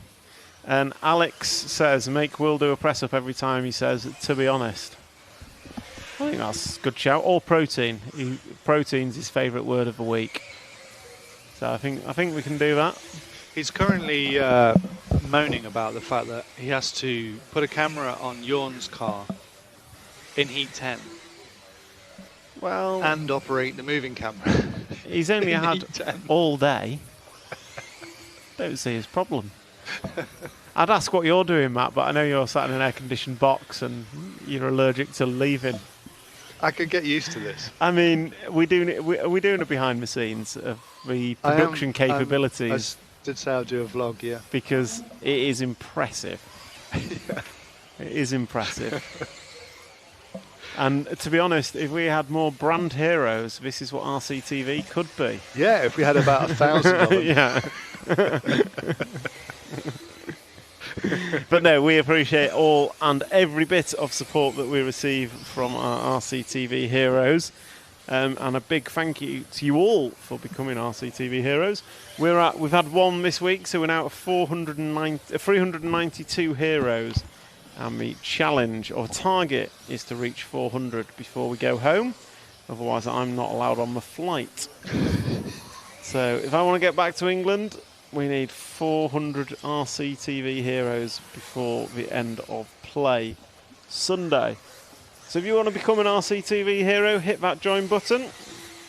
And everything you can do to help us and give us a little bit of support allows us to bring you a better product and more live streams of RC racing from around the world. What does being an RCTV hero get you, I hear you ask? Well, you get a free sticker sheet sent to your door. Matt McCallan does that personally. You get exclusive access to content like the RCTV mini-series they do, 25 years of touring car, RC Autopsy, 2 examples. You also get early access to RCTV news. And for this week only, you get a free entry to the EFRA Euros RCTV prize package, which includes a signed Invisible Speed 2 book, an EFRA t-shirt signed by all A-main drivers, and a Savox servo.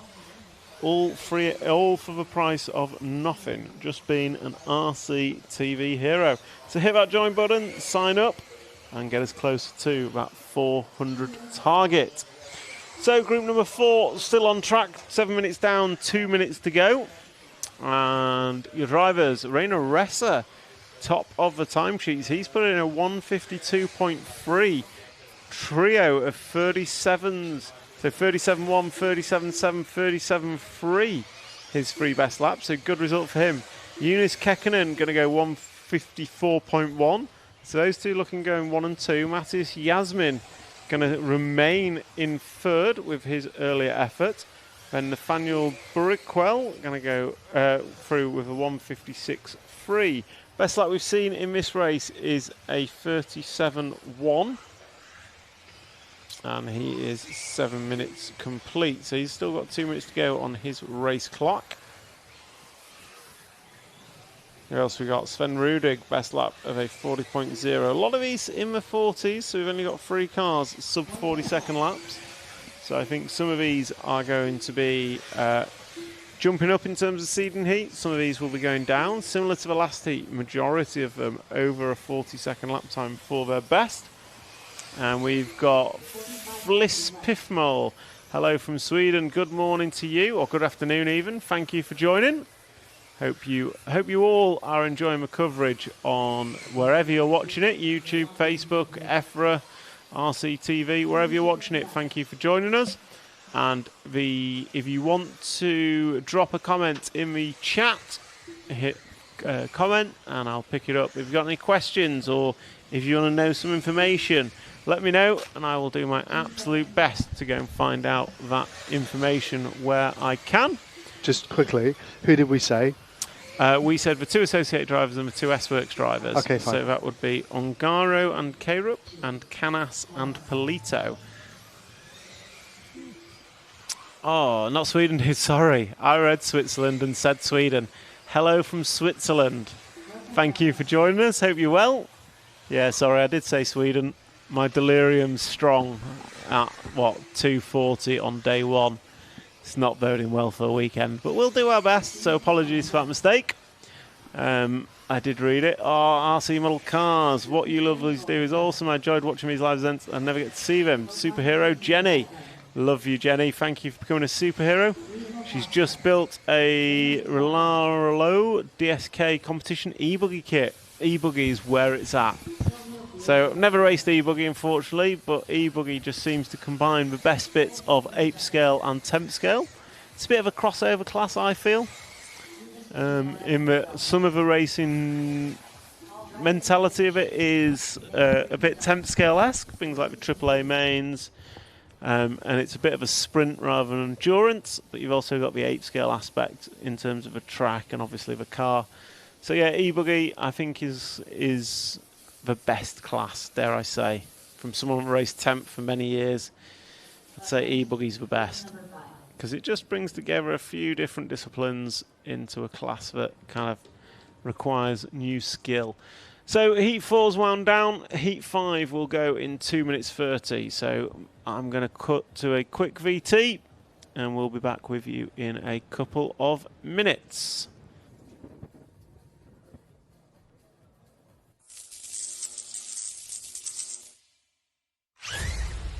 What's up? It's Max Gessel here from Team Elseram at the eBuggy Euros 2026 in Rakvere, Estonia. We are bringing here the new nitride for 8-scale cars, which is gonna basically bring the new features we are having in the 10-scale speedos, and let's say it's a new flagship for the 8-scale. So it will get along the Oxide 1.8. It will be the two ESCs next to each other, one for different conditions than the other. One is for more the off-road, which is the Oxide. This one is more for the on-road and high-class 8-scale racing in off-road as well. This one can handle stronger motors, up to 2,800 kilowatts. And yeah, basically the heat dispensation is better compared to the Oxide as well as the current draw. This one features new software. It can be updated as well. It has a new fan connector, the display can be changed, and yeah, it brings a lot more functions to the table compared to the Oxide. It is not generation 2 of the 8-scale ESC, it's just an add-on to the lineup, and we are gonna be bringing new stuff in the coming years for sure.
So there is a view of beautiful Rakvere even. So beautiful city, well, beautiful town that we are here in for the EFRA eBuggy Euros 2026 at the Rakvere facility. I use the word facility because it is more than just a track. So RC Model Shop is on site, about 100 metres away. And we have this beautiful track that will be crowning our European champion for this year.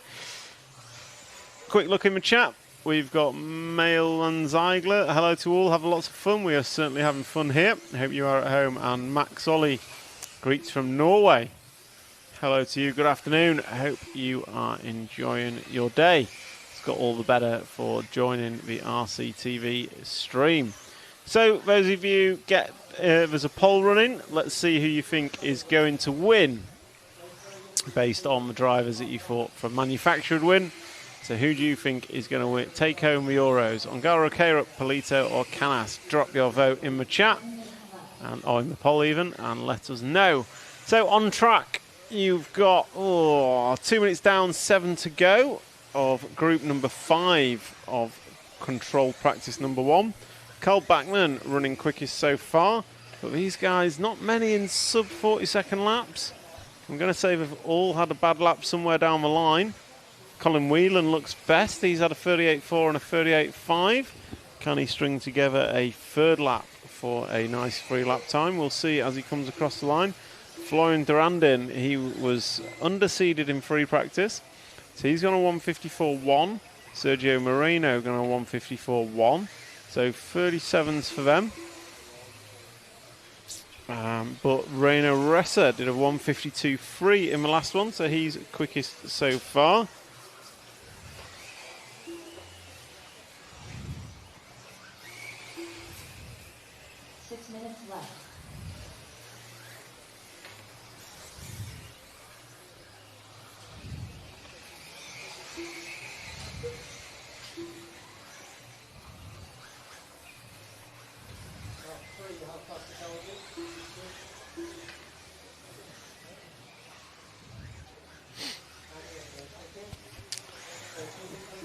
So Florian Durandin, last time round 38.2, ties with his 38.7 and 38.0. So he's starting to bring his free lap time down slightly. Colin Whelan, he backed up his 2 openers with a 38.8, so 155.7 for him. Alexis Moore at 159.0 with about 4 minutes down, 5 to go. 4 down and 5 to go. And on the chat we've got Martini Quahampin. Hello from the Netherlands. Good afternoon to you. Hope you are enjoying. We've got about 300 people in the stream now. 301 in the live stream. And so far your votes are saying Kairup going to take the win over Ongaro, which I think would be a repeat of the Barcelos World Championship e-buggy result we saw last year. But we'll see what comes. So these guys about halfway through, and Florian Durandin is looking good. Last time by though, a 40-second lap, so I think that's going to be an error of some sort. Backs it up with a 38.9, so he's got some way to go if he wants to start improving. But estimated to go 14 laps in 9:01 pace. I think earlier I said we'd be seeing a 32-second laps by the end of the weekend. I'm struggling to see that now. The track, I think, it's not gripping up as much as I expected to, or as quick as I expected to, based on absolutely no knowledge. So yeah, we'll see where we get to in terms of ultimate lap time, but Florian looking at a 153.8 is going to need 3 good laps in a row. This time by it was a 38.1. So Sergio Moreno with a 38.0 last time by, and a 38.1. So he's got options for doing that.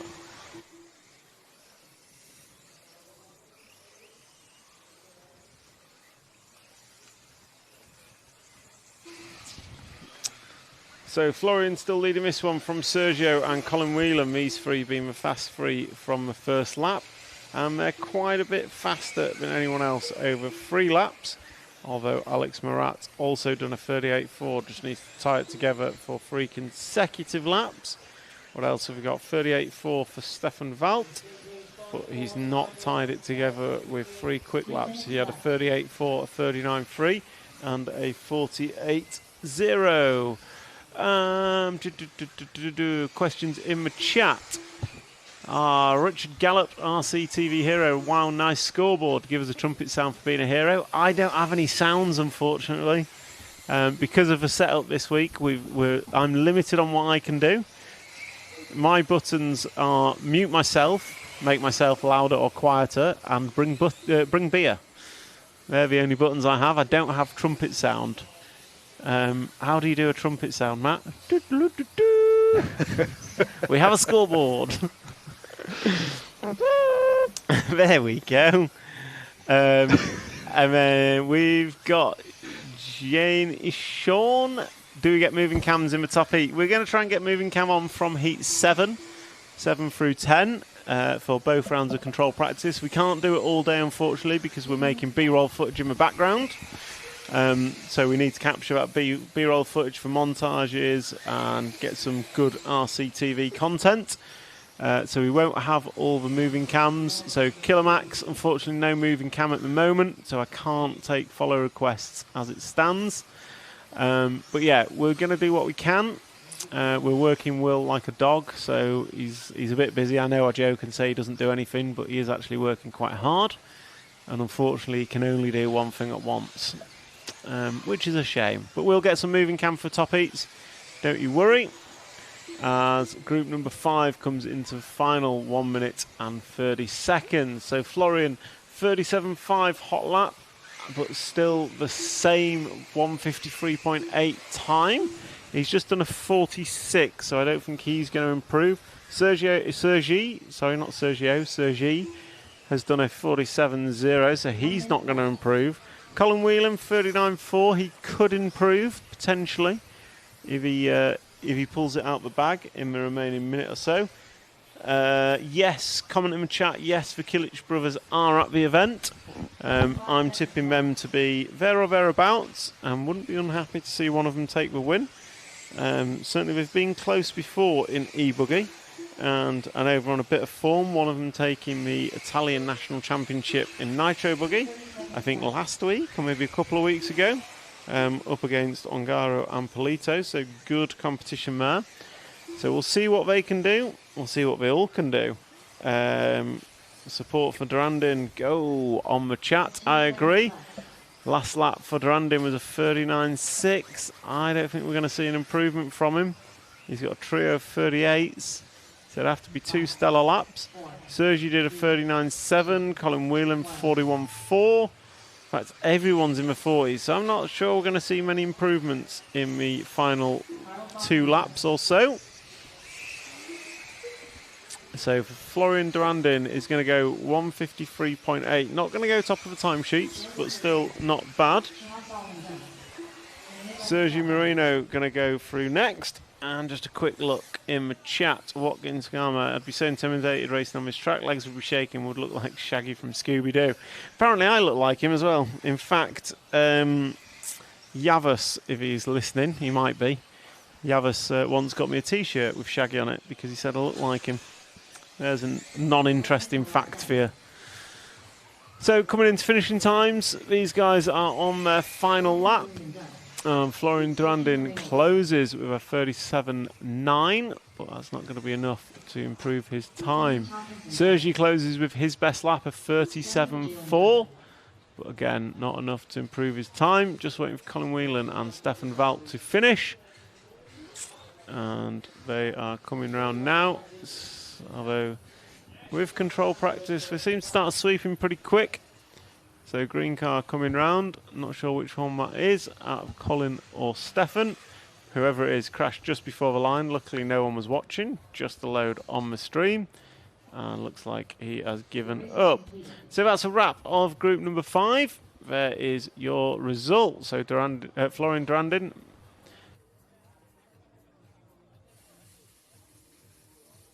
So Florian Durandin and Sergi Moreno are going to go 1 and 2. So that's a wrap of group number 5. Group 6 is going to be up next. Before we get to group 6, let's just go for a quick VT.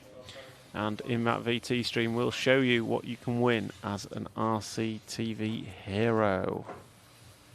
RC Racing TV is giving away a huge event prize pack to one lucky RCTV hero, absolutely stuffed with amazing prizes.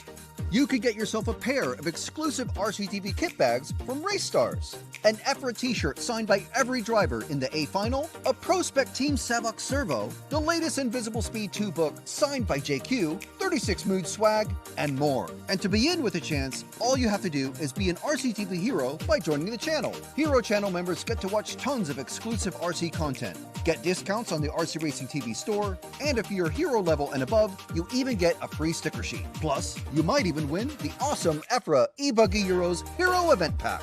This exclusive offer closes midnight on Monday, so become an RCTV hero and join the channel today.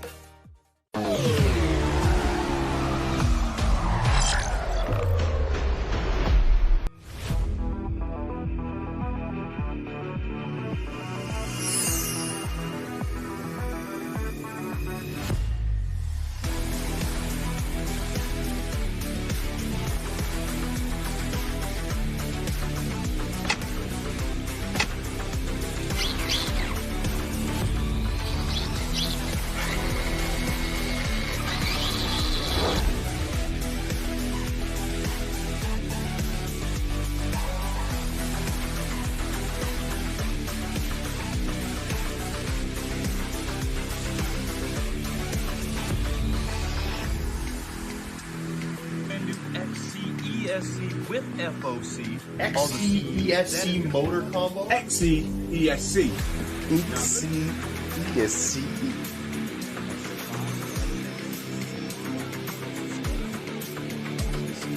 ESC here. So this.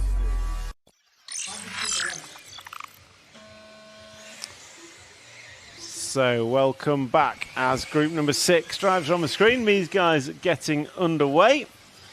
And welcome to our new, latest RC TV hero in the form of Tom E6440-I5V. Welcome and thank you for joining up to be an RC TV hero. You're now in the free prize draw for the EFRA eBuggy Euros prize package. So welcome and thank you. Thank you to all our RC TV heroes joining us here this weekend.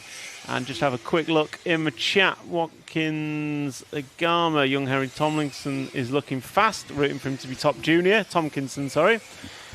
Who's my pick for the win? From Jane. Oh, I've picked like 7 people already, but I'm going to stick to my guns and say David Ronifolk. That's my one pick. If I can have one, that's who it is.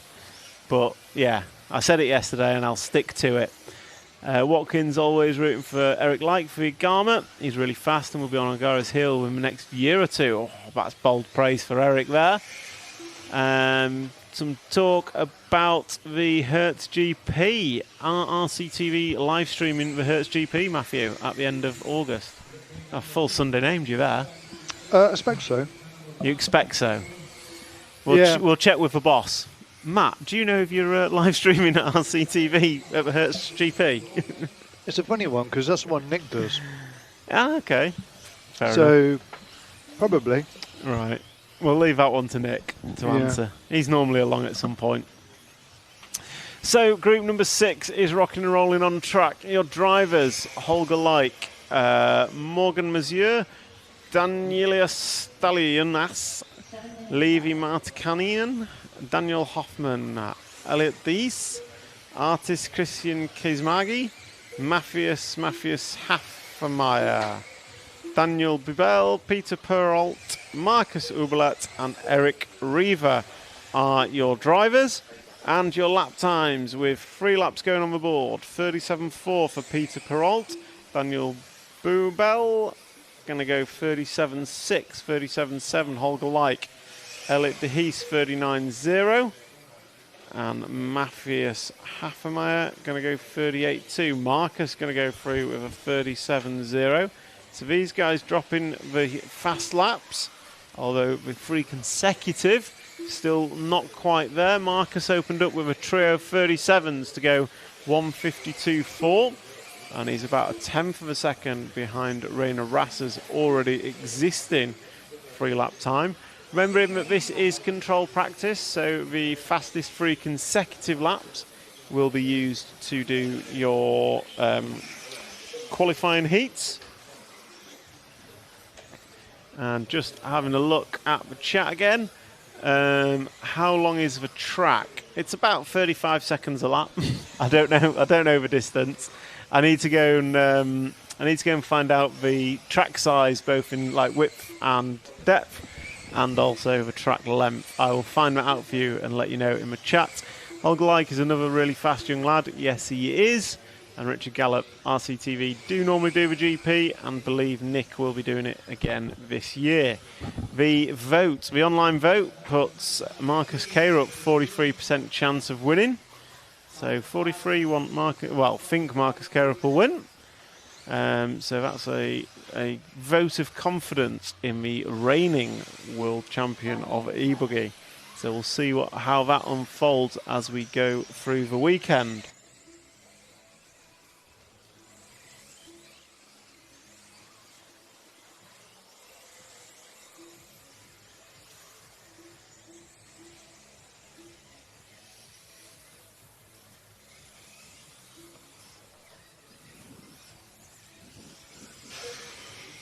So Marcus Uberlet, he's going quick. He's going very quick. 52.3 is his best 3 consecutive laps. So he's brought it down ever so slightly from the beginning. 52.9 from Daniel Hoffman. Last time by 36.6. So stellar lap for Daniel. And he's got a 39.3 in his counting 3 laps. As he goes by, he does a 36.1. So that's going to bring him down to 52.1, and I reckon he can still shave seconds off that. So he's got a 39.3, 36.6, and a 36.1 his last 3 consecutive laps. So with a good lap here, he will be topping the timesheets for sure. Daniel Bibel going quick as well, 37.6. And as I look into the chat, Richard Gallup, the wife's broke her back, so makes him housebound. You can watch Richard Gallup, you can catch up with all your racing needs on RCTV. That's the joy of us bringing you the events live all around the world. Future Mrs. Willits, good luck to all of Team Nemo and the other GB drivers. Dare I say good luck to you yourself in the future. I'm guessing there's a wedding on the cards, judging by the username. So Daniel Hoffman, he didn't manage to close it out. 36.6, 36.1, 45.6 is not the way to do it. With 2 minutes on the master clock, plus obviously their stagger time for when they started. So about three and a bit minutes left for some of these drivers. So Daniel Hoffman goes through with a 36 flat. So he's set himself up well. He's going to need another 2 good ones, and he will bring his seeding time right down. 52.1 currently. Marcus Uberlet's going to go 52.3. Daniel Babel 53.0. Peter Perrault going to go 53.4, and Holger Like's going to go 54.1. Highly in the chat. Go, go, go, Babel. So Babel's doing well. Last time by though, 41.9 is not the way of doing it. So he'll be working on trying to get his 3 laps down. Daniel Hoffman 36.0, 36.8. So he's got a chance. Marcus Ublet going to go 36.6 and bringing his time down to 1:51.7. But Daniel Hoffman, he is looking good. He's about halfway around this lap in the 9 car. Hot lap of a race and of a round of practice so far last time by. So can he close it out? He's got a 36.0, 36.8, and he should be coming across the line any second now. And he's going to close out that trio of laps with, as I wait for him to come across the line, there he goes, a 36.4. So 1:49.2. Daniel Hoffman shaving seconds off the top seeding time. So a lot of love for Daniel Babel in the chat. So the Danish driver, Daniel, and his seeding time is a 1:53.0. Marcus has pulled his seeding time down to a 1:51.7. Daniel Hoffman's full blue body car, yeah. Future Mrs. Willett, see if we can fit a wedding in between racing. I'm sure you can. All these random little towns we go to always have a church. You just need to pack your dress and life's a good. Track area is about 2,500 square meters. Lap length is 338 meters. It sounds convincing. I don't know whether you've made that up or you've got insider info, but thank you for that. So those that are asking, 2,500 square meters and a lap length of about 338 meters. A pre-qualifying poll of who will win. Marcus Carup taking 41% of the votes.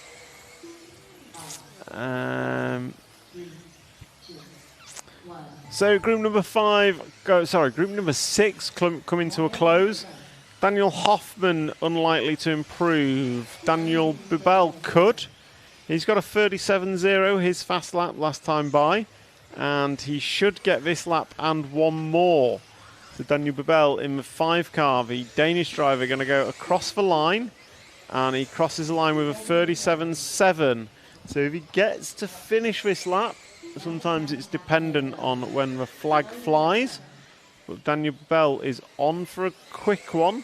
He's got 2 37s, and that's going to be a good opportunity for him. His best so far is a pair of 37.7s and a 38.9. So anything below a 39.4 here will improve his seeding time. So 5 car of Daniel Babel should be in this group of 3 coming round across the line now. There goes 1, there goes 2, there goes 3. Slowed down at the line, but it was a 38.6. So I don't think that's going to improve him. No, it should. It's brought him down to a 53.0. So that's a wrap of group number 6. Group 7 is up next. Group number 7 is up next. We're just going to go to a VT for a couple of minutes whilst we wait for group number 7. And we'll be back with follow cam. Will's just appeared. So we'll learn how to move a camera. And then we'll get underway with group 7 shortly. Meet the Spark, the ultimate A-scale bashing buggy from Team Corrali. From skate park ramps to dirt track doubles, conquering every challenge in between. Experience unstoppable performance and durability with Spark. Wherever you go, whatever you face, the answer is Spark, a bashing revolution. Team Corrali, engineered to be the fastest.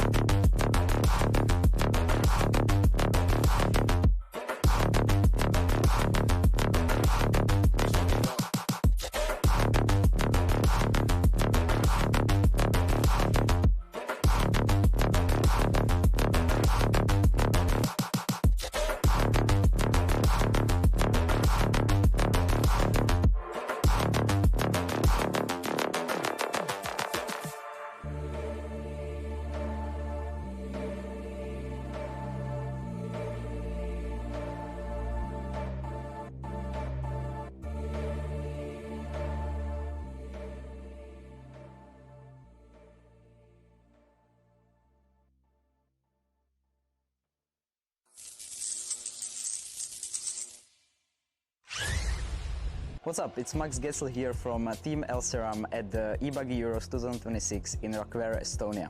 We are bringing here the new nitride for 8-scale cars, which is gonna basically bring the new features we are having in the 10-scale speedos, and let's say it's a new flagship for the 8-scale. So it will get along the Oxide 1.8. It will be the 2 ESCs next to each other, one for different conditions than the other. One is for more the off-road, which is the Oxide. This one is more for the on-road and high-class 8-scale racing in off-road as well. This one can handle stronger motors, up to 2,800 kilowatts. And yeah, basically the heat dispension is better compared to the Oxide as well as the current draw. This one features new software. It can be updated as well. It has a new fan connector, the display can be changed, and yeah, it brings a lot more functions to the table compared to the Oxide. It is not generation 2 of the 8-scale ESC, it's just an add-on to the lineup, and we are gonna be bringing new stuff in the coming years for sure.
So we are rocking and rolling with group number 7. Your drivers Jürgen Trieb, Jessica Paulsen, Oscar Lucas Hausing, Randolph Alt, Ricardo Massagia, Jerome Sartel, Christian Ulaco, Paul Lopart, Marcel Trieb, Joseph Cograne, Oliver Metzola and Eric Leik.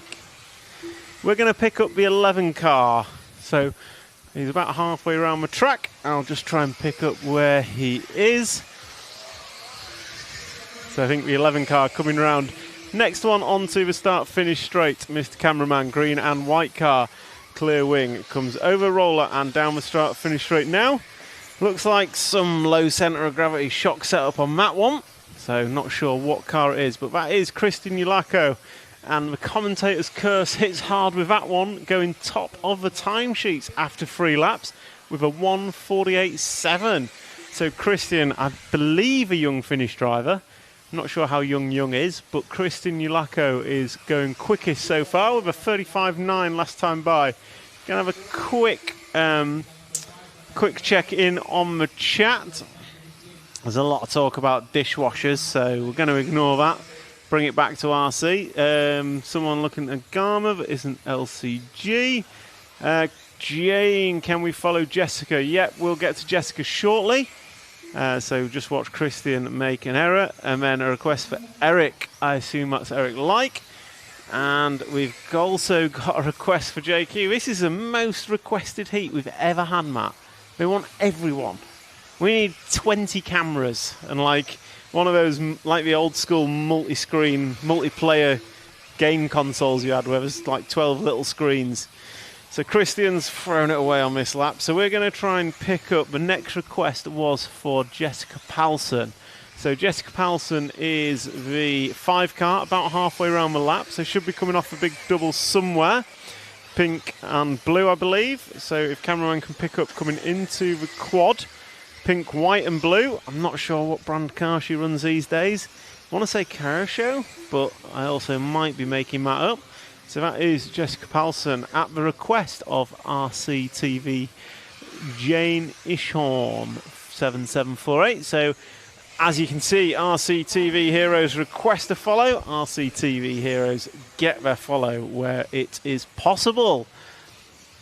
So can we follow car 10? Potentially yes, we will get to car 10. Hopefully, but first we've got a long list of requests for this group number 7. Currently we're following Jessica Paulsen as she comes over the triple single around the orange fence, drives away into the new portion of the track. And look at that, production man gets a picture up as well. So round down the straight, there goes Jessica Pelson down the straight, 7 laps on the board.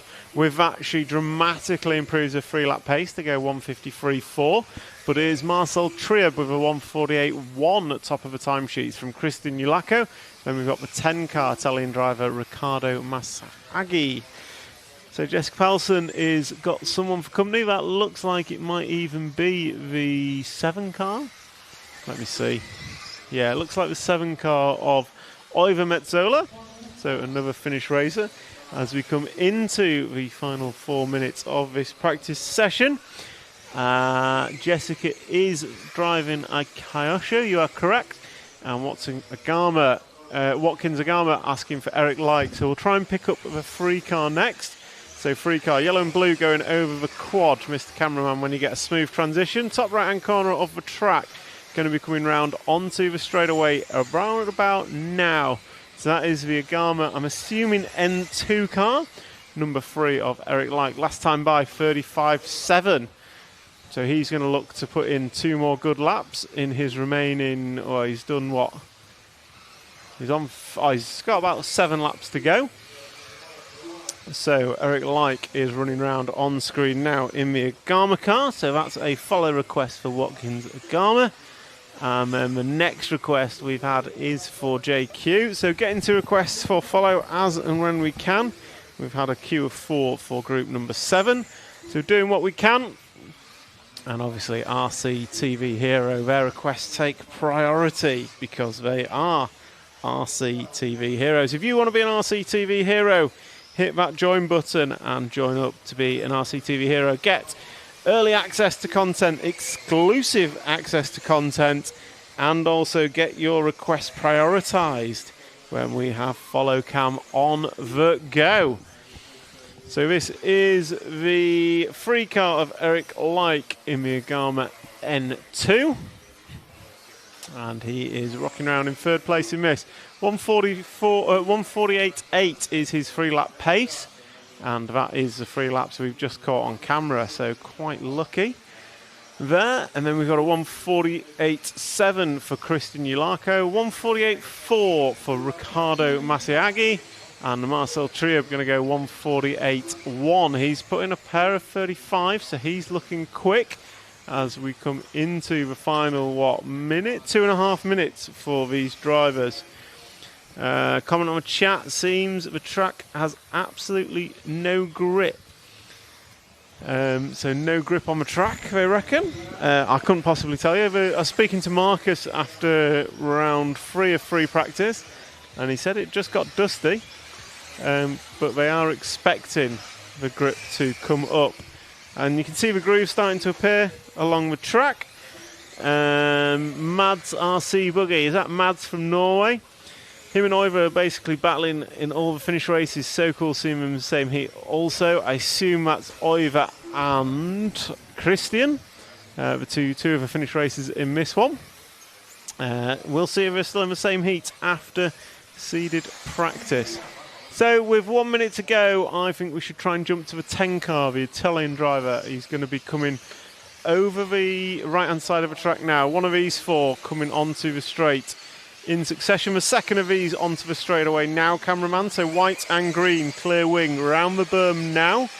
And he's going to come into the triple. So that is Riccardo. He is the quickest on track in this one. So the back of those 2 cars gets given way. So he's done a 36.2, 35.9, 36.1. So if he goes sub 36 on this lap, he will improve his time, 3-lap time, which is currently a 47.7.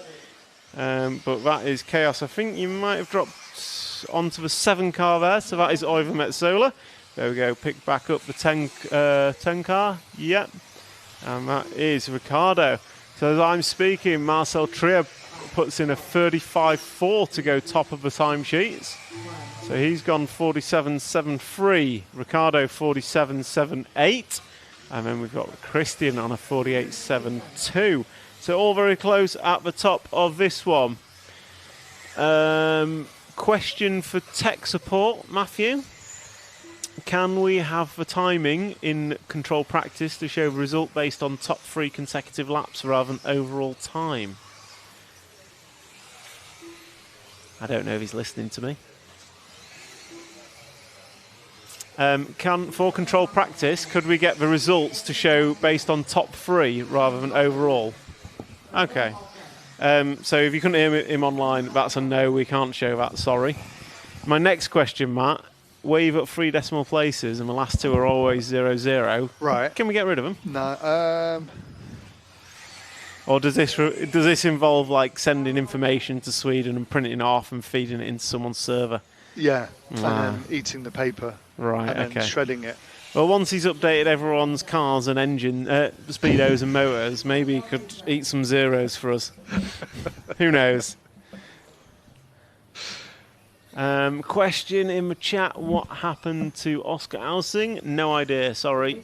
It looks like he came off after 9 laps, about 6 minutes, not sure why. Mads RC is not from Norway. Swedish, maybe? Unfortunately, we can't change the timing order, so we're just going to have to go on overall time, which doesn't actually mean anything at the minute because we're in control practice, but I'll try and keep you up to date on the 3 lap times as we go through. So heat 8 is next. We're going to keep the next 3 heats on follow cam, and they will be the top drivers of this first round of controlled practice. Richard Gallup just purchased a Hebeo VS2 for club racing. Got some great features, quick release radio tray and pillow ball hubs. Great for rough tracks. Is pillow ball still a thing, Matt? Or has everyone gone to C-Hub? You're asking the wrong person. I think pillow ball is still a thing. Will's looking at me, shaking his head. Yes, he's the guy to ask. Yeah. I can't hear you. Will, you're muted if you're trying to speak. He needs to pull his head thing down. He has, but still can't hear him. Oh. So if you speak, Will, can you hear him, Matt? No. He's talking, but no one can hear him, which is probably for the best. So I'd say the stream is set up correctly. Can you hear me? Yeah, you can hear me. So pillow ball is still a thing. I think X-Ray Mugen Associated use it. Will's nodding. Perfect. I don't know about anyone else.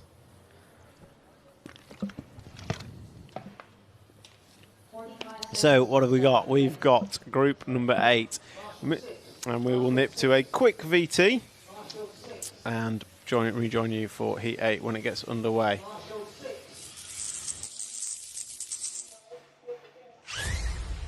What's up? It's Max Gessel here from Team Elseram at the eBuggy Euros 2026 in Rakvere, Estonia.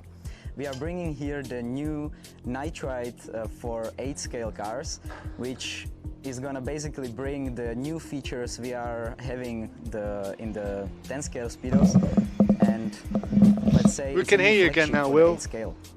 So it will get along the Oxide 1.8. Yeah. It will be the 2 ESCs next to each other, one for different conditions than the other. One is for more the off-road. We can hear the cars, but we can't hear you. This one is more for the on-road and high-class 8-scale racing and off-road as well.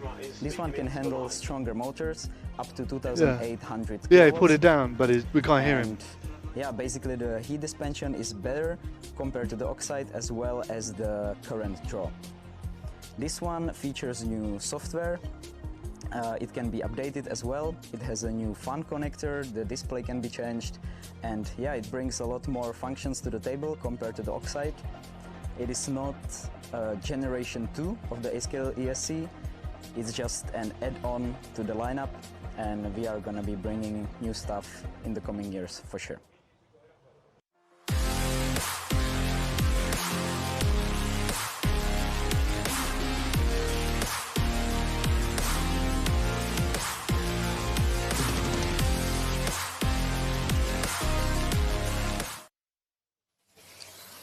Okay, we are back with group number 8. Apologies for that audio. We were trying to get Will's mic working, but it's not working. Quick check in the chat. Only a few cars use C-Hub, almost everyone pillow ball. Last 3 worlds have been run by pillow ball. I mean, the last 3 worlds have been run by Ongaro, so without him, it's like, yeah, he's won everything. We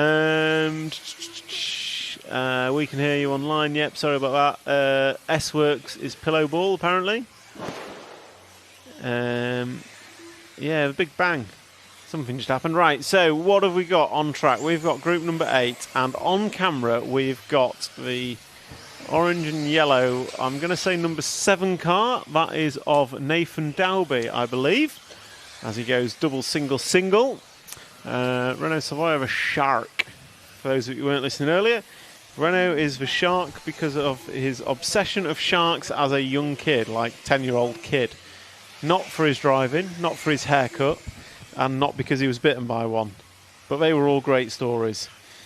So yeah, Nathan Dalby opened up with he's done a 37.944 something. It's Remy Bermudez going to go quickest. So who are we going to pick to follow in this one?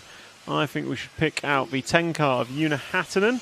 So green and white going over the quad now. So I think just drop back one, Mr. Cameraman. So that is Una Hattinen in the white and green associated car. He's going to come round the straight now. Last time by was a 36.3. Oh, he's done a pair of 36.3s. Backs it up with a 36.9.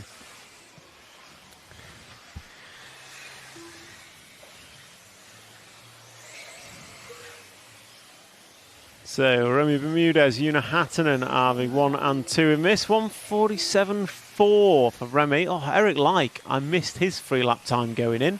He's on a 146.9 to top the timesheet as it stands.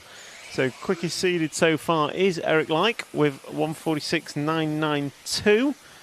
And Una Hattinen and Remy Bermudez doing their best to correct that. So Una goes through with a 35.7. Remy Bermudez is going to go through with a 35.6. So 36.2, that's not what you want to do for Remy. Una 35.7. Hendrik, you're on a 149.9, custodian of this circuit. Max Goetzel, 150.9, he's going to want to improve. A 41-second lap is not the way to do it. So we followed Una for a bit, so we'll try and pick up Hendrik. So he is the 6 car. So yellow car coming into the top left-hand corner of the circuit now. He's going to come through the chicane and then into the first double, second double. So it is the front of those 2 cars as he comes around. Jump forward one if you can, Will. There we go. So that is over the triple and single. So that is Hendrik LeMay, he is custodian of his circuit, so he's one that's kind of built the track, sorted the venue, just generally sorting everything out. So comes into the bank corner, he's down low, and comes out and triple, no problem. Bit of discussion pre-practice as whether the guys would be running high on that banking to carry speed, but it seems they can do it without having to go too far up. Quick check in the chat. Isn't it weird Una doesn't make the transfer to 8 scale as easy as other top drivers, even though Una is top 5 in the world in 10th scale for sure. Totally different classes. I think Una's talent is more on low grip, so I think he's just generally better at 2-wheel drive. Potentially one reason, but yeah. Una is a fantastic racer for sure. His Boots here, not seen him, which is a surprise. There's one for you, Matt. Any idea where Mr. Boots is? Yeah, I heard some rumours actually. Go on. Not for live, or? Well, one is his public reason for not coming, and one is his maybe non-public reason. Okay, what's his public reason for not coming? Well, it's not necessarily his public reason, but what I heard was that he's not happy with taking 2 flights to get here. Okay. Fair. No direct flight from Italy. Italy? That's a shame. The place he is in Italy, apparently. Yeah. But all of this is just hearsay. Yeah. Hopefully the other thing might be related to an important piece of rubber that makes contact with the ground. Yeah, well, hopefully it's nothing serious. I mean, Skidmore's not here for personal reasons. He's laid up in hospital. So he's got way better excuse. Yeah, hopefully it's nothing like that for Elliot. But it's a shame he's missing because he's always one of those drivers in the hunt. I think he was top 5 in Barcelos in the end. We do have the overall ranking from EFRA that we can discuss at some point. Oh, what's that? Yeah. Okay. We'll get that up on screen after control practices. Not on screen, but we can talk about it. Okay. Yeah. Can it be on WhatsApp screen so I can see what you're talking about? Carlos promised to send it me, but he hasn't yet. Okay. Well, when we get it, we'll have a look at that. That sounds interesting. So we are following Hendrik, who is track custodian, so we'll stick with him for now. So no Boots isn't here for reasons unknown, but hopefully nothing serious. Homeboy RC, the WRC was pillow ball 2. Don't know about latest, but don't see why they'd have changed. Cool.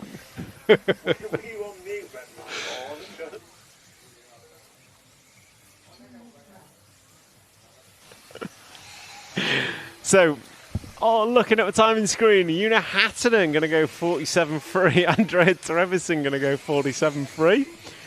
So 34.9 last time by from Una. As we come into a final 1 minute and 30, we'll try and pick up Remy Bermudez, I think. So 2 cars should be somewhere near the start of the lap. So I'll pick him up and then let you know where he is, Will. I think he's coming over the second double now. Let me just check. No, that's the 9 car. So Remy Bermudez is coming into the quad now, Will, if you can do a smooth transition. So yellow, red, blue nose, clear wing, past the orange fence, coming around the right-hand side, through the fast chicane, over kind of a rise, and then he's going to come onto the main straightaway now. If we can jump forward. Can you hear me, Will? So he's just finishing this one off. So there we go on screen now, right-hand side of the screen. Coming up the step up now, the orange and yellow one, yellow wheels coming through the fast chicane. Just clips it, unfortunately. That is Remy Bermudez. Matt gets a picture on. Homeboy RC, has something tickled me? Yeah, Matt's tickling me in my ears. So because me and Matt aren't sat next to each other, he can speak through my headset. He's not live on air, I am. So what he's saying I hear, whilst I'm also trying to talk. So yeah, he tickled my ears, I think it's fair to say. So, coming into finishing times of this one, Andrea Trevisan going to go 47.1. Hendrik Lemaine going to go 47.2. Una Hattinen 47.3. Remy Bermudez 47.4. So, over 3 consecutive laps, 0.3 of a second separating the top 4 drivers. Then comes Mats Goetzel, Ulyss Ciclodi, and then Corentin Richard.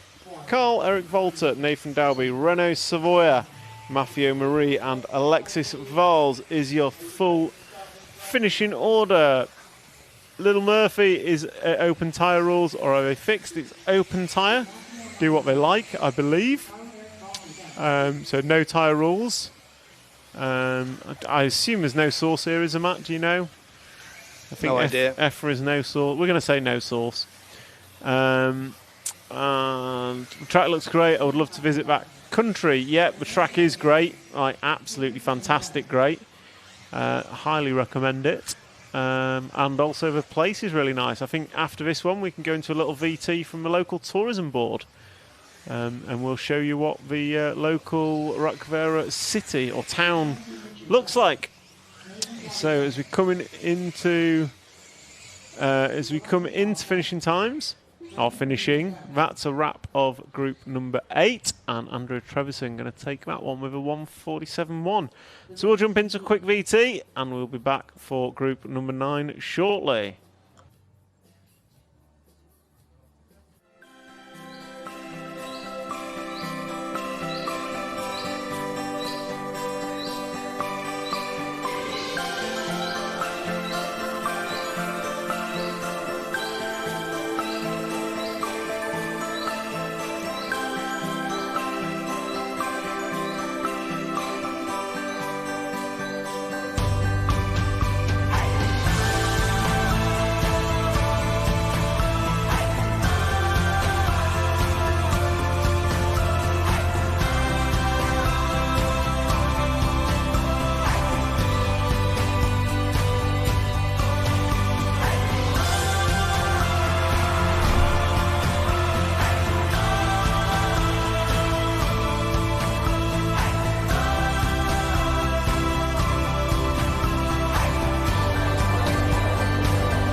RC Racing TV is giving away a huge event prize pack to one lucky RCTV hero absolutely stuffed with amazing prizes.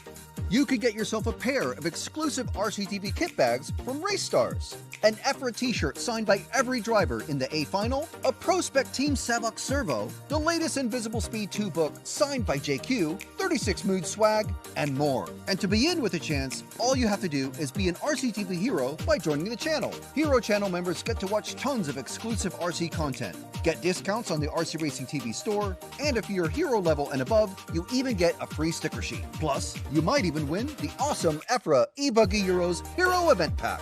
This exclusive offer closes midnight on Monday, so become an RCTV hero and join the channel today. So we're just waiting for group number 9 to get underway. There's a quick track repair going off. Not sure what, because it seems to be off track, but that is the standards these guys hold themselves to. Even the off track bits are perfect.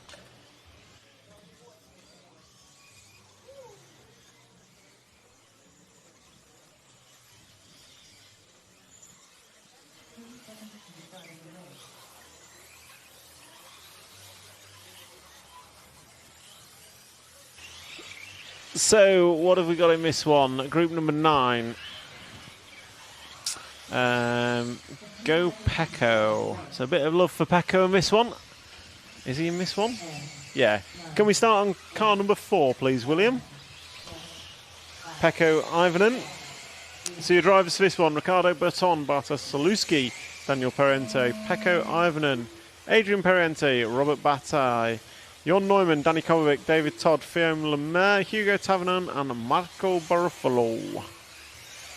And the target time for 3 laps is a 1:46.992. So on camera we've got Local Man. I say Local Man because he said this is about the only place he's ever had a home advantage. Is young Pecco Ivanen driving the Marco car. And I think he's been chased down by Robert Bataille. Robert just backs off ever so slightly, so he can start a lap with clear space. I think that was Robert. It might have been someone else. Might have been Daniel Parente. Either way, we are on Pecco as he bounces off the pipe and comes down. This is a super high speed section. Kind of can carry a lot of speed through that first double. And he's going to come round into the triple single. And someone's on the roof. So there's a bit of love over that triple single. Can we quad it come finals? A bit of an potential overtaking spot that we'd like to see. So Pecco goes by. It's a 36.5 opening lap for Pecco. That's the quickest one we've seen. 36.448 on my screen. So 36.0 for Hugo Tavernon, second time round. So these guys consistently in the 30s. Bartosz Salewski 42.0, not a good starting lap for him. So Homeboy RC, David Todd has to be the only Spaniard with the least Spanish name you could get. I agree. Still baffles me that David Todd is Spanish. Should be Davido Todo. But no, David Todd it is. Well, he's racing for Spain. Well, he's got a very Spanish flag next to his name. So yeah, David Todd. Todd is a very Irish name, I'll give you that. So the Irish Spaniard, or the Spaniard Irish, is David Todd. But we're following Pecco Ivanen. And fastest after 3 after 1 lap, 3 laps, sorry, is none other than your, I'm going to say, when was Argentina, Matt? 2014? 2016? 2012 Nitro World Champion Robert Bataille. Because 14 was Tessman in Italy, 16 was Runner-Falk in Vegas. Yeah. And that was the last person to win the Worlds. But it wasn't named. That wasn't named Ongaro.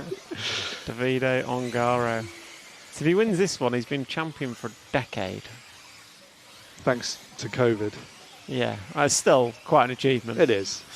So Pecco Ivanen going top of the sheets after 3. Then Hugo Tavernon, David Todd, Robert Bataille. Pecco 145.8. So he's going top of the timesheets.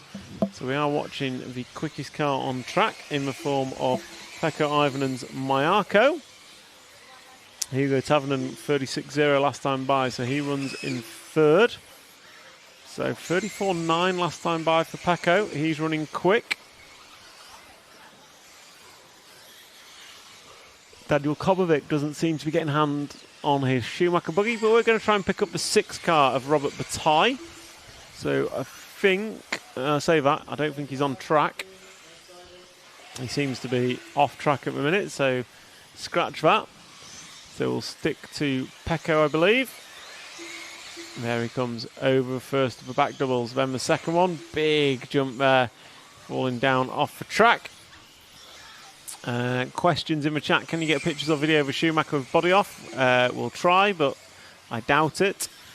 We are going to get a chat with Trish later, so we'll see what he can answer and what he can't. So as we come into the final 5 minutes, Pecco Ivonen goes through with a 34.7 last time by, bringing his free lap time down to a 1:44.4.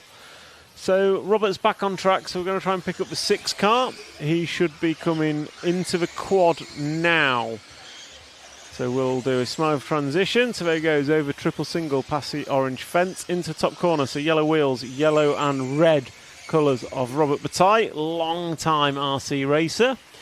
Was he Nitro European champion before Renault Savoia? No, after. After, so he was 2011, 2012 era of Euros. Something like that. But he also always ran Renault close for his titles, I believe. So Robert Bataille coming off the second double. He is running, what's he run his last couple of laps? He's had a 35.0 last time by. Yeah, he had a 1:24 in the pits. So he's done one good one. Can he pull together another 2, which is what he needs? Considering his description yesterday of his e-buggy performance was, I suck. He's done a 35.0 and a 35.7. So 2 good laps there for Robert. He's going to need to close it out with another one. And he's probably, this would be quite significant improvement on his 1:47.9. So we'll watch him as he closes this out. Question, any info why Martin Bayer is not racing? Couldn't find him in the seeding lineup. No, Martin's not racing. He is here, however. So we'll go and find out an answer on that, unless you know, Matt. I think he's just focusing in all the classes on helping, on the engineering. Other than the one in which he's currently world champion, which is European champion. Did I just say world champion? Yeah, you did. I just upgraded him. Yeah. No, but yes, sorry. So unfortunately he doesn't get to race because he's still a stellar race driver, but I do understand the pressures of trying to race and health are also quite significant. So Robert Bataille goes through with 35.5. He improves to a 46.2.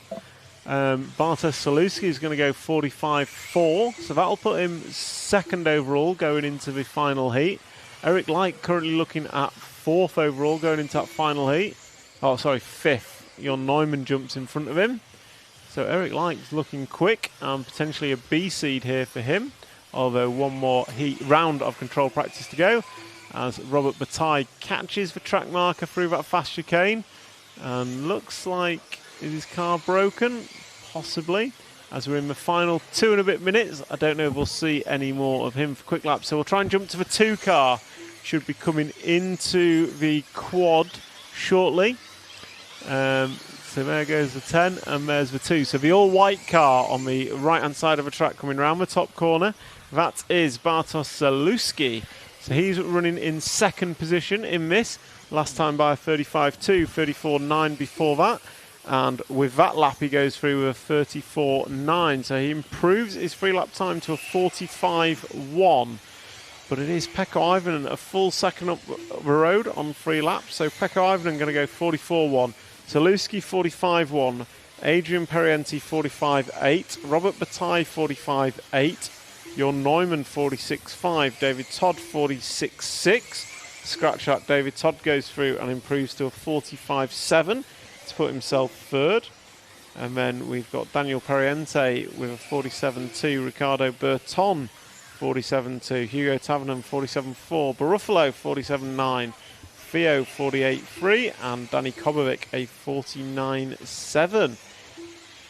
Pecco Ivonen last time by 34.3.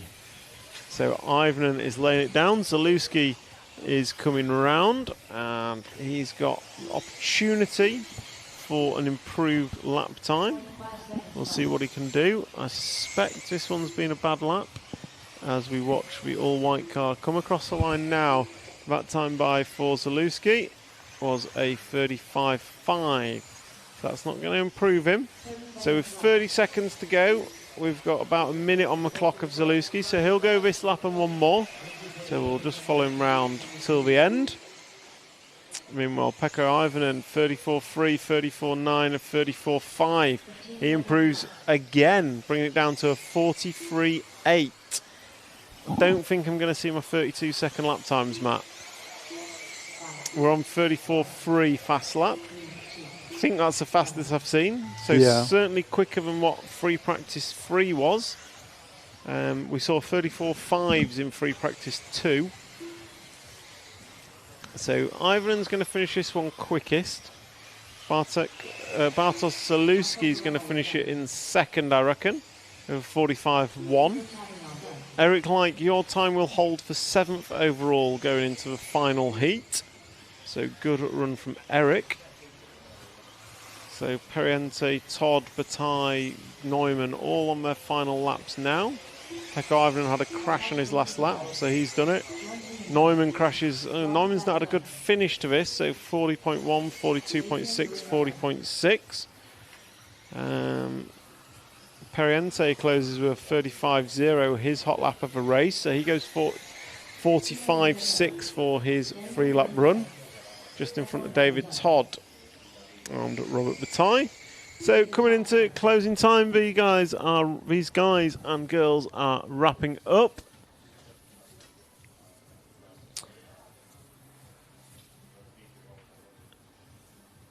So these guys leave the rostrum. We will jump to a quick VT and we'll be back with you in a minute or so after we show you these results. And then we'll bring you control practice. Heat number 10 of 10. Your fastest drivers here today will be up shortly.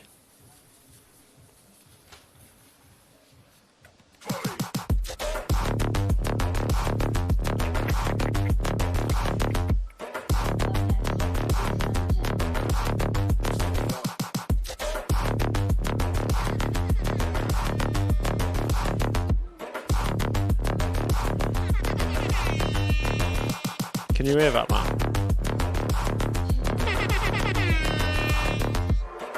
So can I play that when we go out, when we get... Yeah, but I'm not on my live stream, am I?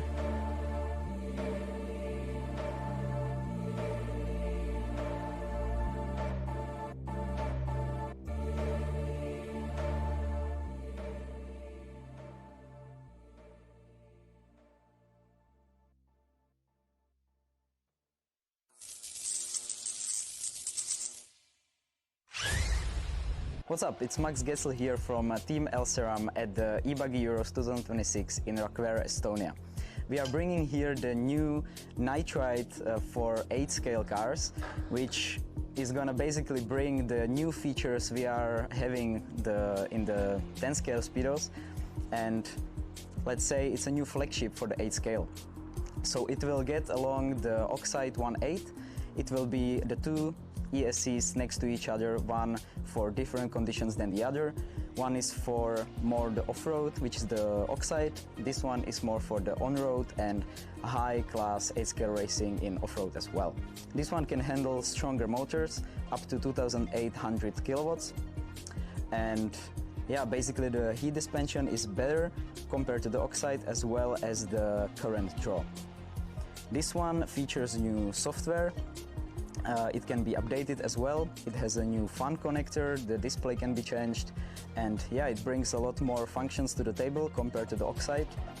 It is not generation 2 of the 8-scale ESC, it's just an add-on to the lineup, and we are gonna be bringing new stuff in the coming years for sure. So welcome back to group number 10. Apologies for that double audio. So there are our drivers: Davide Ongaro, Juan Carlos Canas, Mikkel Orlowski, Clement Boda, Marcus Carup, Noah Ben Mohammed, David Ronnefolk, Jofa Guido, Birkin Kilic, Mattia Polito and Burak Kilic are your drivers. And who we're starting up with, Let's see who cameraman is following. Looks like we have got Marcus Krupp on camera. And he's over. So can we get to camera 1, please, Matt? As we follow Krupp, he's going to come round and start his time now. And he's been chased down by the 10 car of Polito. So Polito and Ongaro on track together. And we'll just follow them as they climb up the hill. So Krupp, it's not Polito and Ongaro, Polito and Krupp. Krupp was quick in free practice, showing some stellar lap times. 34.3 is the quickest we've seen from Pekko Ivanen. So maybe we'll break into the 33-second lap times in this practice. We shall see. So Krupp going to come round and put lap 1 on the board. Look like a good one. And it is a good one. Is it? No, it's a 35.0. In fact, none of these guys into 34s. So Ivanen opened up in the 34s, but none of these guys have. So Figueiredo is going to be quickest after 2. Quickest individual lap is going to be Krupp. So that 35.0 was the quickest individual lap.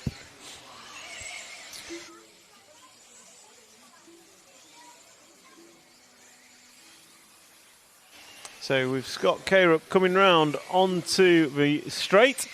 And as you see, Frank, on your screen, hit that join button at the bottom of your stream to become an RC TV hero and be in that free prize draw for the EFRA eBuggy prize package. Signed goods in there, so t-shirts signed by all the A finalists. I suspect Marcus Krupp might be one of them, unless he has an appalling Saturday. So 2 laps on the board for Marcus. He's gone 35.0, 35.4. These guys are some way off Pekko's pace. The quickest lap is still that 35.0. Marcus Krupp jumps top of the timesheets. So 1:45.5 is his fastest free consecutive. That is 1.7 off Pekko's time. Figueiredo going to run in second. Told you he was going to be quick, Matt, in one of my many, many guesses. So still 35.0 for Krupp is quickest. We're going to jump to Figueiredo in the 8 car. He's running in second, and he should be coming down the straightaway shortly. So we drop to the back of these 4 down the straight, or 5. The yellow wheels into the berm now, and coming over the triple. That is Joa. So I think Barcelos for the eBuggy Worlds was his track last year. This year he doesn't need to manage the track, he just needs to manage his own racing. And it seems to be working as he runs second in this top seeded heat, or top heat of seeding, should I say. So Figueiredo, I think, is Kayosho. Someone will correct me, I'm sure, as he just lets a load of traffic by. He knows that he needs 3 consecutive laps, and once he's ruined one, just get out of the way and do what he can. So next one to follow is going to be David Ronnefolk. He's at the end of the straight somewhere. So green and yellow going into the second double. It just cases that. He's going to drive up the hill now. So green and yellow and orange, standard David Ronnefolk colours. Comes through the fast back section into the double, and then drops all the way down. So we're following Mr. Ronnefolk on screen, and he is driving the X-Ray machine in the number 7 car. So racer from Sweden, and he was a prior to 1/8 Nitro Buggy World Champion. He's definitely won a few European Championships. I believe he's won a couple of eBuggy Euros, 2 eBuggy Euros, and 3 Nitro, 4 Nitro, ooh, and a Worlds, Nitro Worlds. And when I spoke to him earlier in the week, he was keen to win this one to tie himself to Ongaro's 3 eBuggy Euro wins. Yeah. So that's Ronnefolk's ambition for the week, and it is a decent ambition to have. So Ronnefolk, his hot lap is going to be a 35.5. Let's see what he comes across the line. He's been into the pits to make an adjustment, and he does a 35.6 that time by. Krupp's done his best lap of a 34.5, and he's brought his time down to a 44.1. We've not got JQ's.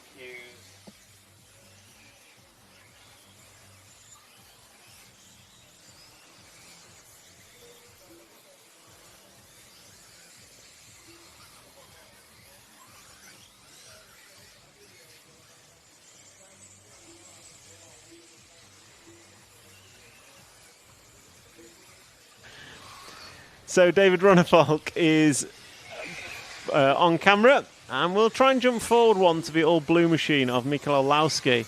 So the Schumacher machine coming over the second double now and dropping down into the off cambers, and then he's going to come into the triple, and there he is on follow cam. Oh, 2 wheels through there, nicely done. I love that picture. Thumbs up from Mikael on the right hand side of the screen. Let's see.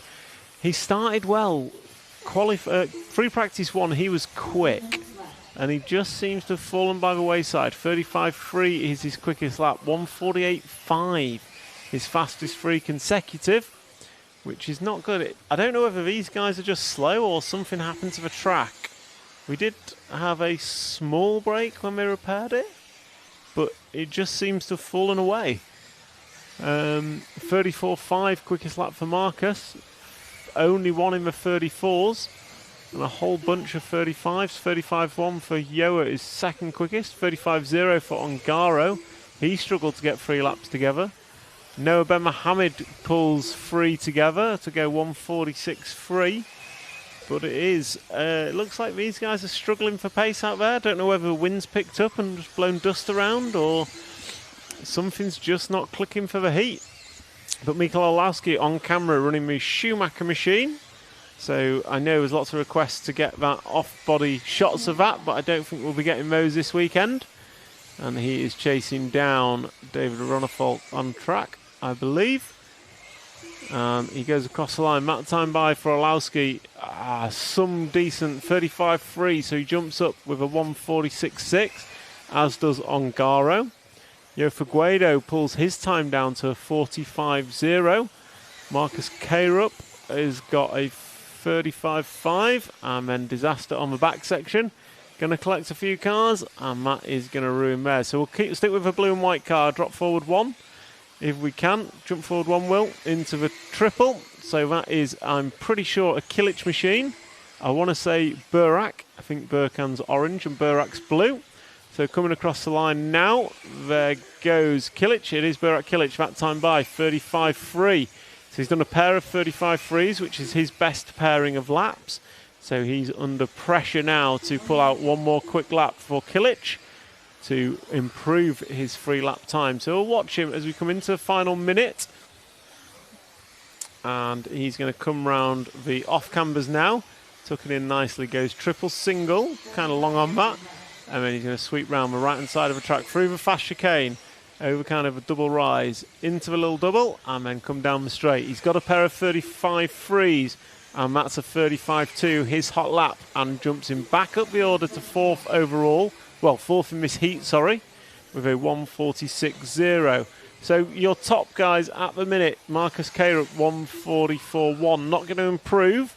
So Pekko Ivanen's going to be quickest after control practice 1. Yo Figueiredo is going to be 145.0. Then Noah Ben Mohammed going to go 45.8. Burak Kilic going to go 46.0. Davide Ongaro 42.6. Birkin Kilic 46.4. Juan Carlos Canas 46.5. Olowski 46.6. Polido 46.9. Runnerfolk 47.2. And Clement Boda going to be a 150.8. Clement Boda got work to do in round number 2 of control practice. Remembering, these guys and girls need 3 consecutive laps to be able to for their seeding. So 3 consecutive laps will seed them for their qualifying heat. So qualifying obviously tomorrow. So this is closing down group number 10 of 10, and then we'll be going to control practice round number 2. So you see there the driver's leaving stand, Olowski in his, I'd say now, trademark sunglasses. Leaving rostrum there. Burak looking pensive, I would say, as he looks on at this track. Burak looking at his phone. And that's a wrap of group number 10. There you see the results on screen of the kind of 5-minute runs. So Keirup showing had done a 16-lap run, best lap of 34.5. Noah Ben Mohammed and Yo Figueiredo also touching the 34s. Pekko's best lap was a 34.3. So some distance ahead as it stands. And hopefully if we just close down this run, we will get an overall, which I'll run you through as seeding group number 1 comes to the stand. Up next, race number 1. So, seeding results for round number 1. Once it updates, if it updates. Not updated yet. Oh well. Drivers for seeding round number 2. Group number 1 are Robin Shah, Millie Brown, Joseph Barrafoot, Demantas Ezerskis, Sebastian Velt, Cedric Dalby, Hugo Boyce, Eric Monsieur, Julien Bergenton, Kasparas Stelianas, Rasmus Sage and Ott Nergi. Those are your drivers. And just check in on the live stream. Bartos is Czech 8th champion. He certainly is. Great work, Pecco. I agree. Pecco's done some sterling work. So Pecco closing out round number 1 of control practice as quickest over 3. Just waiting for the results screen to update.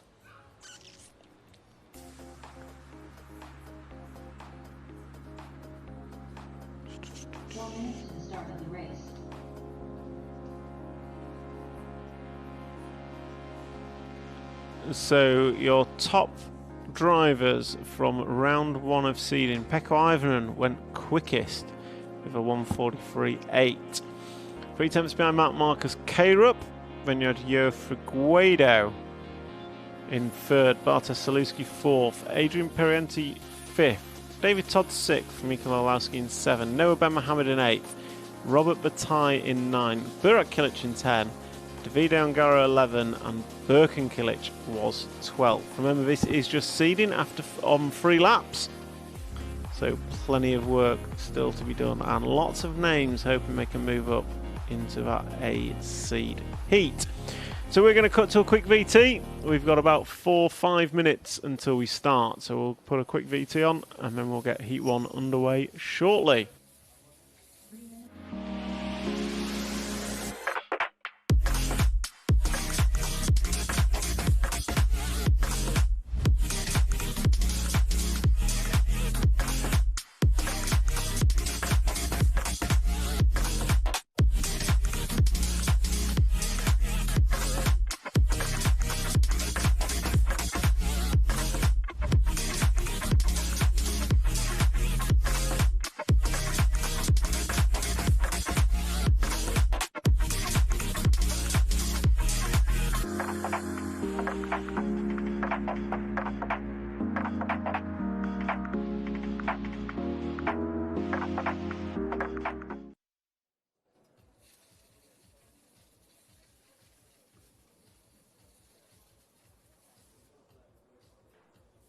RC Racing TV is giving away a huge event prize pack to one lucky RC TV hero absolutely stuffed with amazing prizes.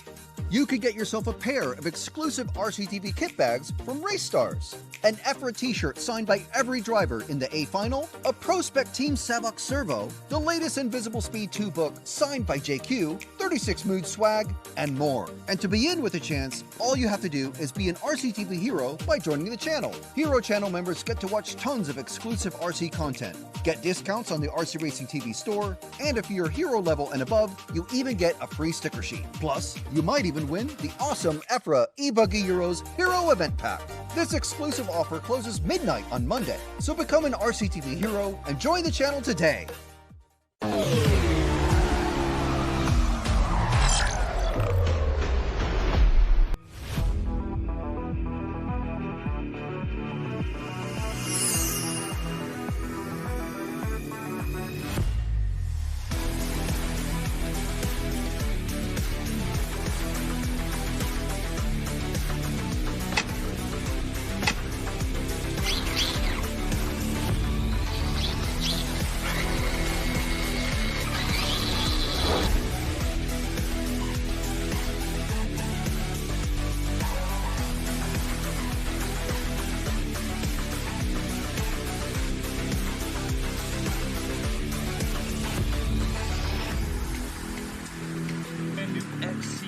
ESC with FOC. XC-ESC motor combo? XC-ESC.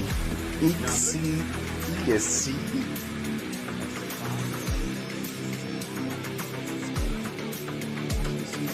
ESC here. So this.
Well, we are into the final round of the day, and this is control practice or seeding practice, as the timing system chooses to call it. And yes, this is the EFRA 1/8 E-Buggy European Championships 2026. We're in RC Rakvere, one of the most impressive RC tracks in the whole of Europe, maybe the whole of the world. Utterly stunning facility, and it's only been going for a few years. It's a new place, and it is amazing. It's going to be one of those ones like the Hoodie Arena where you have to race here one time in your life. You have to be here. I mean, it's that level, seriously. Thank you to JConcepts for being the title sponsor of this coverage, and Team Corrali, Elsaram, S-Works, Hobbywing Hot Race, XC-ESC, and of course X-Ray. Tom will be back with you very shortly as we watch seeding practice continue. And we get right the way through to Heat 10 of seeding practice. Then that is it for the day. And then we're going to take a very short break, and then we'll be back with the all-important opening ceremony. And that will be the highlight of today, I think, the opening ceremony. And then that will be live. And then the activities after that will not be live because they are too exciting to be live. But we'll be capturing them nevertheless, and we'll show you them tomorrow. I heard something about bull riding. But anyway, Tom's back. Just all the more reason to tune in tomorrow. I've just got myself an ice cream, Matt, so I'll be with you in a minute. No, that's fine. I'll keep yabbering on. But yes, apparently there's going to be a bull riding contest. I don't think with real bulls, because they're doing it in a tent. I don't think you want to have a real bull in a tent. But anyway, it's gonna happen, and we're going to see which nation is best at riding or hanging on to a mechanical bull while it tries to throw you off. Are we putting a poll on the chat for that, or are we just? Oh, that's a good idea. That's a good idea. And question in the chat: could an American race at this event, or is that not allowed? I believe it is possible. It is possible. It depends on qualification through a country's nationals rather than your passport. Is that correct? I think that's right. That's one of the ways it could happen. So Maybe if you moved to a country within Europe and then raced there. Yeah. But also, there has been invitations that have happened in the past. We had an American race in last year's 1/10 Euros. Who was that? Name escapes me. But it happened by special permission. It happened. Large-scale off-road right now. There is no doubt an Australian racing on track who's come from Australia. Interesting. Through special permission. So yeah, basically it does what happen. we're saying is anything is possible in RC. Yes, exactly. It's an inclusive hobby for all. Yeah. Yeah, well, what's not possible is that an American or a non-European or non-EFRA registered driver who's likely to make the C final or above, it's unlikely that they would come. But anyway, or be allowed to come. Be allowed to drive. They don't get the special permission. No. What ice cream flavour have you gone for? The selection was limited to vanilla or vanilla. So there you go. I chose vanilla. Yeah. It's good. It's soothing on the throat. That's what I tell myself. And Will's sat there editing, so he's doing his job. Good. Working for once. hard. Good. We're just saying positive things about you, Will, that you're working hard. Just over 2 minutes left of this one. So there's been we've got 12 drivers for this heat. Has there been a reseeding already? Is there after the first? They cut a heat after free practice because we had a number of drivers not present, so it wasn't really reseeded, but the heats did move around a bit. Got you. But there's still some reseeding to do. You can see in this one, the times of the first few drivers are significantly quicker than others. But that's what control practice is for, and we will get a complete reseed after this round of control practice, and we'll see what it brings.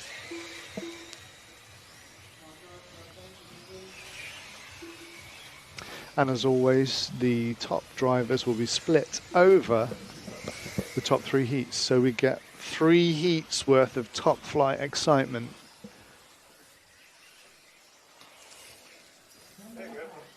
From heat 8 onwards. But don't just go away, stick around, because we have excitement all afternoon. Well, for the rest of this round. And then qualifying starts tomorrow. So we have a whole day of qualifying and then a whole day of finals.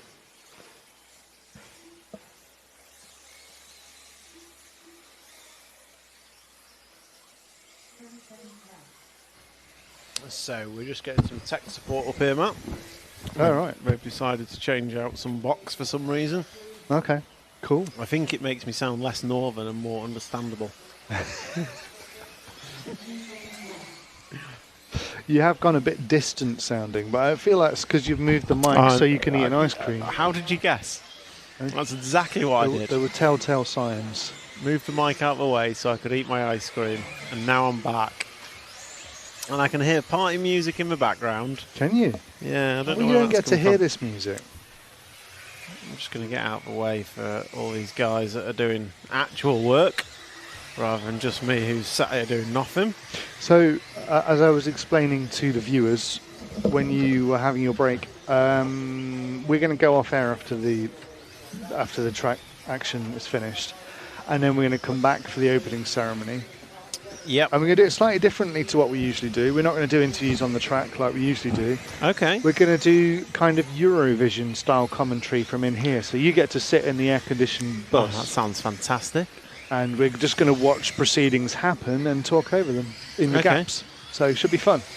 So my experience of Eurovision is Terry Wogan getting incredibly drunk as he goes through the countries. So Terry Wogan. Was it Terry Wogan?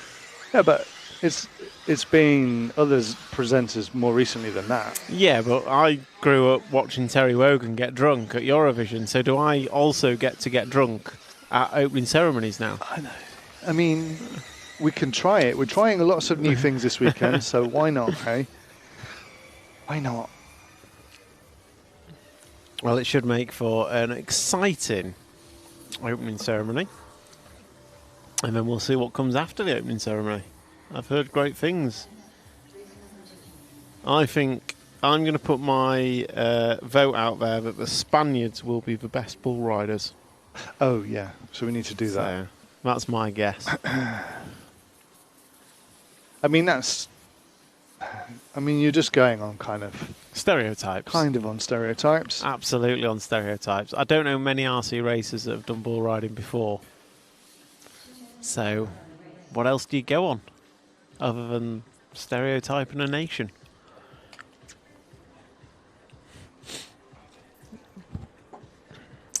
Meanwhile, I think tech support have done their thing, but I'm sat outside now. It's quite nice. Hidden away from the sun. We've got results screen in front of me.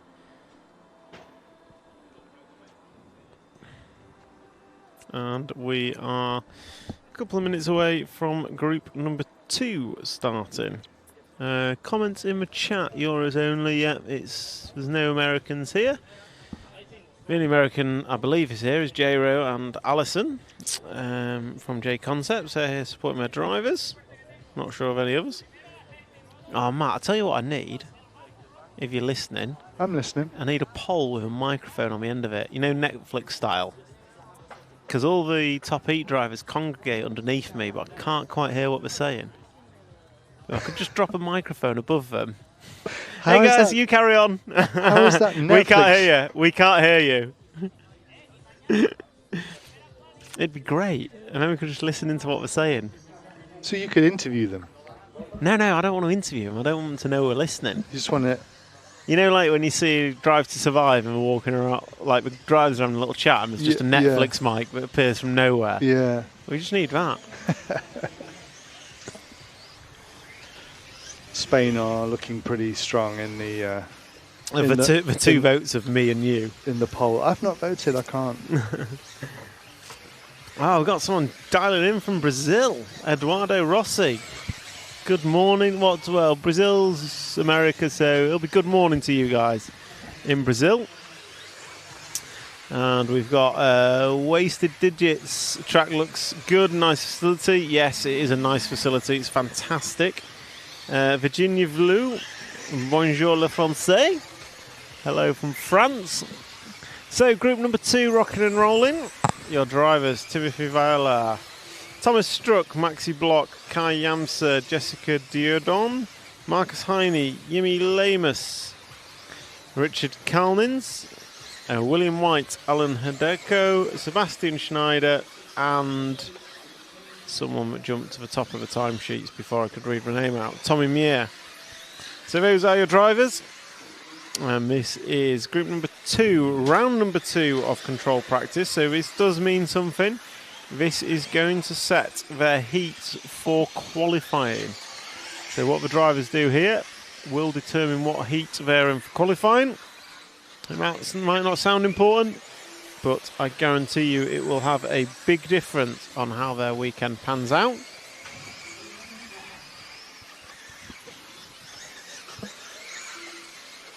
And is the first test of the weekend for these drivers. Round number 1 of control practice went the way of Pekko Ivanen, hometown hero from a few hundred kilometres away. I thought he said 1,500 kilometres, but someone corrected me in the chat and said Finland's not that far away. But still, we're going to call him hometown hero because this is the one track he believes he has a local advantage at. So what have we got out on track? Timothy Viola is quickest. Bonjour Virginie. Thomas Struck is second. These guys 2 laps down. And looking at the timing screen, it does list them on overall, on 3 lap pace.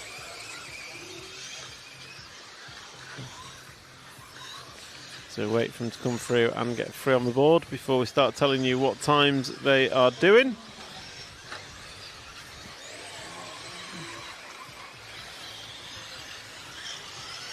So Timothy should be coming by the line now. Looks like he's had an error that time round for Timothy. And there he goes. That last lap was a 51.7. That's not what he wants to be doing. So Maxi Block going to go top of the timesheets. 2 minutes in an 03. 3 laps in 2 minutes 03 is his time.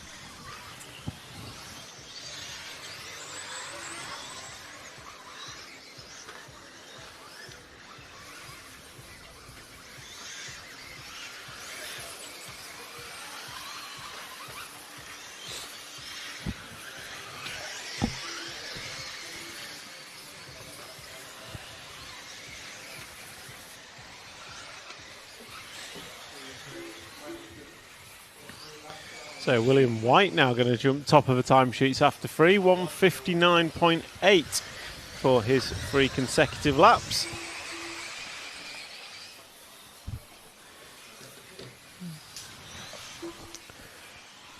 So 1:59.8. Yumi Lamus going to go 2:00.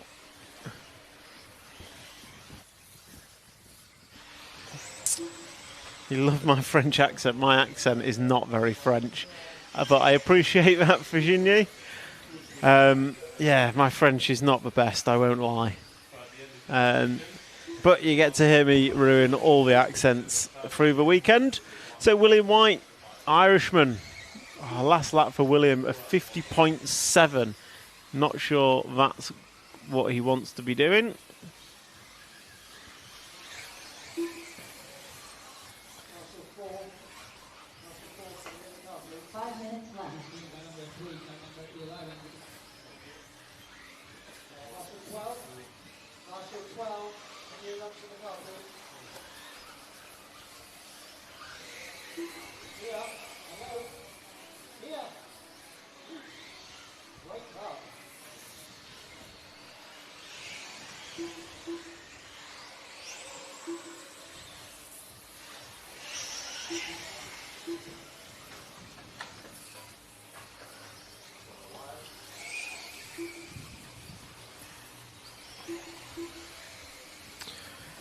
So William White still top of the timesheets. Last lap for him was a 40.3. That's better. That will allow him to improve his laps. So he needs to keep the good laps coming. Yumi Lamus last time by was a 50.8, so no good for him. So William White 40.2 second time by. If anyone's got any questions or comments, drop them in the chat, and I will do my best to get you some answers. So yeah, any questions, comments you want answering, drop them in the chat and we'll do what we can. We are in round number 2, heat number 2 of seeded practice. So this seeded practice, these guys and girls get 9 minutes to do their best 3 consecutive laps, and those best 3 consecutive laps will seed them in their heats for tomorrow.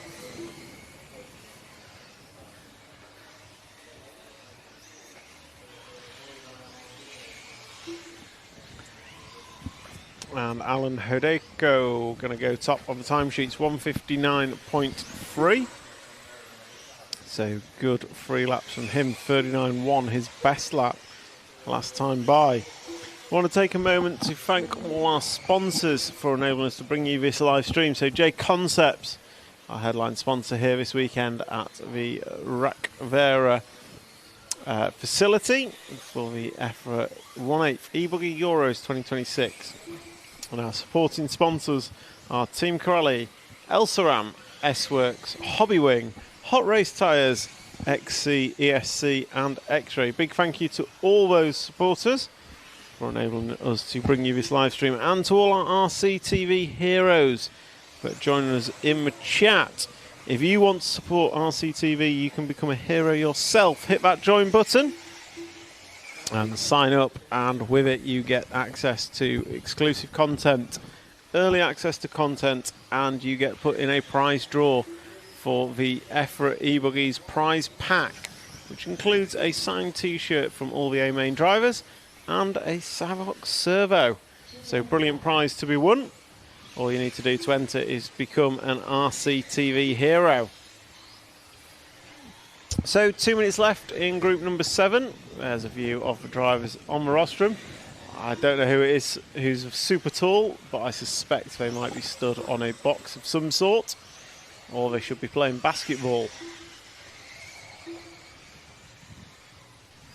So Kai Yamsa going to go top of the timesheets, 158.8. Scratch that. Timothy Violar, the French driver, pulling together his 3 laps. Last time by to go 155.2. Question in the chat, what is the treatment on the track? Oil, correct. So the track is heavily oiled. I think they said 1.5 tons of oil on the track. If you go back to our track walk, I think it gets mentioned in there. That was done at lunchtime. So yeah, the track is fully oiled. It looks like 2 different surfaces. It's all the same. The dark bits of track are were existing, have been down for a couple of years maybe. Mainly the jumps and some corners. And then the yellow bits of track are relayed for this event. So reprofiled corners, jumps, completely relayed. They've also been oiled, so the grip's fairly consistent between the 2 of them, but not totally the same. And basically, as the track dries out, the oil comes up, and that's what gives it the dark colour. So hopefully over this weekend, the track will be drying out, will bring up that dark colour, and will be consistent. But yeah, so it's oil on the track, which helps keep the dust down, helps stop the track from breaking up, and provides more consistent grip. So Heat 2's coming into finishing times. And Matt McCallan has whispering in my ear sweet nothings to say he is back. So those that you don't know, because you weren't on earlier, we've got support of television.ee this year for our coverage. So what it means is Matt's in a production office downstairs, and I'm sat on a balcony. So we're not actually next to each other. So we are communicating over mics and hoping to remember to hit mute buttons. But the problem is, the problem is, I didn't get an ice cream when I went off. Well, that was an error. That's a big error. And I don't really know what else to say other than unlucky. Yeah. I mean, failed to plan. Yeah. Planning to fail. Failure to plan is planning to fail. Yeah. So yeah, well, enjoy your ice creamless afternoon. So, Socrat TV, bonjour. We've got so many French people joining our stream. We always do. The French are just dedicated to RCTV, Matt. Yeah, gotta love it. We do. They need to spread the love and get everyone involved. So there's the results from seeding heat number 2. And it was Timothy Violar that took the win. Yep. So that's Group 2 done. Group 3 going to be up next. Group 3 contained 2 of the new Schumacher prototype buggies. Oh, now they're testing my French. Ah, man. Can we get auto-translate onto the comments, Matt? Is that just not possible? It's beyond my powers. I thought you owned YouTube or something. No? Feels like it sitting here. I know what go, go, go le français means. That definitely means go French, the French. Let me just bring up translate. And then we'll see what we're being told on the chat. Could say anything. I'd believe it. excuse me, I didn't quite understand what's going on with the track treatment. The track is oil. So they put oil down on the track. You need to respond in French. L'oil on le track. So the track is oiled, which is why it's super dark in places. The oil is consistent over the whole track, and that stops the dust and stops holes forming. The reason why some is black and some is yellow, the black bits of the track have been there a while, and the yellow bits of the track are brand new for this event. So you can see about 60% of the track is brand new. By the end of the weekend, we expect it to be all black again. If you need that in French, then I will go and find a French driver to say it. Yes, oil is used. It's oil on the track. Let me write it in the chat, that might help. 30 seconds to the start of the race.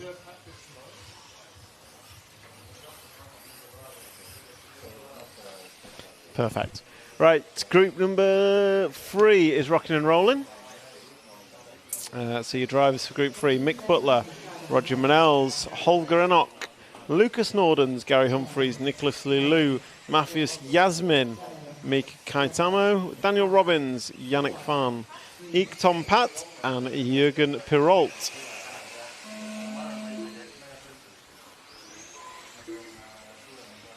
So those are your drivers. Bertins Sorgen Frey, hello from Germany, guten Tag. Also, watching the awesome stream whilst gluing tyres for the race weekend. That is the best thing you can be doing, my friend, gluing tyres.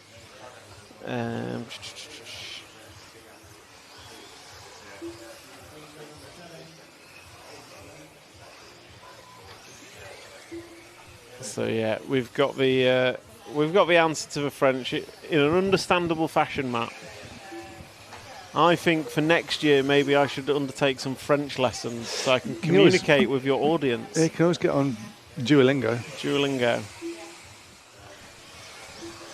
Although I've been doing it for nearly 1,200 days, and I'm pretty useless. What language have you been learning for 1,200 days? Well, I've done 1,100 days of Spanish. Okay. And I've done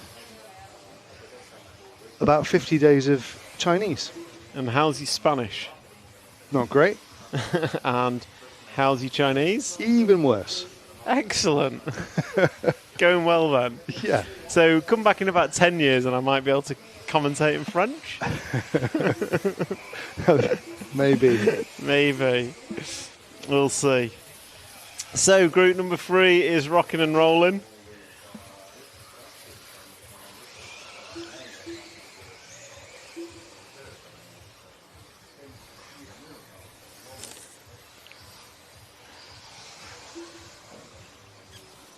So group 3 rocking and rolling, and these guys 2 laps on the board. We'll wait for 3 to come down so we can start to get 3 lap times. That's what's important for seeding. So Daniel Robbins opened up quick with a 39.3, but the best lap is Roger Manels with a 38.6.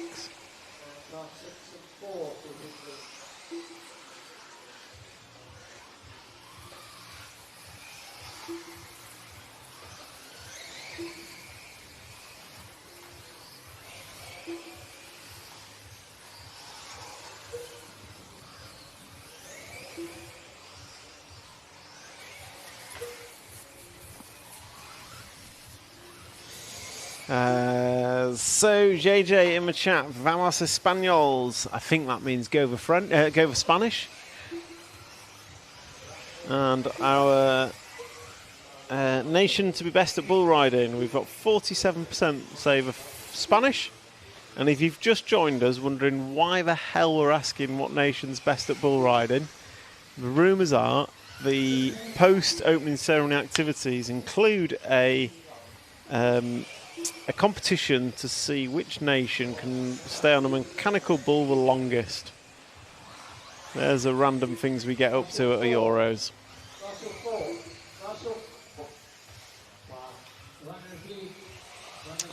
So what have we got on track? We have Matthias, Yasmin and Nicolas Leloup, the two French racers, 156.2 and 156.5.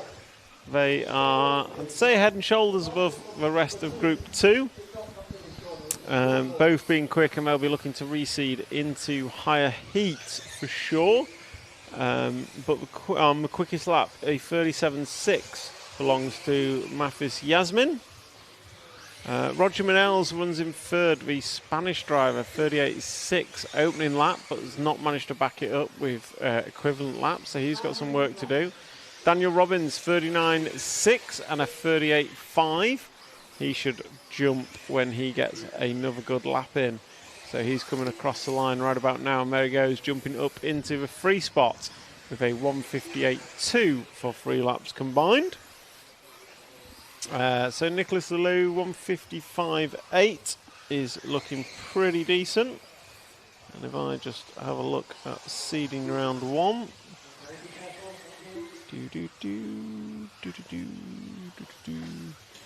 Just wait for my screen to load for me.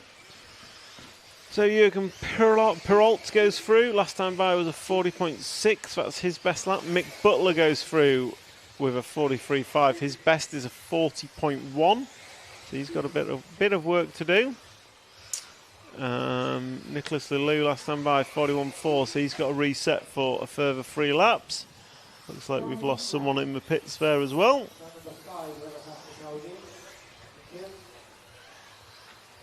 So if we look at round 1 rankings, a 155.8 in round number 1 would have put you 62nd.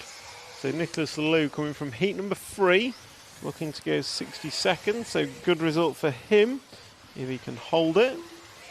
And if I just take a quick look at this, last time by for Nicholas was a... No, it doesn't tell you.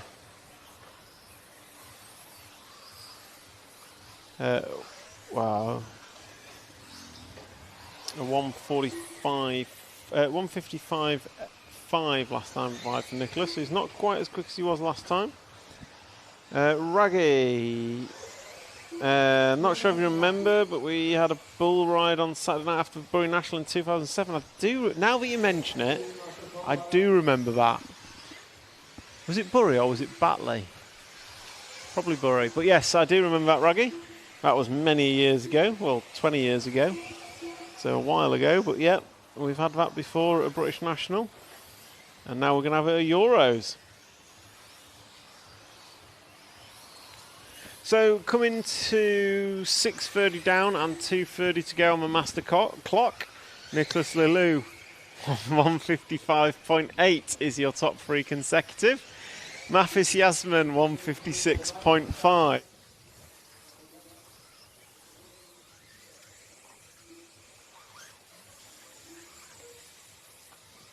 So Roger Manels, you are running in third with a 156.9. Then Daniel Robbins with the Schumacher prototype, he's running fourth with a 158.2. So he'll be looking to try and get 3 laps in the remaining 1 minute and 55 seconds. So I want to take a moment to thank our sponsors. So JConcepts, the headline sponsor for the event this week. We had a great chat with Jason Rauner earlier on today, just at the start of free practice round number 3. So Jason talking through kind of what the JConcepts guys are doing this week, what products they've got with them, and also a lot of chat about the Nitro Buggy World, upcoming Nitro Buggy Worlds, and what that means for Jason and the crew at JConcepts.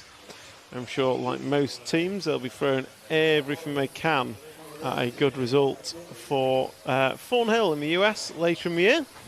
Also, our supporting sponsors of Team Corrali, Elsaram, S-Works, Hobbywing, Hot Race Tyres, XC, ESC, and Team X-Ray.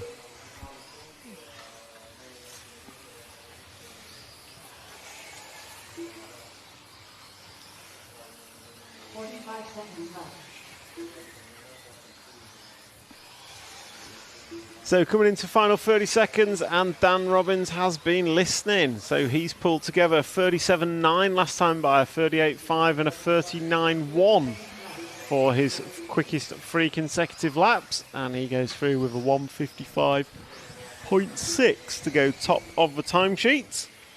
And as we come into the final few seconds, he's got an opportunity to improve that.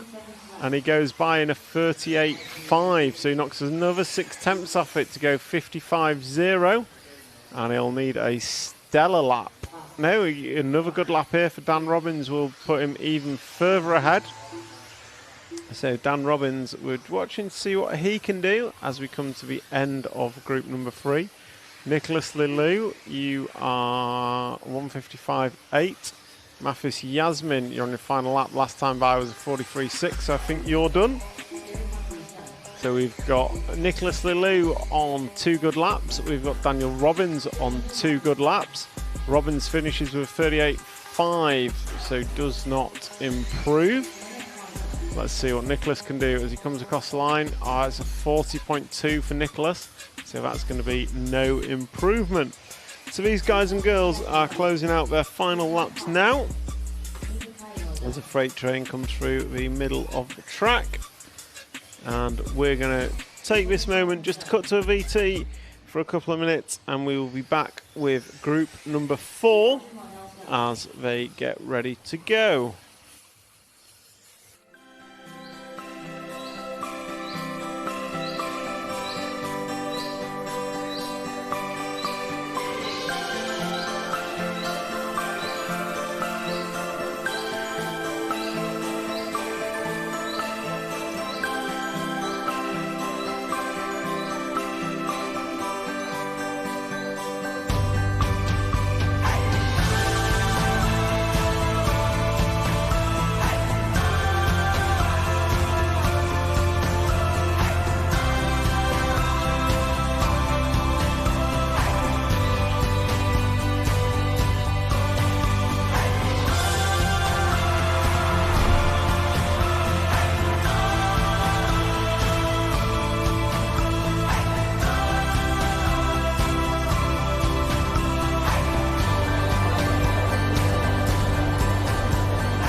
With FOC. XC-ESC motor combo? XC-ESC.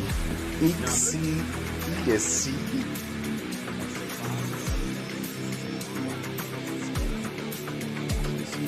ESC here. So this...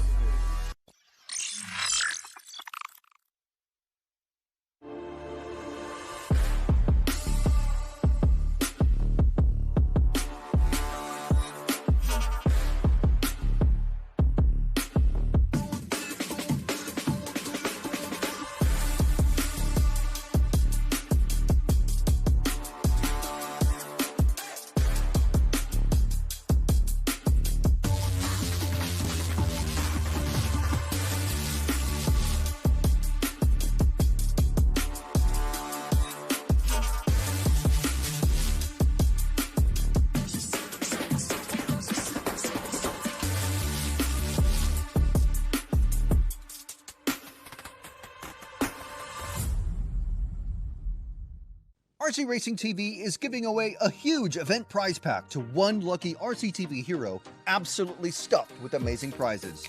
You could get yourself a pair of exclusive RCTV kit bags from Race Stars, an EFRA t-shirt signed by every driver in the A Final, a Prospect Team Savok Servo, the latest Invisible Speed 2 book signed by JQ, 36 Mood swag, and more. And to be in with a chance, all you have to do is be an RCTV hero by joining the channel. Hero channel members get to watch tons of exclusive RC content, get discounts on the RC Racing TV store, and if you're hero level and above, you even get a free sticker sheet. Plus, you might even win the awesome EFRA eBuggy Euros Hero Event Pack.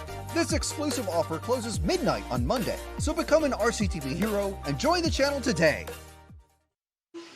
And if you want to become an RC TV hero, hit the join button underneath the chat on my YouTube stream, and you too can become a YouTube hero and have a chance of winning that brilliant prize pack. Question with chat, EQP, it means estimated qualifying position. So that's where these drivers are estimated to be based on their run. So, and then we also have, which I didn't know, if you click the EPD button, estimated position data, that shows you where they're going around based on their current scoring, which I think is a brilliant feature, new feature of Lifetime. So that's great to see. So what have we got? We've got your drivers, Ove Marcus Keismagi, Eunice Kekkonen, Silvio Pietrobroni, Christianis Rolles, Juho Koskivu, Evalds Bhutan, Sven Rudig, Remo Kosk, Russell Brown, Rainer Ressa, Lucas Bjorn Hivfeld, Nathan Buraquel. So Rainer was super quick in round number 1. He pulled together a 152.3. Eunice pulled together a 154.1. So those two both around the 50 spot. So fantastic effort for them in round 1 of control practice. Let's see if they can improve, or anyone can improve in round number 2.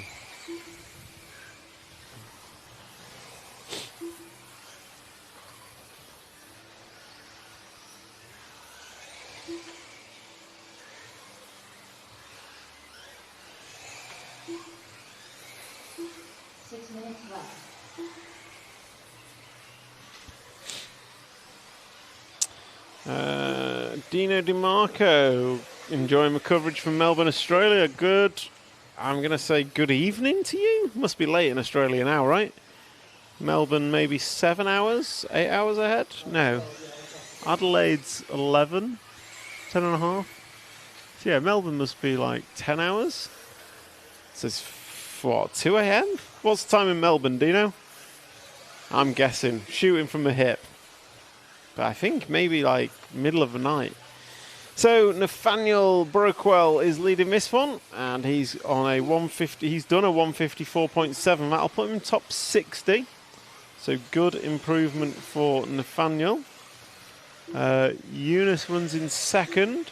He's got a 154.1, and he's got a 157.9 in this. So he's not improving. Midnight in Melbourne. So it's only, I guess I'm 2 hours from the UK. Didn't account for that. So my 2 a.m. wasn't a bad shout. So, oh yeah, okay. Midnight in Melbourne. Well, thank you for joining us late into your Friday evening. And thank you to all of you joining us online, 300 people watching. And if you want to become an RC TV hero, please hit the join button. And you can be in with a chance to win the eBuggy Euros prize package. So group number 4, we've got Nathaniel Buraquel, 6 laps on the board, and he's done a 37.9 best lap, tied with a 38.3 and 38.1 for a 154.3 overall. That's going to put him in the 57 spot as it stands. Eunice Kekkonen going to be a 157.5. Sven Rudig looking at 202. Lots of 202s. So Rainer Ressa, he's got a 37.9 hot lap. but he's not pulled it together with anything. Nathaniel, however, 37. Oh no, he's got a 41 in there, so he's got to start afresh. So Nathaniel going to need a Nathaniel. Sorry, not Nathaniel. Nathel going to need 3 consecutive laps. Kekkonen also going to need 3 consecutive laps. In fact, as I look down the timesheets, Yuho has got a 40.8 hot lap last time by, so he's on a good one, as is over Marcus. So yeah, Australia's midnight, we're 5 p.m. So what, 7 hours ahead. Melbourne's 7 hours ahead of Estonia, which is 9 hours ahead of the UK, which makes about sense. I think Adelaide's a half-hour split for some reason. Don't know why. So 6 minutes down, 3 to go here in group number 4. So we're coming to halfway through control practice round number 2. And this is our final round of control practice. So Nathaniel, Yunus, Sven Rudig, Reina Ressa and Chris Yanis are your top 5. The improvers in this one, Nafel, Sven Rudig's improving to the 90. He's up 10 spots. Christianis rolls. He's up 1 spot to 93. Yuho goes through. Improvement for him. He's up 10 spots as well. So cracking effort from these guys and girls out there.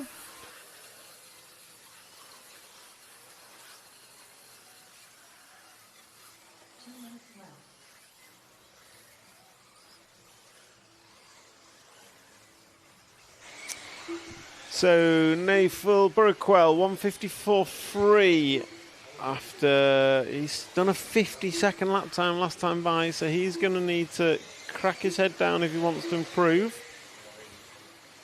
He is on a better time than round 1, but 37.2 last time by for Nafel, so that's going to be the start of 3 good laps hopefully. Eunice and Reina both bad laps last time by, so they're going to be starting afresh. Sven Rudig 41.3, workable, but he had a good opener to this one, so maybe no use to him. Chris Yanis a 40.3, that's definitely workable for him. So we'll look at Burkwell as he comes across the line now. 37.2 last time, 38.6 this time. So that is, I think, workable for him. So if he can pull another good lap together, that should offer him an improvement as we come into the final 40 seconds. So Nafel is going, it's about halfway around the track now. He's looking to go for an improved time. He's got a 37.2, a 38.6. And this one, as he comes across the line now, hopefully it's a good one. I think he's had an error. It's a 43.2. So he'd done 2 good laps and then just fell at the final hurdle. But it's still going to be an improvement for Nafel. He's gone 154.3 for his 3 consecutive laps.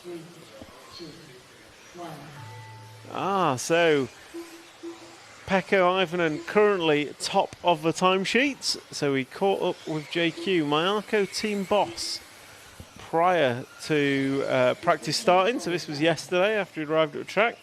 And it'll be interesting to hear what he says about the performance he was expecting from Marco. We'll catch up VT in just a moment. We'll just let group number 4 close out. So Nafel's done. Reina is... Nafel's still coming around to finish his last lap. 37.7. He's just that 43 in the middle. Was not a nice way to end the run. But still an improvement, which is good. And improvements for 5 of these. So half a field improving as they round out group number 4. That's a wrap. Navel's going to be top of the timesheets over 3 laps and top of the timesheets over 5 minutes. 9 minutes as well. So that's a wrap of group number 4. We're now going to jump into a VT, and we'll be back in a couple of minutes for group number 5. So, welcome to Rockvera for 2026 eBuggy Euros. JQ, what's your first impressions of the track? Very good. Yeah, I'm amazing, like back towards that. Do you think it's going to be an easy track to get around, or do you think there's going to be a load of crashes? I think it's easy to get around, but hard to go fast. Okay. And what's your expectations coming into the event for your performance? My personal performance? Yeah. There's no expectations, to be honest. And Mayaka's performance? Very high expectations. You expecting an A main? Well, from your driver? More than? Okay. And what's the, do you want to give a quick rundown of the package you're using this weekend? Mayako new limited edition saddle pack layout e-buggy. Savok servo, Coyote electronics. What else? Actually, tires. What else is in there? Tires? Tires. I don't know. Actually, with your private tiers. Free agent. I'm paying. Yeah. I know I'm paying, but I don't know what I'm paying for. Perfect. Thank you very much.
XC with FOC. XC-ESC motor combo? XC-ESC.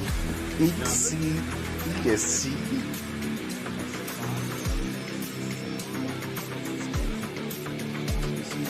ESC here. So this.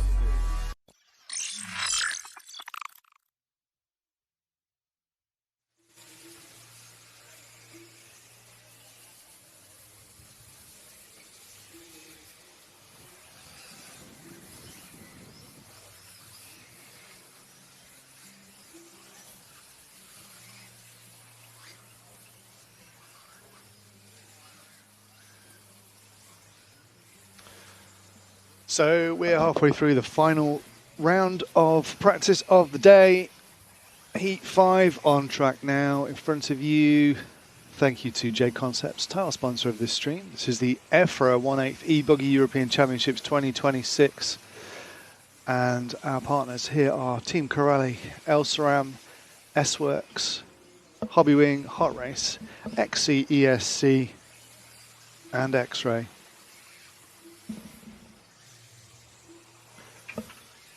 Pecco going into this event told us he felt like for once it's kind of in his neck of the woods, and he had maybe a small geographic advantage. Not that it's that close, still a completely different country, but he loves this track. He loves racing on this track, and he's raced on it a few times before, and he is topping the timesheets, which is exactly what Joseph Quagrain said to us in the VT that you may have just seen.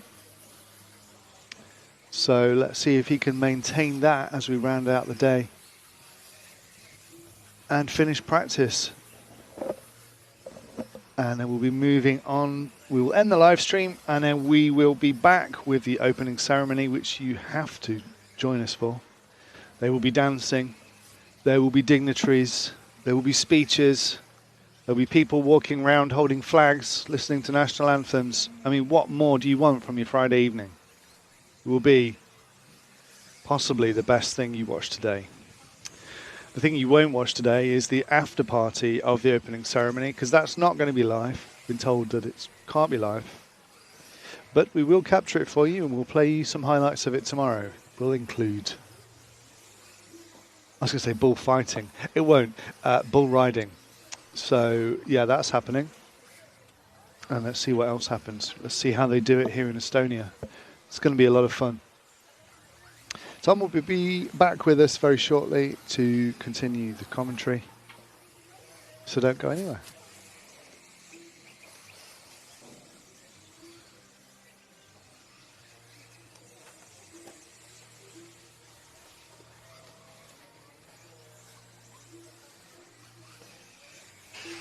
Okay, we are back with group number 5. 3 minutes down and 6 to go here in this one. So your drivers are Florian Durandin, Sergi Moreno, Colin Whelan, Alexis Morat, Carl Bachmann, Sami Pajlin, Juha Salman, Henry Tompkinson, Stefan Valt, Rene Letzvo and Jan Disler. Those are your drivers. Jonathan Wolf in the chat, can we follow Henry? I'm afraid we can't. We've not got follow cam on at the minute. Will's just out doing some B-roll footage, so we can't get Henry on at the minute. Sorry about that, but we will follow him in qualifying tomorrow. So yeah, we've got follow cam for the top 3 heats of practice, control practice, seeded practice round number 2, and then we will have full follow cam tomorrow. Yeah, Rumble looking posh and sunburnt in his EFRA shirt and jeans, may I add. Mark Rumble woke up this morning and thought, you know what today needs? It needs jeans. So yeah, he's looking very posh, very warm, but he doesn't have sunburnt legs yet. But I'm sure he'll wear his shorts at some point over the weekend. Buzzed Swan looking like Estonia putting on a good race. Estonia are putting on a fantastic event. It's more than just a race, it's everything that goes with it, the pits, the food, the parking, the grandstand. You can see on the screen now you've got VIP seating on the left, you've got what we call sauna seating, wooden benches on the right, and then there is grandstands where the camera is as well. On the left hand side you can see commentary booth. I'll just stick my arm out the window, you might see it. I'm in race control as well, and then next to us you've got the rostrum. Absolutely fantastic event.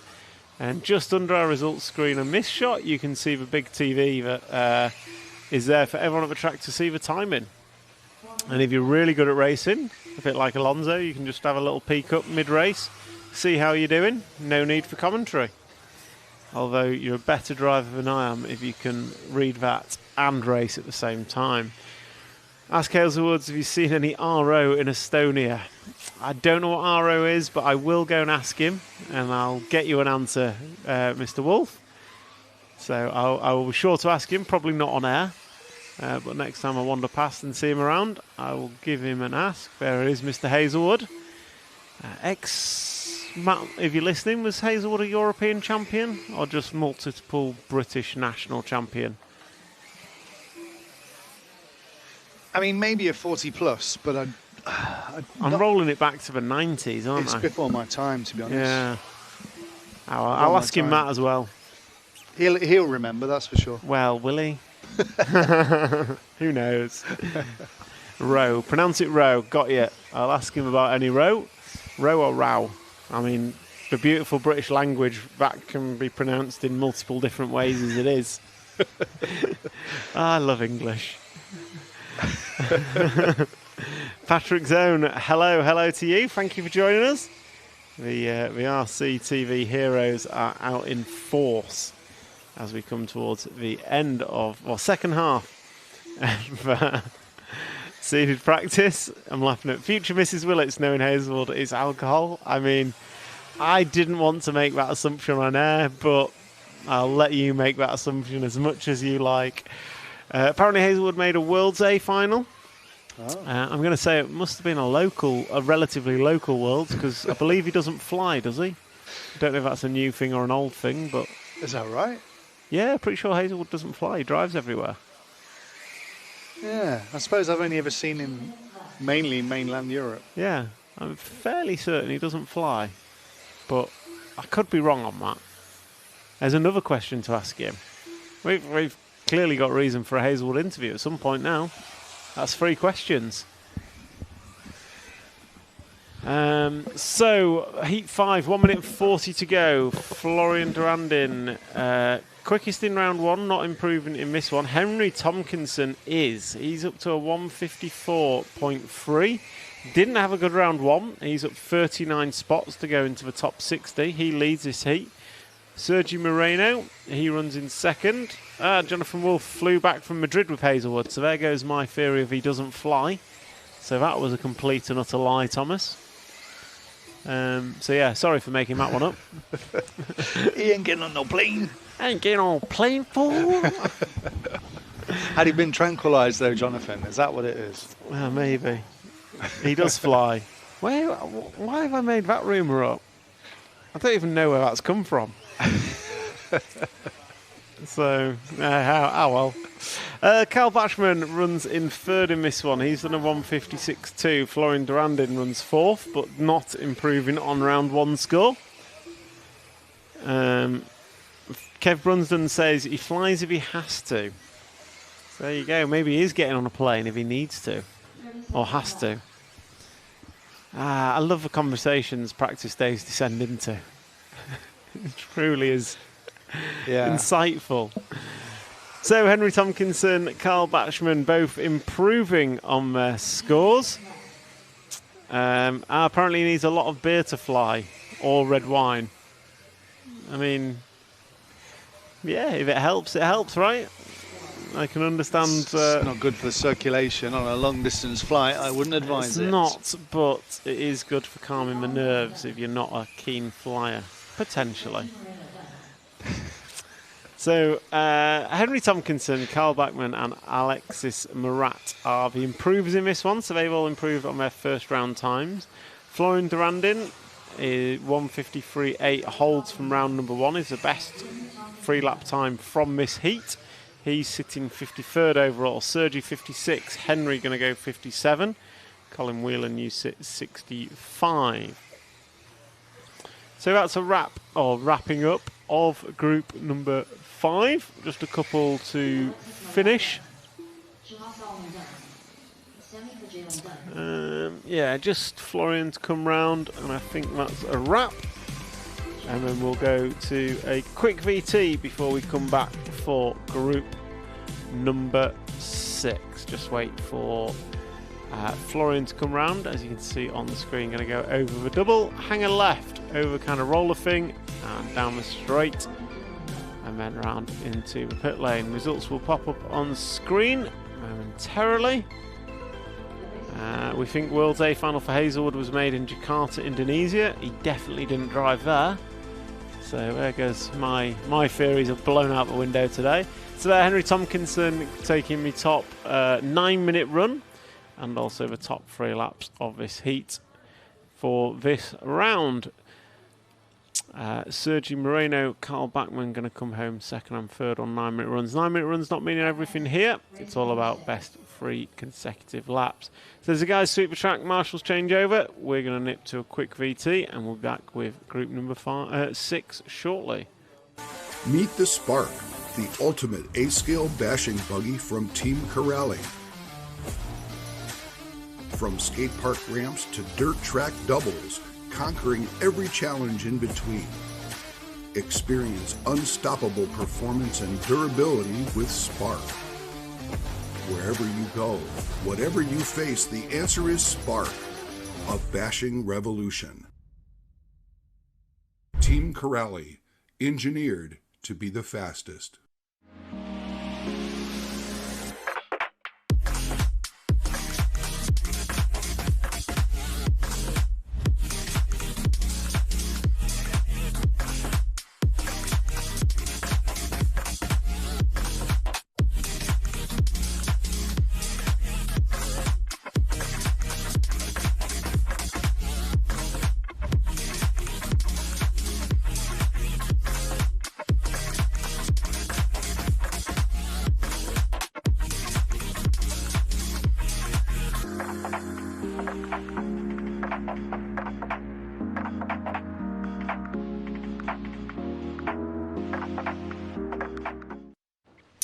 So welcome back as group number 6 are on Marostrum. And 2006, Indonesia. Yeah, was that Degani? Pavidis. Pavidis. Did Degani didn't win, did he? No, he did. Oh, hang on a minute. No, that was 2000 Jakarta. That was 2008. No, that was what year was Thailand? Cody King. 2008 was Hara in America. Charlotte. So US of A. 2 years after that was King in Pattaya. 10. So yeah, 6 was. Okay, so Andy Moore won on-road, Pavidis won off-road. Okay. In Jakarta. JQ made the semi. Yeah, was it? No, was that not Sweden? Or was that Jakarta? Because JQ was quick, wasn't he? And then Jakarta, he had a, he said that was the worst moment of his career, I think. Yeah, because he was in the semi and engine cut or something, but he was fast. Yeah. Yeah. So did Degani win a Worlds, or have I made that up?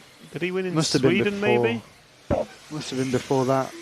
My knowledge of RC, what small knowledge there is, it starts in 2006 because that's when I started working full-time in RC. At HPI, yeah. There we go. Well, my knowledge certainly doesn't stretch that far back, but I've always found it useful to make it up when the gaps appear. And the great people, the great RC TV heroes in the comments will correct you. And they're so gentle with it as well. They are, They're so gentle. Very gentle. So we've gone from Hazelwood never flies and has never raced abroad to actually he made a world's main in Indonesia. All in the period of 5 minutes. Love it. So what have we got? Can we follow car 1 Holger like? I'm afraid we can't because we do not have follow cam. So there's going to be no following in this heat, I'm afraid. However, come back tomorrow, Mike Daniel, and we will be following all through qualifying. And you can get your requests in then. And if you're an RCTV hero, your requests will be prioritised. So if you want to become an RCTV hero, get early and exclusive content, and also be put into the free prize draw for the EFRA e-Buggy prize pack, then hit that join button below the chat and join up as an RCTV hero. We're at 395 heroes, and we've got to get to 400 before the end of Sunday if I want to go home. Jonathan Wolf, Degani won in 2002. Where was that, Jonathan? Was that Sweden? Or maybe South Africa? Was there a South Africa 8-scale Worlds? I think Daniel Record won in Germany, I think. Or he was German. I don't know. I'm just making it up now. So 3 laps going on the board for these guys and girls. And Daniel Hoffman, looking forward to interviewing Hazelwood now. Me too. Maybe I'll do it later when we've got post-opening ceremony activities, which include a mechanical bull by all accounts. So we'll see. We'll do an interview with Hazelwood then, and he might have had a red wine. So, Daniel Hoffman was quickest in this one in round number 1. He did a 149.2. Marcus Ubelet 151.7 last time by, and Daniel Bubel was a 153.0. Daniel Bubel was getting a lot of love last time by. So yeah, he was getting a lot of love on the stream last time by.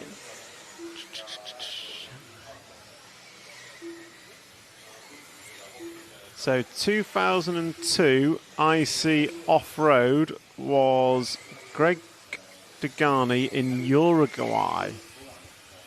2004 was Guilherme Vrey in Sweden. And then 2006 was Pavidis in Jakarta. 2008 was Hara. So 2000 was Kanai in Vegas. 98 was Daniel Record in Portugal. So there's Wikipedia's knowledge of former 8th Nitro Buggy winners. However, the only winner we've ever had, world champion of e-buggy, is, of course, Marcus Carup, and that was won last year in Barcelos in Portugal. Who? What about Hugo? You're not live, are you? But I am. Sorry, Matt's speaking to me in my ear, but his voice isn't coming through on the live stream. So Hugo is the new camera operator who everyone on the stream is going to love him because we have moving camera from now. Okay. Thanks to Hugo. He's on his way up to you. I was going to say, he's invisible. Is he wearing camo? Be gentle with him because this is a weird way of working for professionals in our crazy haphazard way. But so he'll be there soon. Guillemot Ray was the biggest surprise winner of the 8th Worlds. Who? Guillemot Ray. He won in 2002. I think I said. No, 2000 he won it. No, 2004 he won it. In Finland. I'm sure you're just pronouncing that terribly. Guillemot Ray. Driving a Mugen MBX5 with an RBWS 711 engine in Finland.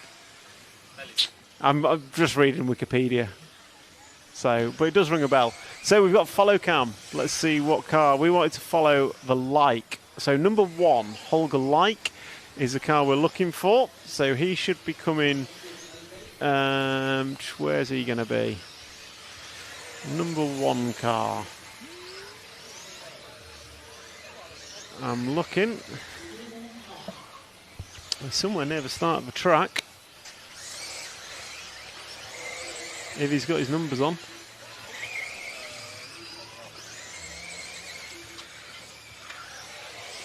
So the red and white one coming round into the triple jump now. Going to go past the orange fence. That is the one car that's facing the wrong way. So at the request of the TV stream, we'll follow Holger Like for a little bit.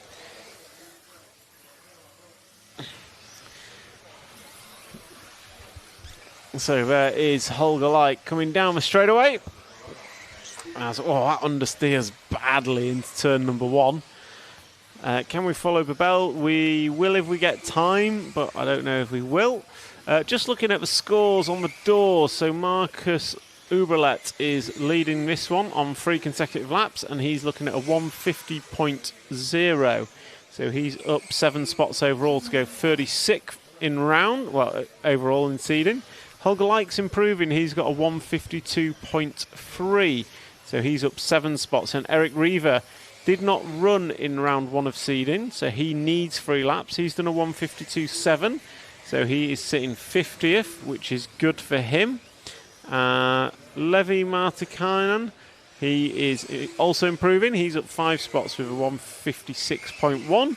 And then at Christian Keismagi, 158.7 is an improvement for him. So we are following Holger Like on camera as he comes through the off-camber sections over the triple single and then follows around the top half. Going to go through the fast chicane and then he's coming round.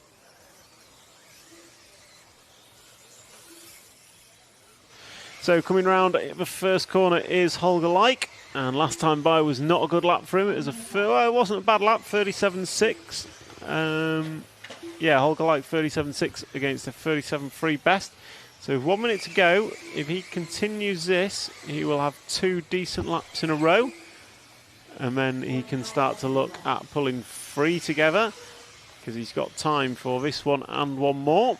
With 45 seconds on the master clock, he's going to go through for this one and one more.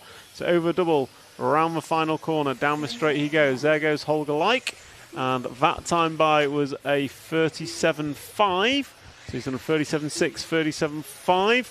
So he's going to have to pull a bit of a stellar lap out if he wants to improve his overall time. Jonathan Wolf. Looks like a fairly narrow line with grip, dusty and loose if you get off it. I don't think it's as bad as it looks. Bear in mind at the start of the day there was no black line. So whilst the grip is coming up, I don't think it's essential you're on the black, although the dust is a problem. It's obviously a little bit dusty off the black line. It is getting swept regularly. Holger Like comes across the line and he's going to close out with a 36.8, his best lap. So he further improves. A 52.0 is going to put him up to 46th. Eric Reaver going to go 151.2, so he's up 77 spots to 41st. Marcus Uberlet, he improves 7 spots up to 36th. Daniel Hoffman 149.2 from seeding round 1. He will stay 32nd.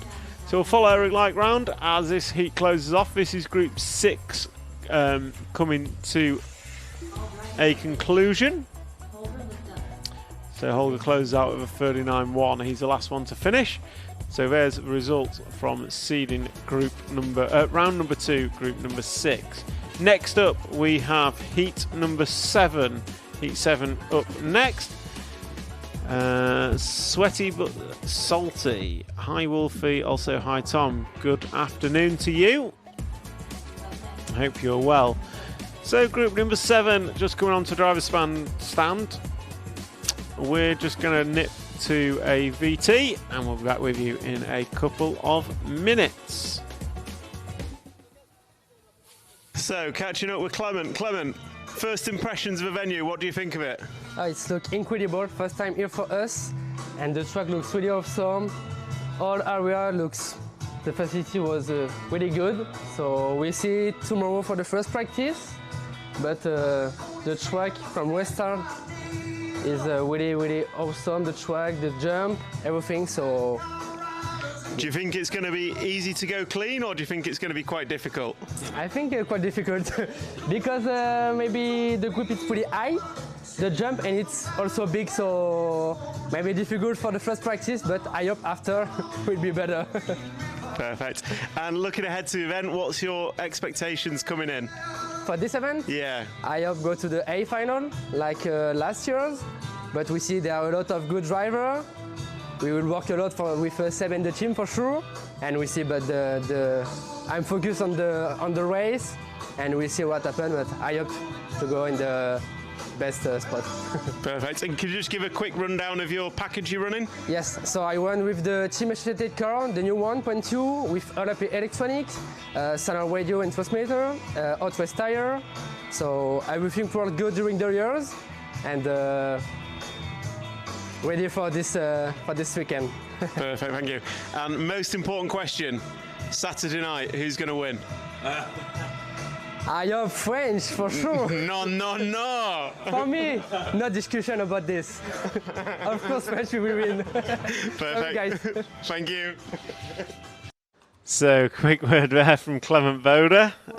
So that interview done just before the start. Well, it's done on Thursday, just as everyone's setting up. So yeah, who's going to win the football? We don't mention the football. What we do mention is we're going to try and follow car number 11. So if you can try and pick up 11. I think it's neither of those two. I think it's the second one of these two coming round off the big double now. And going to come round in front of us. So the green and white one, clear wing. There we go. So that is Christian Ulaco.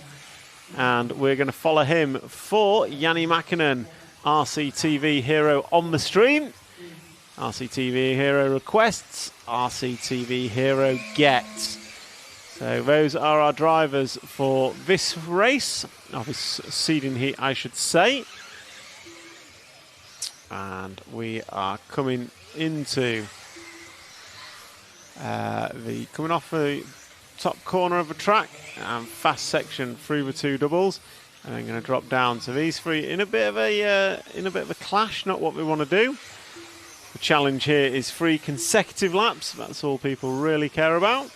So after round number 1 from this heat, Eric Like sat 16th overall. Marcel Trieb 25, Ricardo Masaagi 26.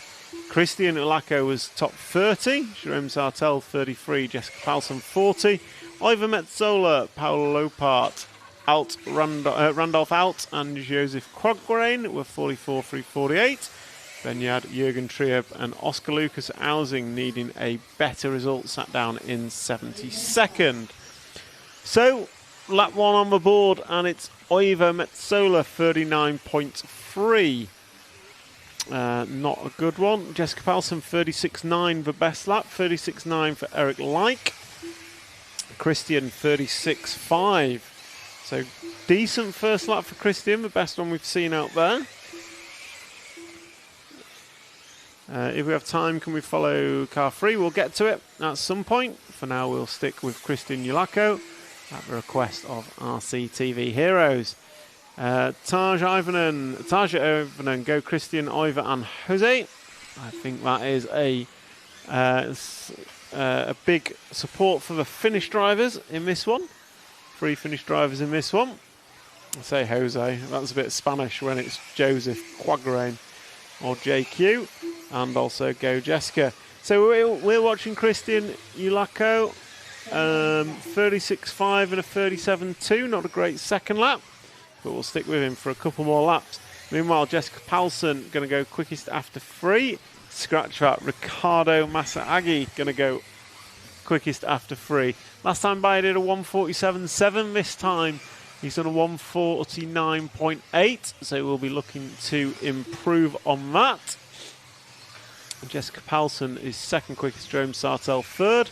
That's all after 3 laps. Christian Yulako goes through with a 36.7 that time by. So sitting second on best 3 laps currently, but equally more work to do if he wants to improve on the 1:48.7 that he did last time. Whips it up in the air, gets it all kinds of wrong, but still saves it as he drops down the hill. Now comes into the triple off camber corner.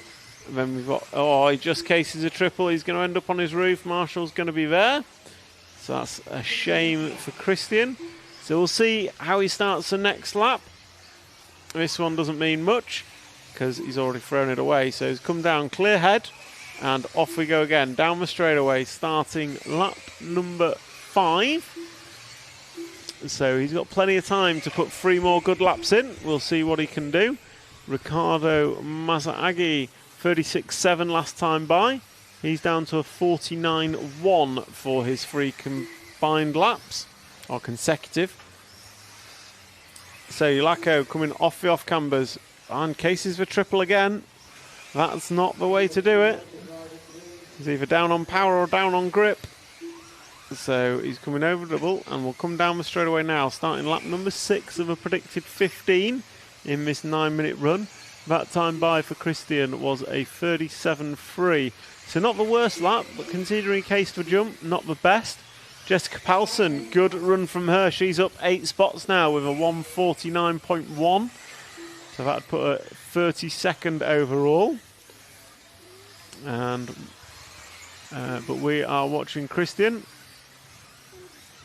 Oh, come on, Jonathan. Commentator's curse isn't that bad. Sometimes they still don't crash.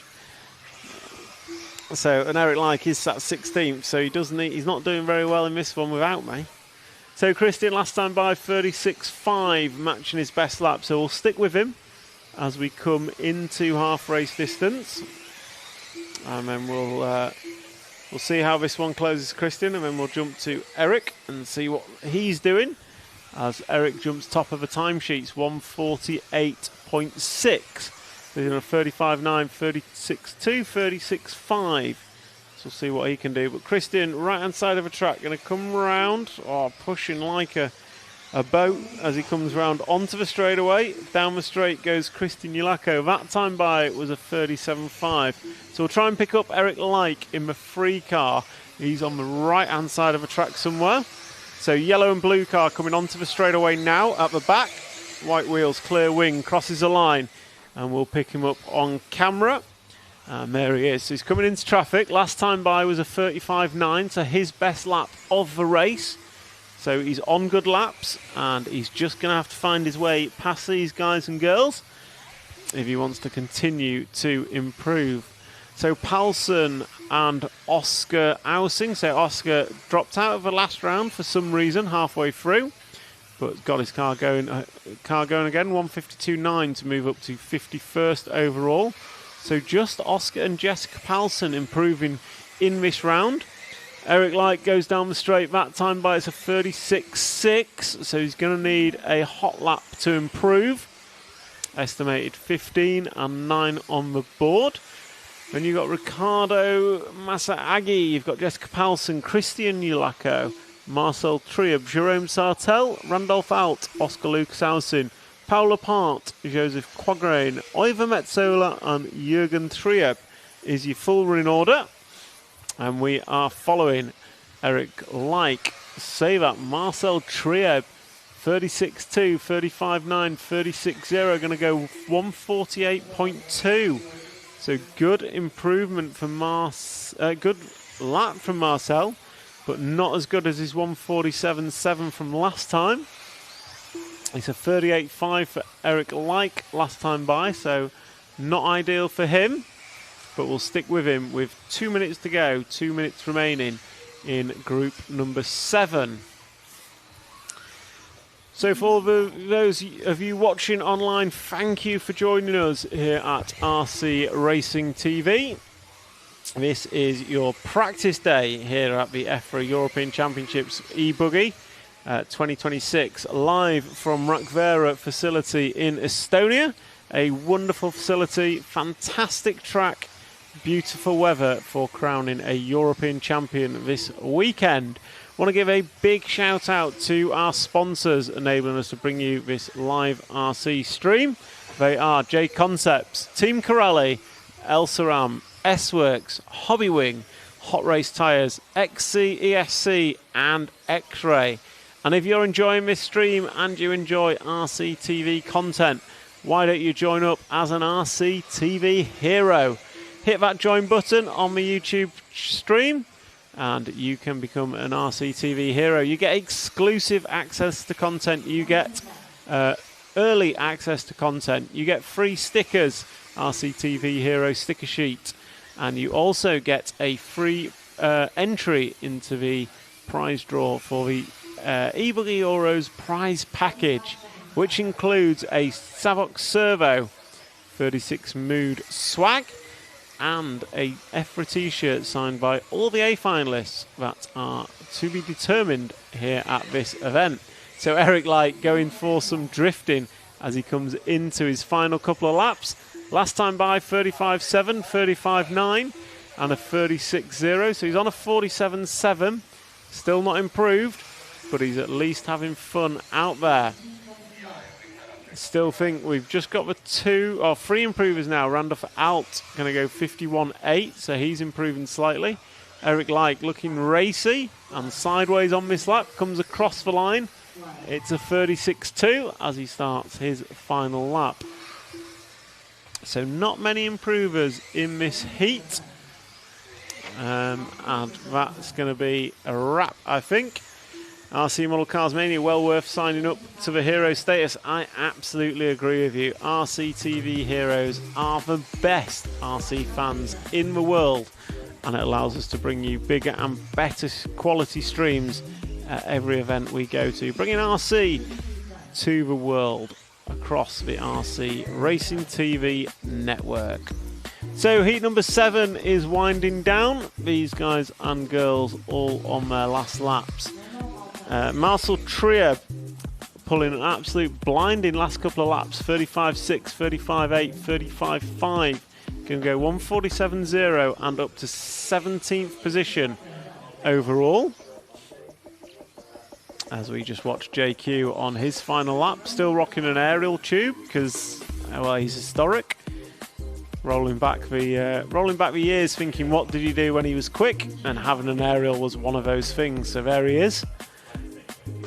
And I think Tebow still runs aerial tubes as well. So there goes JQ, lay down shocks on his Mayako Special Edition saddle pack car. So coming through the hairpin, he's going to double and come into the pits this time by. So that's completed. Marcel Trier going to be the biggest improver, going to go 147.0. Eric Like, you stay 16th. Ricardo, Christian Yulako, 30th. Jessica Palsen, 32nd. Good improvement too for Oscar Ausing, who didn't have a run in round number 1. So there's your results. We're going to go to a quick VT for a couple of minutes, and we will be back with group number 8 very shortly.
Introducing Team Corrali's Synchro 4, an all-new four-wheel drive bash buggy for the popular 8th scale category.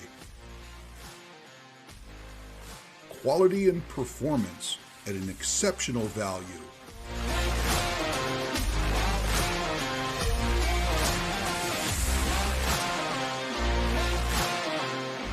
Synchro 4, your ultimate off-road companion.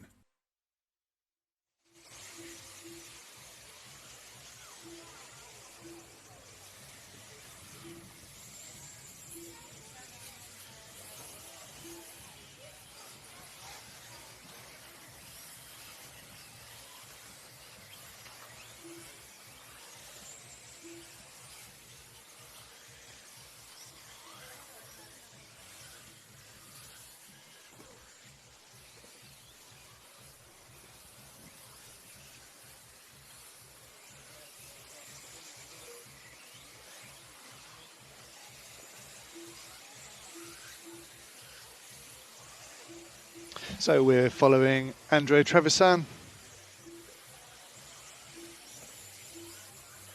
in this heat 8 of 10. Of course, the top drivers are split across the top 3 heats.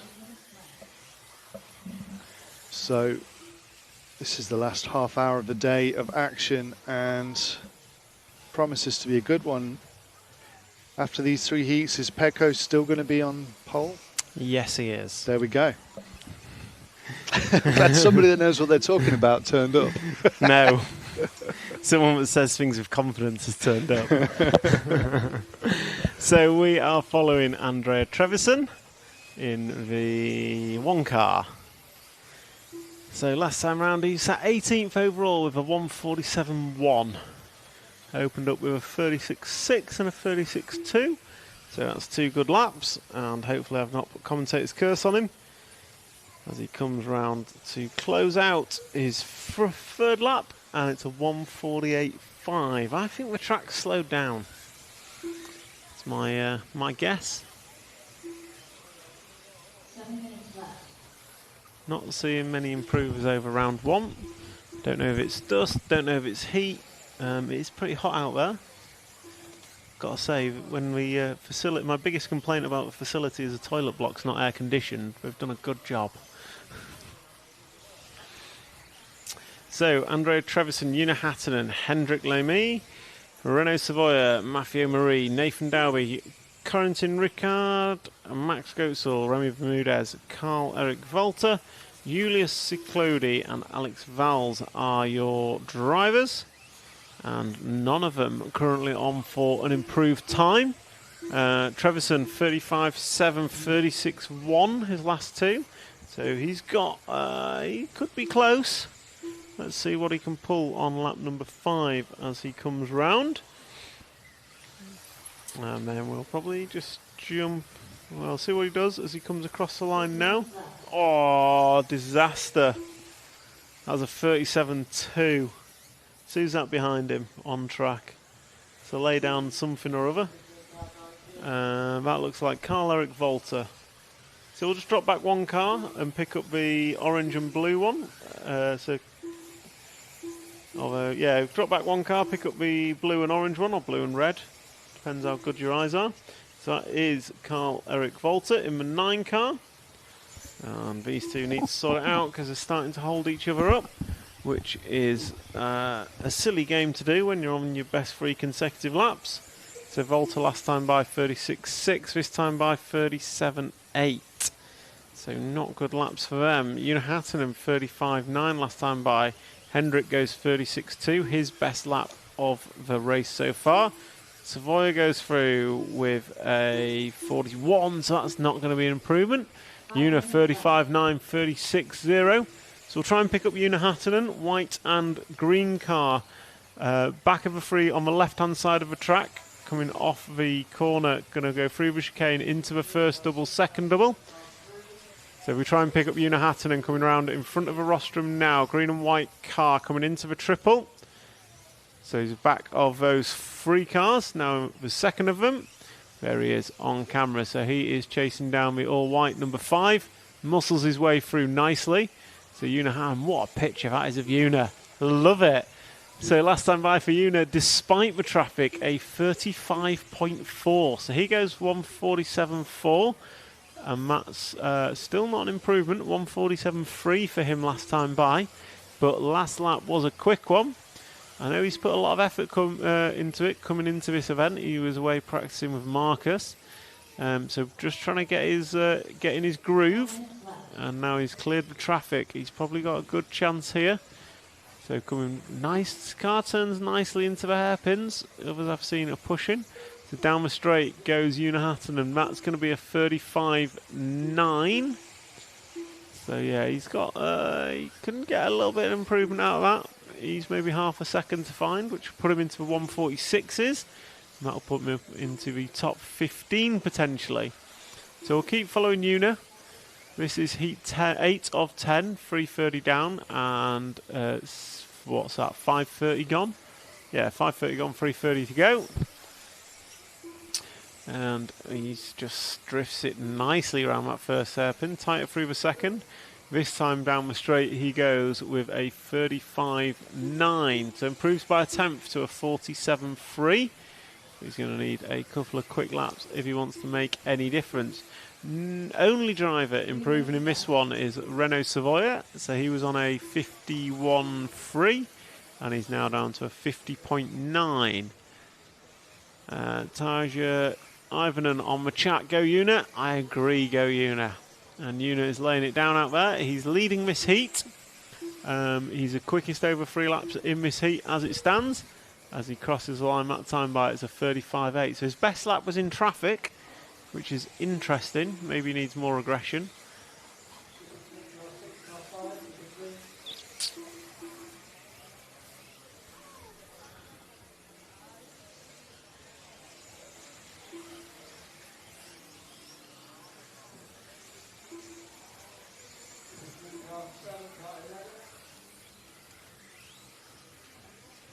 So we follow Una as we come into the final 2 minutes. Trevison's done a 40-second lap last time by, so he's not improving. Una goes 36.0. Henrik Lemaine, 36.0, 37.0. And then a 37.8, not ideal. Volta 43s. Nathan Dalby 37.2. No, there's not a lot of people improving here. So dare I say, the track is not quicker. So Savoya's improved by a couple of attempts. Ulyss Ciclodi also improving by a couple of attempts. He's jumped up 3 places. So 148. He's gained about half a second on his best 3 consecutive. With a 35.9, 36.2 and a 36.1. Una goes 35.4. So that's a good lap from Una. And he's got time to put another 2 with it. So nice landing, but his car just bobbled wide a little bit. So over Tripoli goes, nicely lands that. And he's round the right-hand side of the track. So he comes into this hairpin. Car just pushes on ever so slightly, but gets it round no bother. That one the rear kicks out. Down the straight he goes. There goes Una. That time by is a 36.2. That's going in the wrong direction. I think even with a new hot lap, he would struggle to improve his time. So as we're coming into the last 45-ish seconds, it is Harton and Bermudez, Trevison, Ciclodi, LeMay, Gotzel, Savoia, Volta, Ricard, Marie, Dalby and Vals. As Una comes into traffic, so probably going to be a new hot lap for him, as his best lap was done in traffic previously. Crosses the line, and it's a 35.4 again. He does not improve. 36.2 in the middle of that was not the way to do it. So coming into finishing times, we'll close out with Una on track. Scrap track, Una did improve. Yep, sorry, he did improve at 35.4. Improved by 2 tenths to move himself up 4 spots. So that's improved Una to a 47.1. So Una, Julius and Renault are your 3 improvers in this one, as group number 8 comes to a wrap.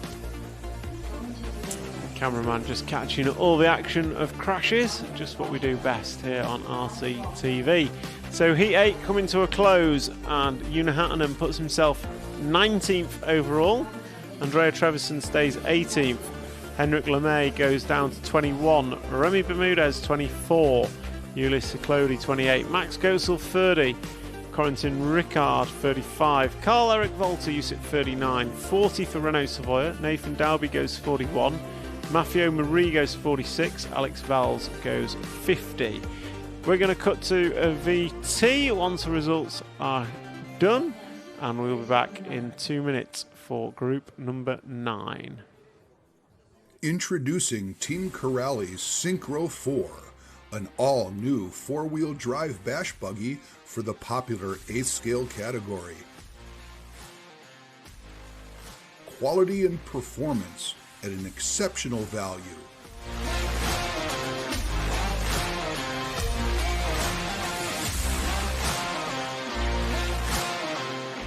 Synchro 4, your ultimate off-road companion. RC Racing TV is giving away a huge event prize pack to one lucky RCTV hero, absolutely stuffed with amazing prizes. You could get yourself a pair of exclusive RCTV kit bags from Race Stars, an EFRA t-shirt signed by every driver in the A Final, a Prospect Team Savox Servo, the latest Invisible Speed 2 book signed by JQ, 36 Mood swag, and more. And to be in with a chance, all you have to do is be an RCTV hero by joining the channel. Hero channel members get to watch tons of exclusive RC content, get discounts on the RC Racing TV store, and if you're hero level and above, you even get a free sticker sheet. Plus, you might even win the awesome EFRA eBuggy Euros Hero Event Pack.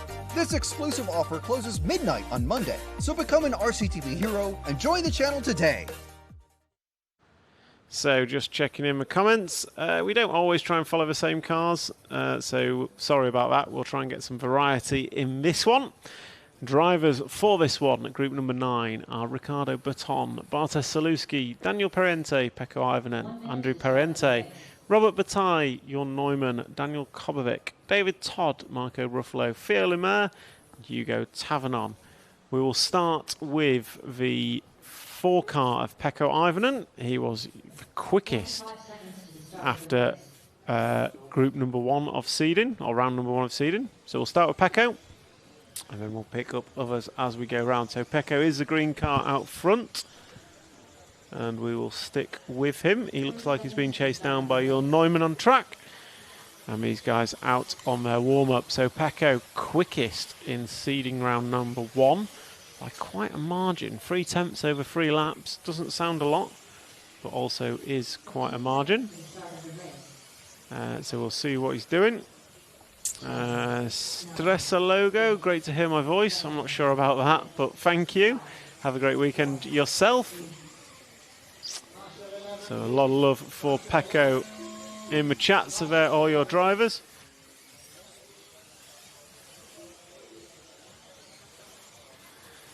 So there is Pekko on track. So he's coming over the back doubles, not started his race clock yet. So this is still a warm-up lap for Pekko. And he's still got Jon pretty close behind him. Jon will probably be trying to throw out the tow rope. Jon much quicker through that section. So we're going to watch Pekko for a couple of laps, and then we will move on to someone else.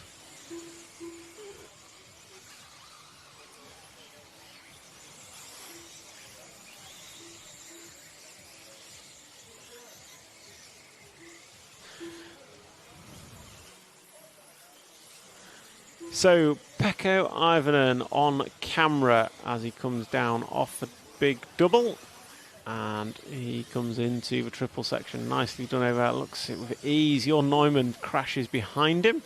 So Jon quicker on the warm-up lap, not so quick on this lap. So Pekko Ivanen was quickest last time by 34.3. He's going to open up with a 35.3. I think last time it took him a couple of laps to get into it.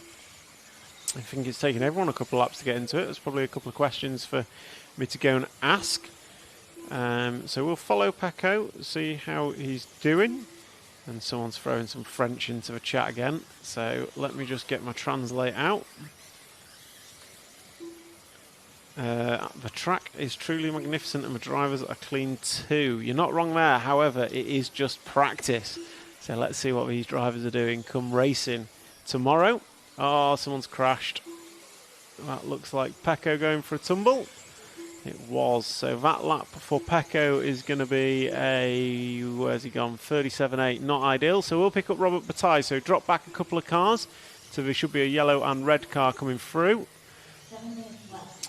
So yeah, third one of those three coming around the top corner now. That one that's just hit the pipe. That is the 6th car of Robert Bataille. So Robert, a S-Works brand ambassador on his farewell tour of the 8th Buggy scene, I believe. So he's committed to retirement this year, which is an unfortunate loss to the racing scene. Robert is a great person, helps out as much as he can for anyone and everything. And he comes into pits. Let's stick with him, see what's happening. Car comes up. Oh, can't quite see on this camera angle. So we'll pick up whoever that is down the straightaway. So we'll pick up... oh, we've got that camera. Sorry, I didn't even see it. So yeah, they're going for a wheel change on Robert's car. So let's see. Yeah, not on their car. That looks like a Jorn Neumann car. 7 of Jorn Neumann. So some tyre testing still going on late in the day for practice. These guys and girls obviously already got scores they're happy with. Robert Bataille sits 9th, Jorn Neumann 14th. And we've picked up the all-yellow Kyosho numero uno of Ricardo Berton. I believe the prettiest man in RC. I don't know if he likes being called that, but look at his picture. I've heard Frank has that on his nightstand. So we picked back up with Robert Bataille. So tyre change, let's see what that can do for him. And I'm going to have a quick look at lap times. Pecco Ivanen, 35.3. So he's a second lap slower on best lap than he did in seeding practice number 1. Robert Bataille crashes, so we'll pick up someone else. He's had too many opportunities and fluffed it. Don't want to completely ruin his run. So let's pick Bartek Zalewski if we can find him. End of a straight, pink and white car, number 2. So should be coming onto the back straight about now. Might be the all-white car, actually. So the all-white car coming off the big double jump now. Just coming into the triple. So there you go, the all-white X-ray machine of Bartek Zalewski. So Czech national champ. And he is a rapid racer. No, the Kilic brothers in the pits were pitting for Jorn Neumann. So Jorn and Robert were both in for tyre stops. Bartek is Polish, but he won the Czech Nationals. No, that was Max that won the Czech Nationals. Oh, I'm lost now. Someone told me he won the Czech Nationals. I'm pretty sure it was Max. Bartek is Polish. But Max isn't from Czech Republic, is he? To be fair, Borak won the Italian Nationals, and he's a Turkish Italian. Driver under a German, or German driver under a Turkish. I don't know. Anyway, who knows? Zalewski's quick. I know that much. And as I say that, he's gone 35.9, 35.4, 36.3, but his best time of 47.0. Not a single driver improving, Matt. What does that tell you? They're all tired. Is that tired as in the tyres are rubbish, or tired as in we've been here too long and it's too hot? No, I think it's the tyre and track issue. Yeah. Do you think it's just dusty or heat, or...? I think it's got to get slower before it gets faster. Yeah, it got slower in round 3 of free practice, and then went super quick in seeding 1, and then was slow again. I think Pecco knows what's going on, and that's why they've been so confident. But let's see. Yeah, we will see. This could be interesting. So let's jump forward 1 car. So we'll get the red and yellow of Jorn Neumann. So he did a tyre stop. He was rapid in free practice 1, and then kind of went off the boil. He's just opened the door there, which was a bold move considering he's just done his best lap of a 35.7. He sits 14th, so without an improvement from Jorn, he's going to be. Oh, it's not an A and B heat here. So the top 36 drivers will be spread over the top 3 heats. So that's how seeding will work. So on conclusion of the next heat, I'll give you a rundown of the top 36. So Pecco, despite being a fair bit slower than he was in seeding round 1, he is still the quickest. He's just done a 35.1 to bring his free lap time down to a 46.3. Buffalo 46.8. Let's see if we can pick up Marco in the 10 car. He should be left-hand side of a track somewhere. Coming on to the... coming through the chicane into the 2 doubles now. So double 1, double 2. I think that is Marco. Pushing super wide. No. I think you've already picked him up. Yeah, there we go. Pink and white car down the straight. That is Marco Buffalo. Kyosho car. I think I incorrectly assigned Yofa Guido a car show earlier, and he's actually tech now, so apologies for that.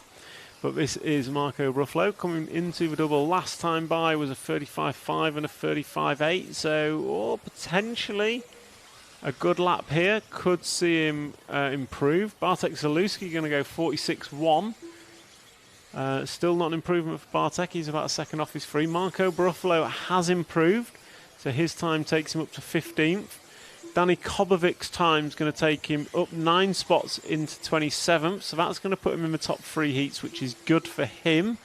Ricardo Berton goes 146.4, sorry, so that's an improvement for him. So a couple of guys finding the feet now and putting down improved times. We are following Marco Buffalo with 1 minute to go in this one. Not sure who's behind him on track, but looking racy in the 5 car is Adrian Periente. I'm sure Marco's not going to let him go because Marco's on a good set of laps here. 35.5, 35.4, 35.9. Does not improve, unfortunately. Adrian Periente, 35.8, 35.6, 35.7 does improve. And there goes Marco onto his roof. Who should we go to next? How about a bit of David Todd in the 9 car? So he should be coming into the doubles somewhere. So looking for the 9 of David Todd. My eyesight's dreadful. You're on him. Yeah. I'm glad the cameraman's got some talent. It's another blue and white car. He's right behind Marco. So down the straight goes David Todd, the Spanish-Irishman or the Irish-Spanishman? Spanishman? Spaniard. So we'll stick with David Todd as we close this out. His last 2 laps, 35.2 and 35.8, so he could be on to improve his time here. So he will want to close this one out well. Marco Citarella, go Marco on the YouTube chat. So David Todd going to come round. He's currently on a 48.2. Let's see what he does as he crosses the line. That time he does improve to a 46.8. Good work from David Todd. Where does that put him overall? 46.8. My sheet's not just updated just yet, but that 46 should put him into the top 16. It doesn't improve because he did a 45.7 last time by. In 45.7 in round number 1. So we'll follow them round to the pits, but that's going to be a wrap of group number 9. So Zalewski was quickest overall, although not an improvement on his previous round. So he went 45.9. Hot lap of that session was a 34.7. So not many drivers improving on previous scores. Okay, and we will go to heat number 10 next. So Pecco with a 34.7 hot lap of the heat, and Bartek Zalewski 45.9, best 3 consecutive laps. So coming up next is Group 10. We've got about a minute and a half before these guys are released for warm-up, so we'll just cut to a quick VT. RC Racing TV is giving away a huge event prize pack to one lucky RCTV hero, absolutely stuffed with amazing prizes.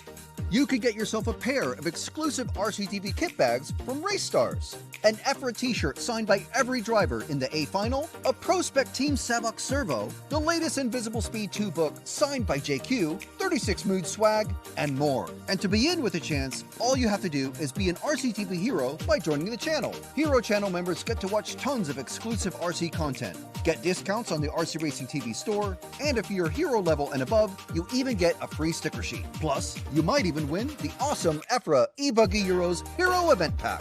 This exclusive offer closes midnight on Monday, so become an RCTV hero and join the channel today. Okay, welcome to Rakvere.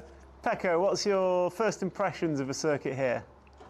Track looks amazing, and yeah, I've been here a couple of times and really looking forward to it. Do you think the track's going to be super difficult for going fast and crashing a lot, or do you think it's going to be quite relatively easy? The layout looks quite easy, but I think the thing will be if the grip gets super high, then it will be hard because of that. So when you're pushing, your car can flip over. Okay, and what's your expectations coming into the event? For me, really high. Top 3 would be really good, and I've been here many times, so probably first time in my whole career I have some kind of advantage on the, let's say, home advantage. Not really home, but still, yeah, I've been here many times, so should be fun. Perfect. And do you want to just give us a quick rundown of the package you're using? Yeah, so I'm using the Mayako limited edition 26 kit with the saddle layout and LCG option parts, and then Team Coyote electronics, and then Savox servo, and some ultimate bits in the car, and tires will be whatever you can get with JQ's Visa. Perfect, thank you very much. So we just heard from Pekko, expectations coming into the event, top 3, and he currently sits top of a tree for seeded practice. But let's see what group number 10 can do, and we're going to open up with none other than the e-buggy world champion himself, Marcus Krupp. So as he comes around, drifting it around that corner nicely. Spoke to Marcus earlier. He was saying the track was a bit difficult after free practice 3, where the dust came up, and it was a little bit loose out there for his liking, and quite different between the new and old sections. But it crosses the line and triggers his race clock now. So we'll see what he can do. We'll open him up. We'll see if he can pull a fast free. Oh, he's already cased the first double. And if anyone's got any follow requests online, drop them into the chat. We'll do what we can as we move through this final session of seeding practice. And then we're going to take a break. I think the opening ceremony is due to take place at 7 PM local time, so that's about 1 hour from now. So we'll be live for the opening ceremony. We're going to do something a bit different with it, so be sure to tune in, and we'll take you through the opening ceremony, something a bit different. And then we will be back tomorrow for qualifying from about 8:30, I believe.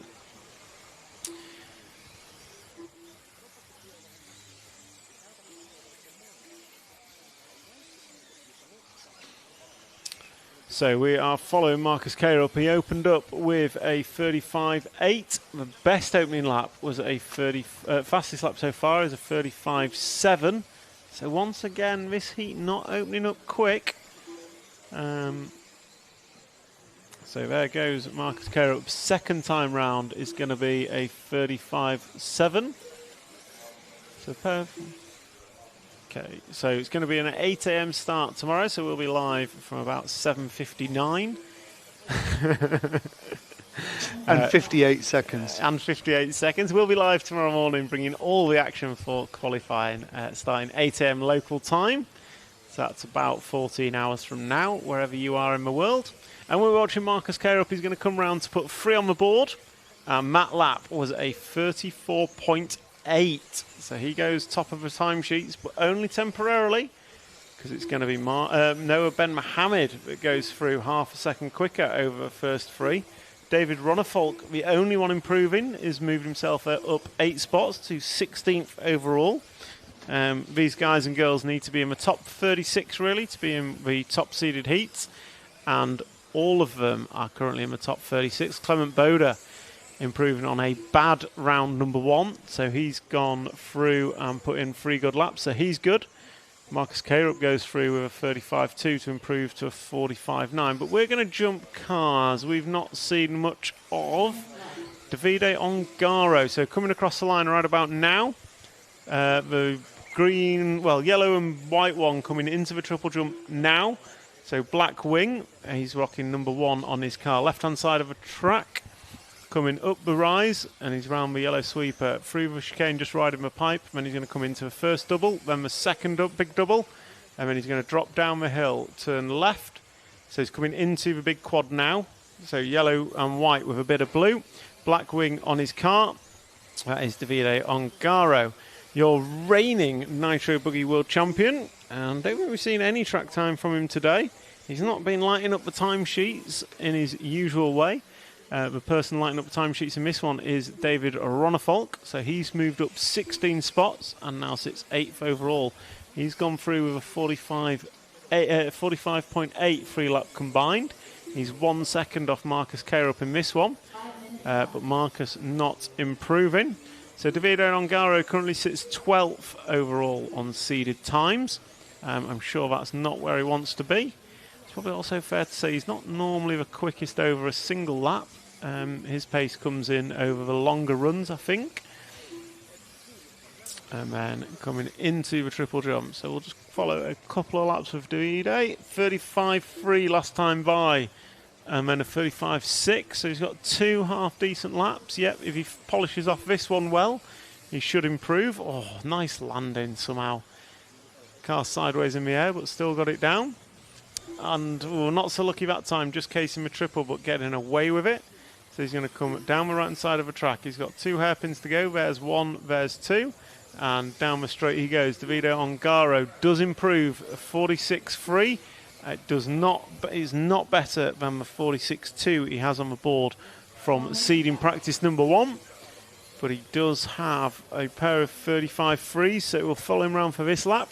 He's got another opportunity to improve. Meanwhile, David Ronnefolk, 45.4, going to put himself up to 5th overall on what is arguably a slower track. So could Ronnefolk be coming for it?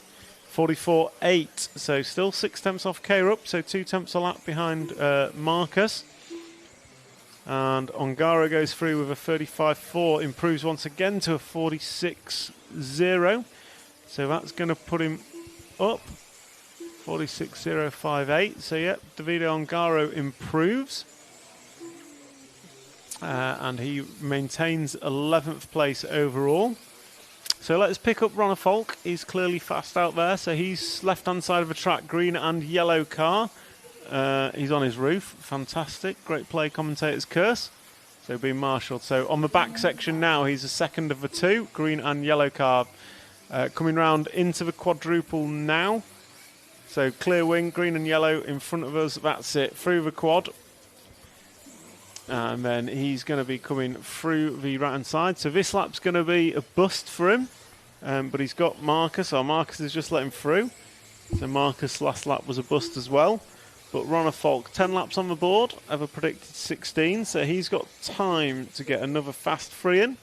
And 45.2 he's improved to. So that's going to put Ronnefolk still in 5th spot. But he's a whole lot closer than he was after seeded practice number 1. So dare I say, Matt, my prediction from yesterday, which I've changed 37 times, is coming good at the end of seeded practice, which counts for nothing. Well, yes. So we're following the X-ray machine of David Ronnefolk. And with 2 minutes to go in group number 10, or the last track action today, seeded practice. And I'd like to take a moment just thank our sponsors, JConcepts, our headline sponsor, and our supporting sponsors of Corrali, El Saram, S-Works, Hobby Wing, Hot Race, XC, ESC, and X-Ray. And if you want to support what we're doing, please do join up as an RC TV hero. Hit that join button on the YouTube stream, and you can get priority access to content, exclusive access to content. You'll be sent some exclusive stickers, and you're also entered into a prize draw for the EFRA eBuggy Euros prize package, including a Savox servo and a signed T-shirt of all the A finals. Savox servo. Jeez, are you listening or what? So David Ronnefolk last time by 35.1, best lap of a 34.9. So he's on it. This has potential for improvement. And he's coming up on the other green and yellow car, this one with a black wing. Not sure who that one is. I think that's Clement Boda. So Ronnefolk goes through 35.2, so he's on for an improvement. If he doesn't get caught in traffic and he can polish this lap off, oh, that's ruined it. So with 40 seconds to go, cameraman, pick a car, any car that's not the one you're looking at. And we will follow someone for the remaining minute. So potluck cameraman, what's he going to go for? Go on, Matt, get it on screen. And it's going to be the 2 car of Juan Carlos Canas. He's not even had a mention yet. So current Nitro Buggy European champion from about 2 weeks ago, and a former e-Buggy European champion. So Juan Carlos Canas in the S-Works machine currently sits 15th overall after seeded practice. So certainly not the best result he's ever had, but it is only seeding. And his car's not looking great, I'm not going to lie. It's not looking like a fun car to drive out there. However, it's only practice. There is still plenty of time for things to change. So these guys are on their final lap. Marcus Carup, 34.7 hot lap of this one. I think that matches what Pecco did in the last heat.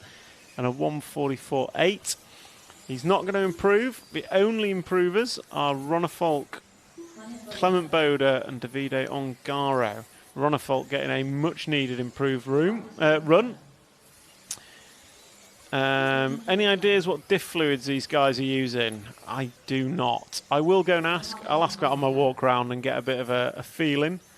And then be sure to update you guys tomorrow. So, as we watch Canas come round and close out qualifying, just a reminder, big thank you to our sponsors, JConcepts, Team Corrali, Elsaram, S-Works, Hobbywing, Hot Race Tyres, XC, ESC and X-Ray. We will be back online live from just before 8 AM tomorrow morning to bring you all 4 rounds of qualifying live here on RCTV. And I'll just give you a rundown of the top 36 seeders who will be split over the top 3 heats for qualifying. So Pecco Ivanen going to be your top seed here at the European Championships going into qualifying. Marcus Carup 2, Jo Figueiredo 3, Bartek Zalewski 4, David Ronnefalk 5, Adrian Perenti 6, David Todd 7, Mikael Olowski 8, Nober Mohammed 9, Robert Bataille 10, Davide Ongaro 11, Burak Kilic 12, Birkin Kilic 13, Ricardo Berton 14, Juan Carlos Canas 15, Jon Neumann 16, Marco Bruffalo 17, Mattia Polito 18, Eric Light 19, Marcel Trieb 20, Andrea Trevisan 21, Una Hatton 22, Daniel Periente 23, Hendrik Lemay 24, and Romy Bermudez 25, Hugo Tavernon 26, Daniel Kobovic 27, Ricardo Masiagi 28, Clement Boda 29, Ulysses Clody 30, Phil Lemaire 31, Max Goetzel 32, Christian Ulaco 33, Jessica Palsson 34, Daniel Hoffman 35, and the last of the top seeded heats, Jerome Sartel in 36. So that's a wrap of seeded practice. Your drivers will go away, think things through, come back tomorrow. Meanwhile, we will be back online in about 40 minutes. Are we doing a new stream, Matt, or is it same stream? We'll be back online on the same stream. We'll be back online with a new stream at about 7 PM for the opening ceremony. And I'd like to close out by thanking all our RCTV heroes for joining us today in the chat. If you want to become an RCTV hero, hit that join button and you get exclusive access to content, early access to content. You'll be sent an exclusive sticker pack, and you'll also have you'll be entered for free into the prize draw for the EFRA eBuggy prize pack, including a Savox servo, an EFRA t-shirt signed by all the A-main drivers, a Invisible Speed 2 signed book, and 36 mood stickers. That's a wrap for today, and we'll see you later on for the opening ceremony.